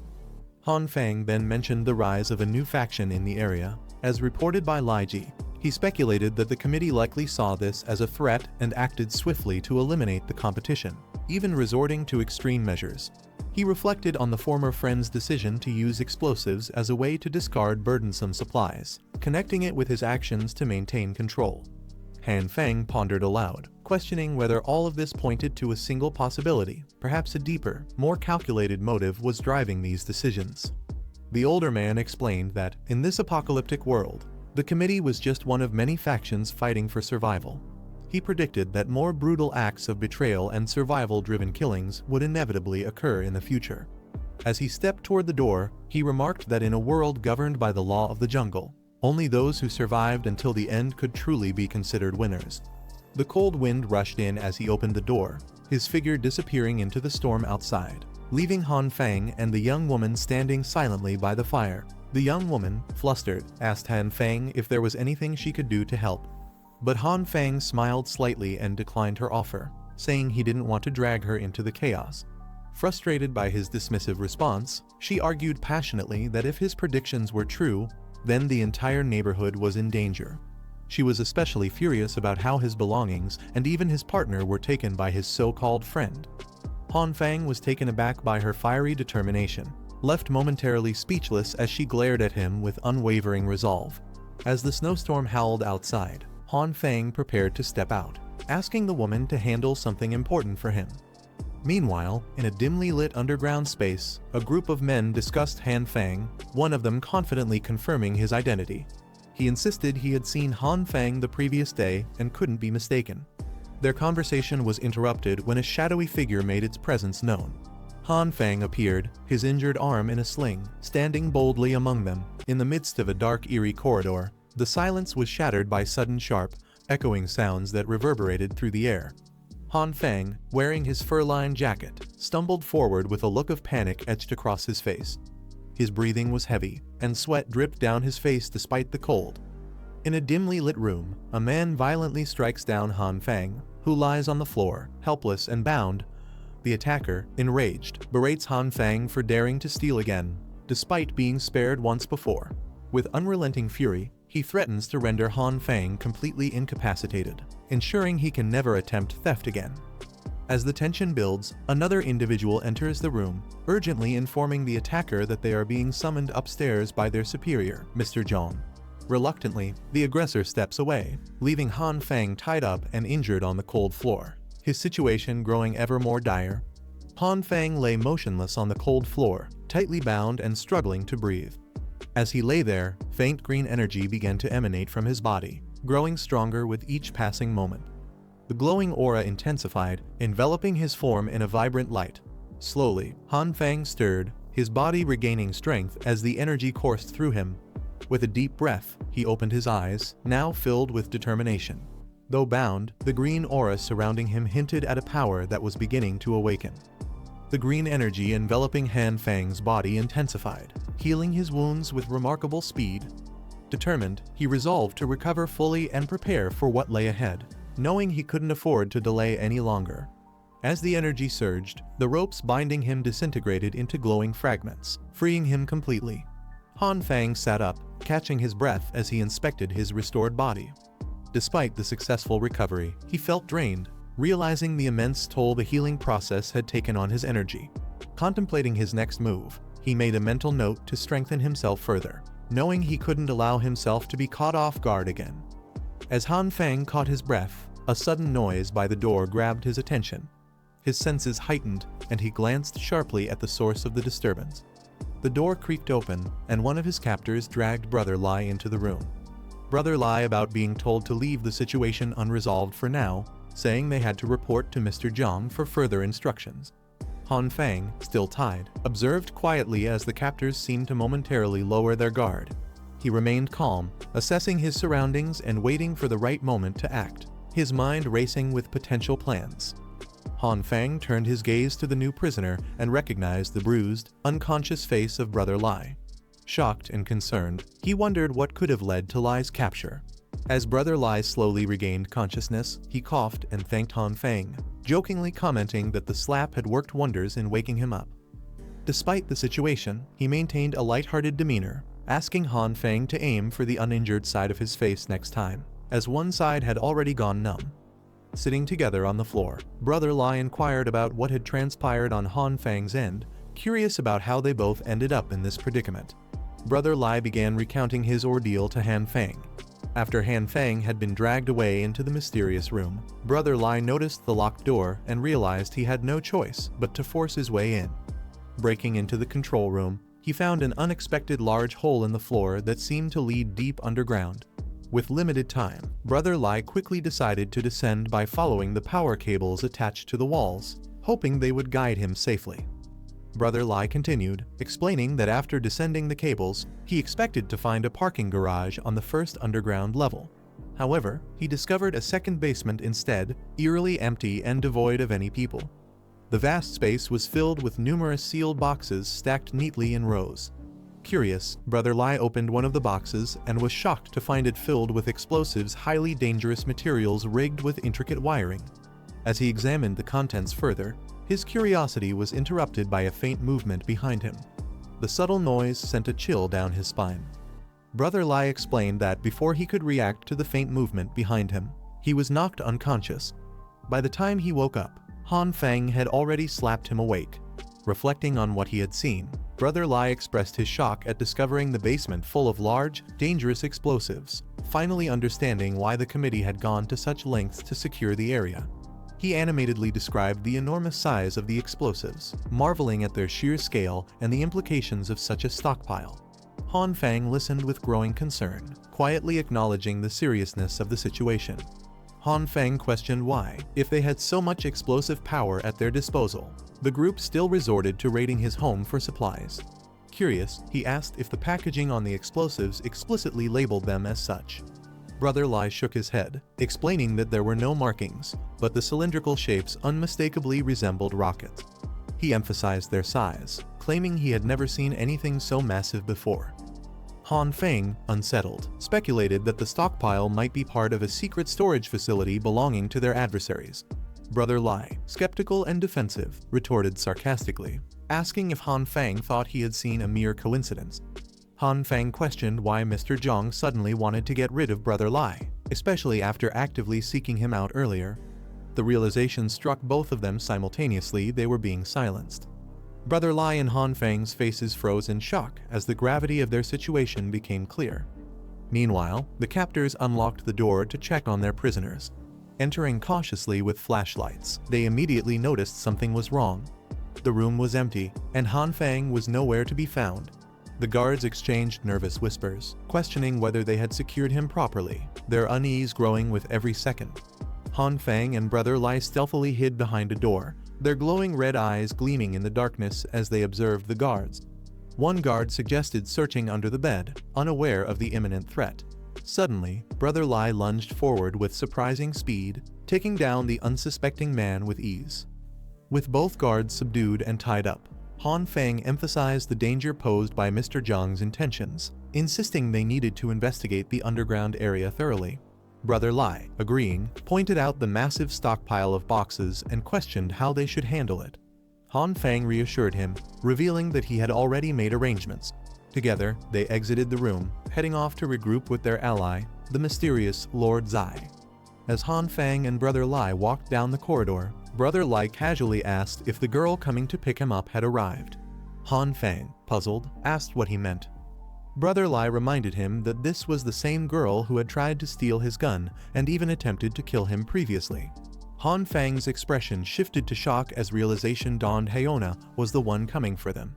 Moments later, Haona appeared, pointing a gun directly at Han Fang. Startled, Han Fang yelled out, warning Brother Lai not to open the door.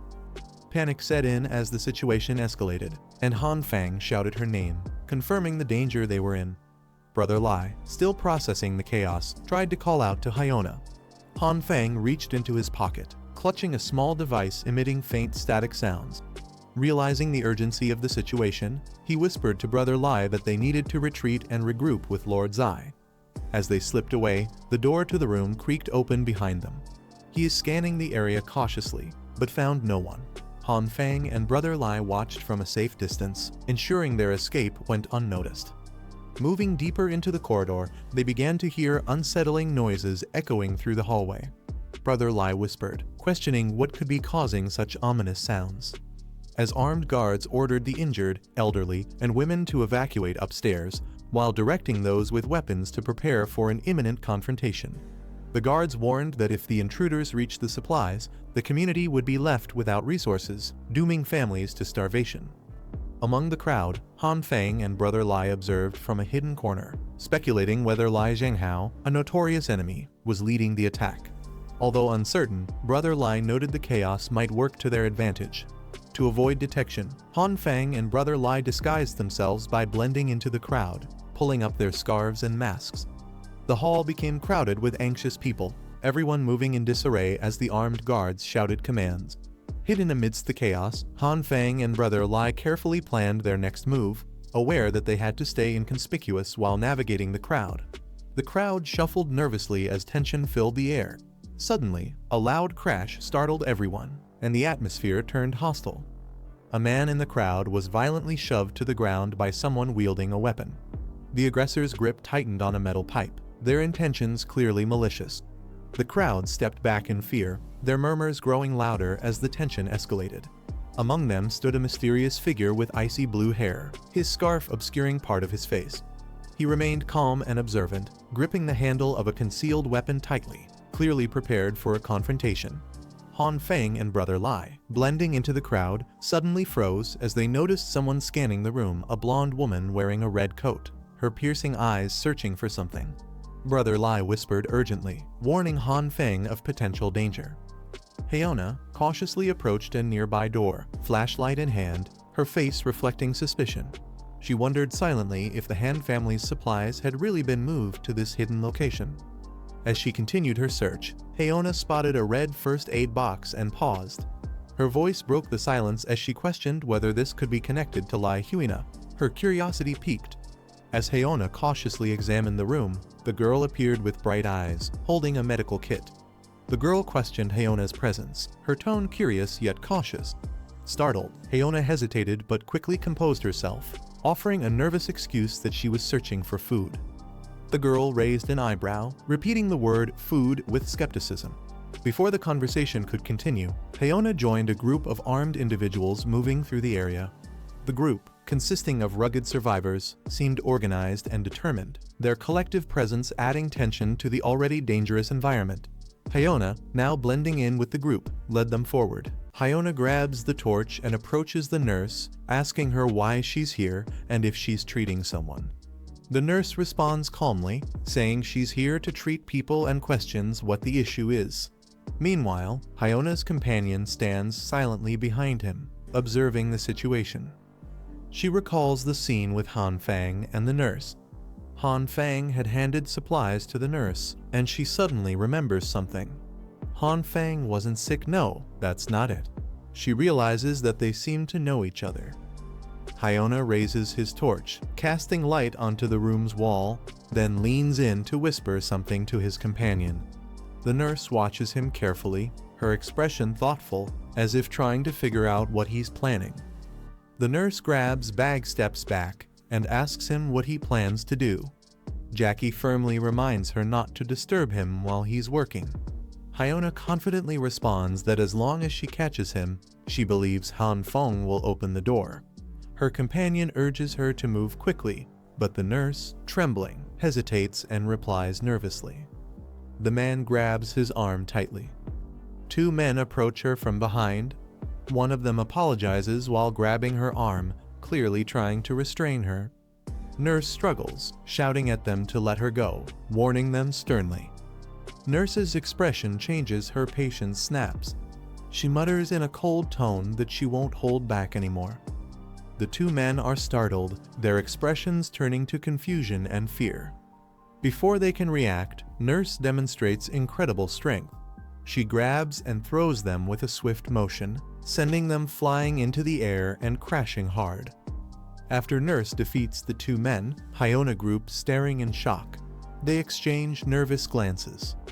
Nurse warns them to stay out of her way and not interfere with her work. The group hesitates, unsure of how to respond, and takes a step back. Suddenly, Hyona pulls out a knife. Her face twists in anger as she lunges toward Nurse, calling her a monster. Nurse instinctively raises her arm, ready to defend herself from the sudden attack. Her attack barely grazes the jacket, sending feathers flying from the damaged fabric. Nurse is momentarily surprised but maintains her composure. Hyona, realizing Nurse's strength, retreats slightly, warning the others to be cautious. The sound of a door unlocking catches everyone's attention. The group, including Hyona, turns toward the noise, visibly startled and unsure of what's happening. Weapons in hand, they brace themselves. As the door opens, the girl emerges, radiating an ominous aura. The group panics, their fear evident as they instinctively step back. Hyona shouts a warning, but their weapons are suddenly flung aside by an unseen force. The girl claps its hands together, intensifying the energy. The energy swirls violently, sending a chill through the air. The energy released by the girl grows stronger, creating a vortex that begins pulling on everything around it. Hyona struggles against the pull, realizing even her clothes are being dragged toward the energy. The group descends into chaos, screaming as they are swept off their feet by the force. Amid the panic, one man desperately shouts in defiance, only to be knocked down by a sudden blow. In the midst of the turmoil, a masked man swiftly attacking the fallen man with brutal force. Around them, others attempt to fight back or flee, but the masked man shows no mercy. Han Fang and Brother Lai dashes out of a building. As they run, one complaining about the pursuit while the other defends their actions. Behind them, a man bursts through the doors, shouting threats as he charges after them. Han Fang takes advantage of the situation, enhancing his gloves with some mysterious energy. With a calculated move, he delivers a powerful, glowing punch toward the large pursuer, showcasing his hidden strength. Han Fang and Brother Lai run through the parking lot, pursued by a group of armed men. One of them yells that they've escaped, urging the others to catch them. Han Fang, frustrated, mutters that this has gotten out of hand, and they need a plan. As the pursuit intensifies, Han Fang quickly comes up with a strategy. He tells Brother Lai to continue running and meet up with their ally, the King of Evil. Brother Lai hesitates, concerned about Han Fang staying behind alone, but Han Fang reassures him with confidence, claiming he has it under control. With determination, Han Fang abruptly stops, planting his foot firmly on the ground. Han Fang stumbles but quickly regains his footing, leaping onto the hood of a nearby car. The pursuers close in, shouting for him to stop. One of them shines a flashlight. Standing atop the car, Han Fang raises the flashlight high, yelling loudly to capture everyone's attention. His bold stance causes the group of attackers to pause momentarily. Han Fang smirks, delivering an intimidating taunt while holding up a gesture that mocks the pursuers. He dares them to come at him. Han Fang stands confidently atop the car, his flashlight held high. The crowd quiets down, their focus entirely on him as he commands the scene with a smirk. The attackers grit their teeth, their fury uncontainable as they shout threats and surge forward, determined to capture him.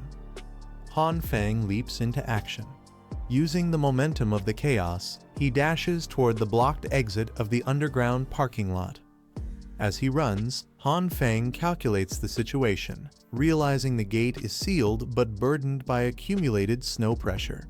With a clear strategy forming in his mind, his determination sharpens as he pushes forward. One man clenches his fist, prepared to strike. But one of the attackers lands a powerful blow on his chest, sending him staggering backward. The impact forces a pained grunt from him as he struggles to regain his balance. He's thrown across the parking lot, colliding with the ground near a car. Despite the pain, Han Feng pulls himself up, his defiant glare fixed on the approaching mob. The lead attacker roars in anger, demanding his capture, while the group closes in, determined to bring him down. Han Feng, though visibly injured, steadies himself, ready to face the onslaught once more. Han Feng leans against the gate, catching his breath. He reaches out and channels a glowing, spiked orb of energy into the sealed metal door. The crowd halts, startled by the sudden radiance. Confused voices rise as they question what is happening. The gate, now pulsating with the pink glow of Han Feng's energy, becomes the center of everyone's attention. In a sudden burst, the energy dissipates, leaving the gate unsealed. The crowd stares in shock, unable to comprehend what just transpired. Han Feng stands firm. Han Feng shouts defiantly, daring his pursuers to come at him. The glowing gate begins to crack under the intense energy, emitting an ominous sound. Suddenly, with a deafening roar, the snow piled above collapses in a massive avalanche. The freezing debris crashes down, engulfing the group. Chaos erupts as the attackers panic, shouting warnings and scrambling to escape the deadly surge. The avalanche sends them scattering, their earlier bravado replaced by sheer terror. A car comes crashing down into the group, causing a massive explosion of snow and debris. The force of the impact sends the attackers scattering, some narrowly escaping while others are caught in the devastation. A determined man charges through the snowstorm, shouting in anger and pushing forward despite the destruction. Meanwhile, the remaining attackers retreat to safety, urging each other to get inside as the chaos unfolds. Han Feng is thrown into the snow from the blast, but struggles to pull himself up. He gasps for air, coughing violently, as the freezing environment surrounds him. Han Feng examines his surroundings, noticing how the snow has softened the area. He questions why he feels no exhaustion despite the intense situation, pondering if his training has enhanced his stamina. As he contemplates, he dismisses the idea of waiting idly for death. Suddenly, the older man appears, crouching a short distance away.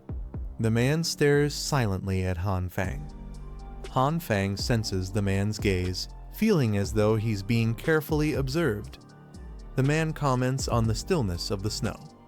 He then abruptly grabs Han Feng, pulling him toward a safer area.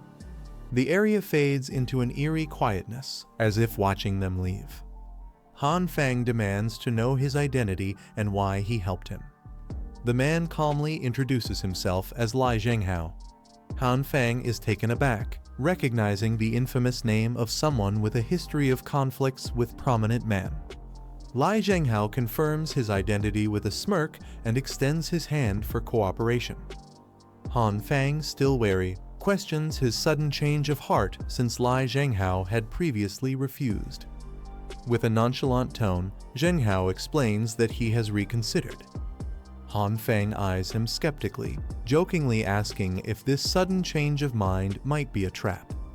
Lai Zhenghao explains his approach to Han Feng, stating that it's all about gaining mutual benefits, leaving the decision to act or not entirely up to him. Han Feng listens silently, deep in thought. Han Feng contemplates the situation, realizing that having Lai Zhenghao on their side would increase their chances of success against their enemies. After a moment, he agrees, deciding to trust Zhenghao for now. Though Han Feng remains skeptical of Zhenghao's intentions, he acknowledges that their goals align for the time being. They seal their agreement with a firm handshake. At the 2F level, snow-covered vehicles with bright headlights are seen. A convoy of vehicles and a large bulldozer gather in an underground parking area. A man informs Zhang that the vehicles have arrived, and they can now proceed to call the people upstairs. Zhang nods and directs two brothers to notify the family members and escort them downstairs first. Another report is delivered to Zhang. He learns that the large door on the first floor has collapsed under the weight of the snow.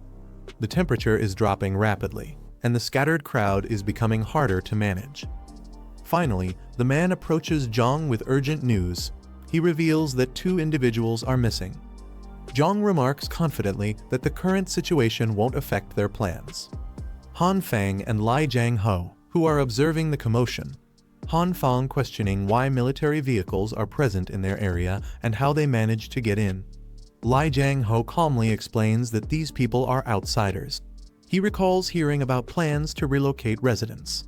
Han Fang, skeptical, wonders where anyone could relocate, given the freezing and treacherous conditions outside.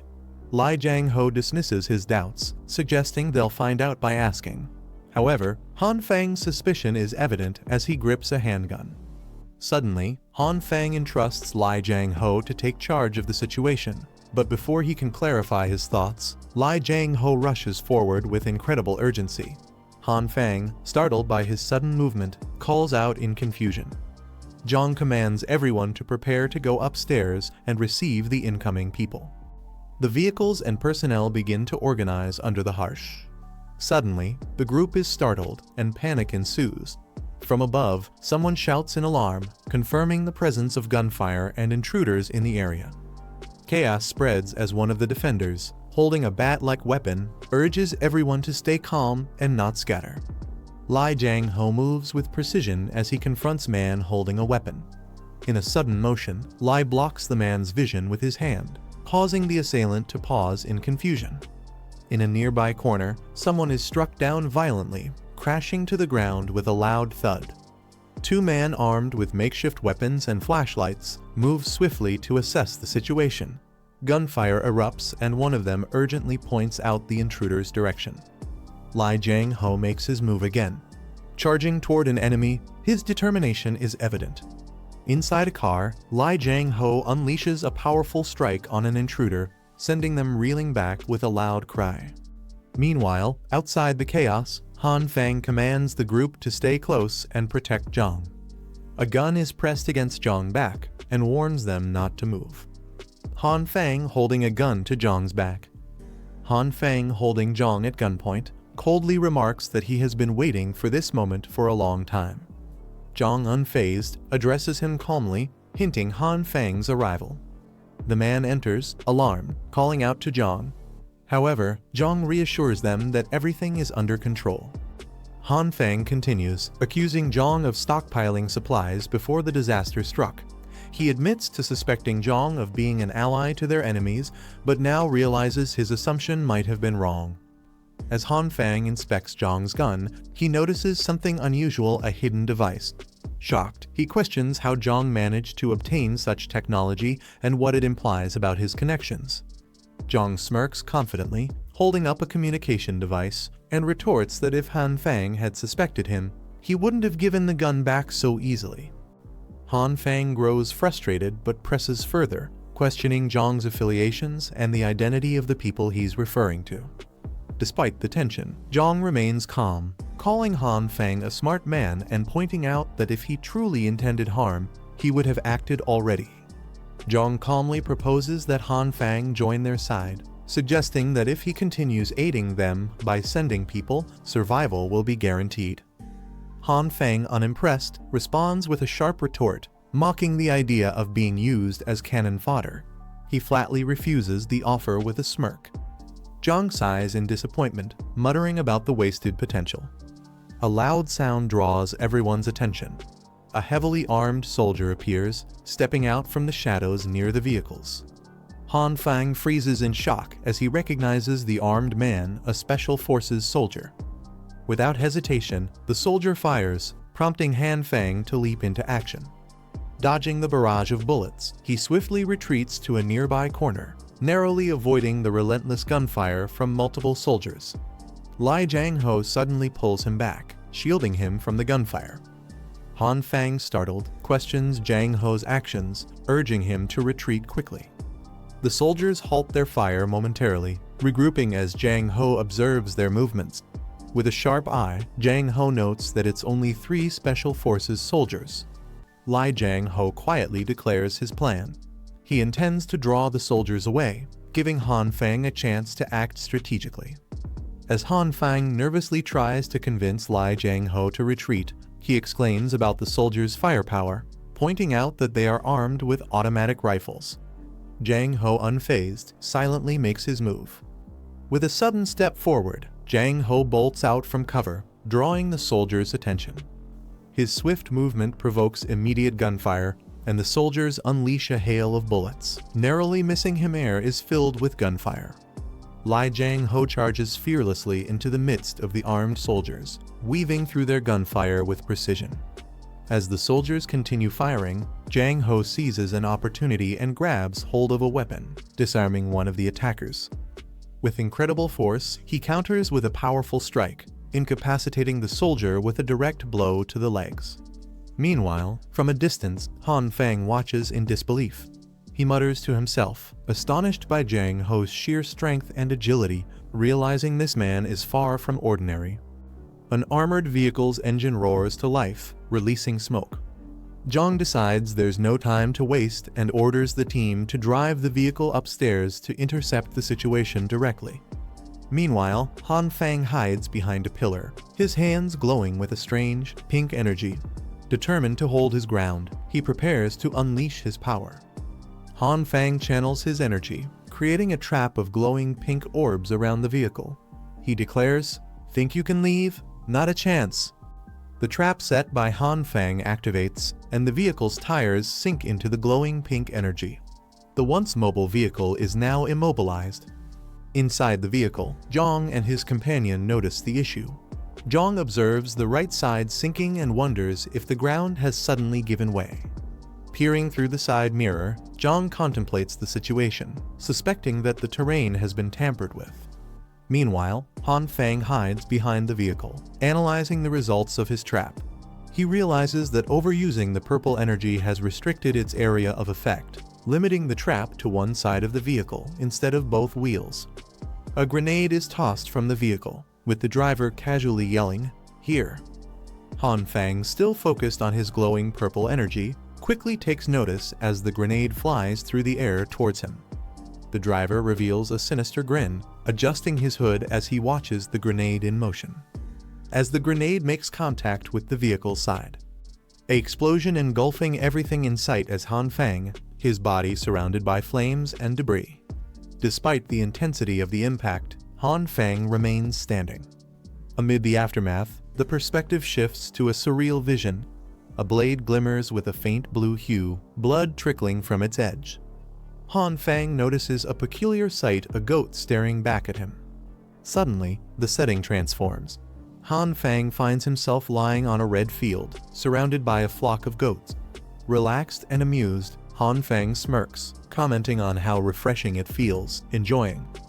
As Han Fang relaxes in the field surrounded by goats, he feels something wet and cool on his face. At first he laughs, commenting on how refreshing it feels. However, his expression quickly shifts to confusion and shock as he realizes a goat is licking him. Turning to face the source, Han Fang is startled to see a massive goat towering over him. Green energy begins to seep from the coils, leaving Han Fang yelling in alarm as he struggles to break free from the creature's grasp. The goat tightens further around Han Fang, glowing with a sinister green energy. Han's body begins to convulse as the corrosive energy surges through him, causing him to cry out in agony.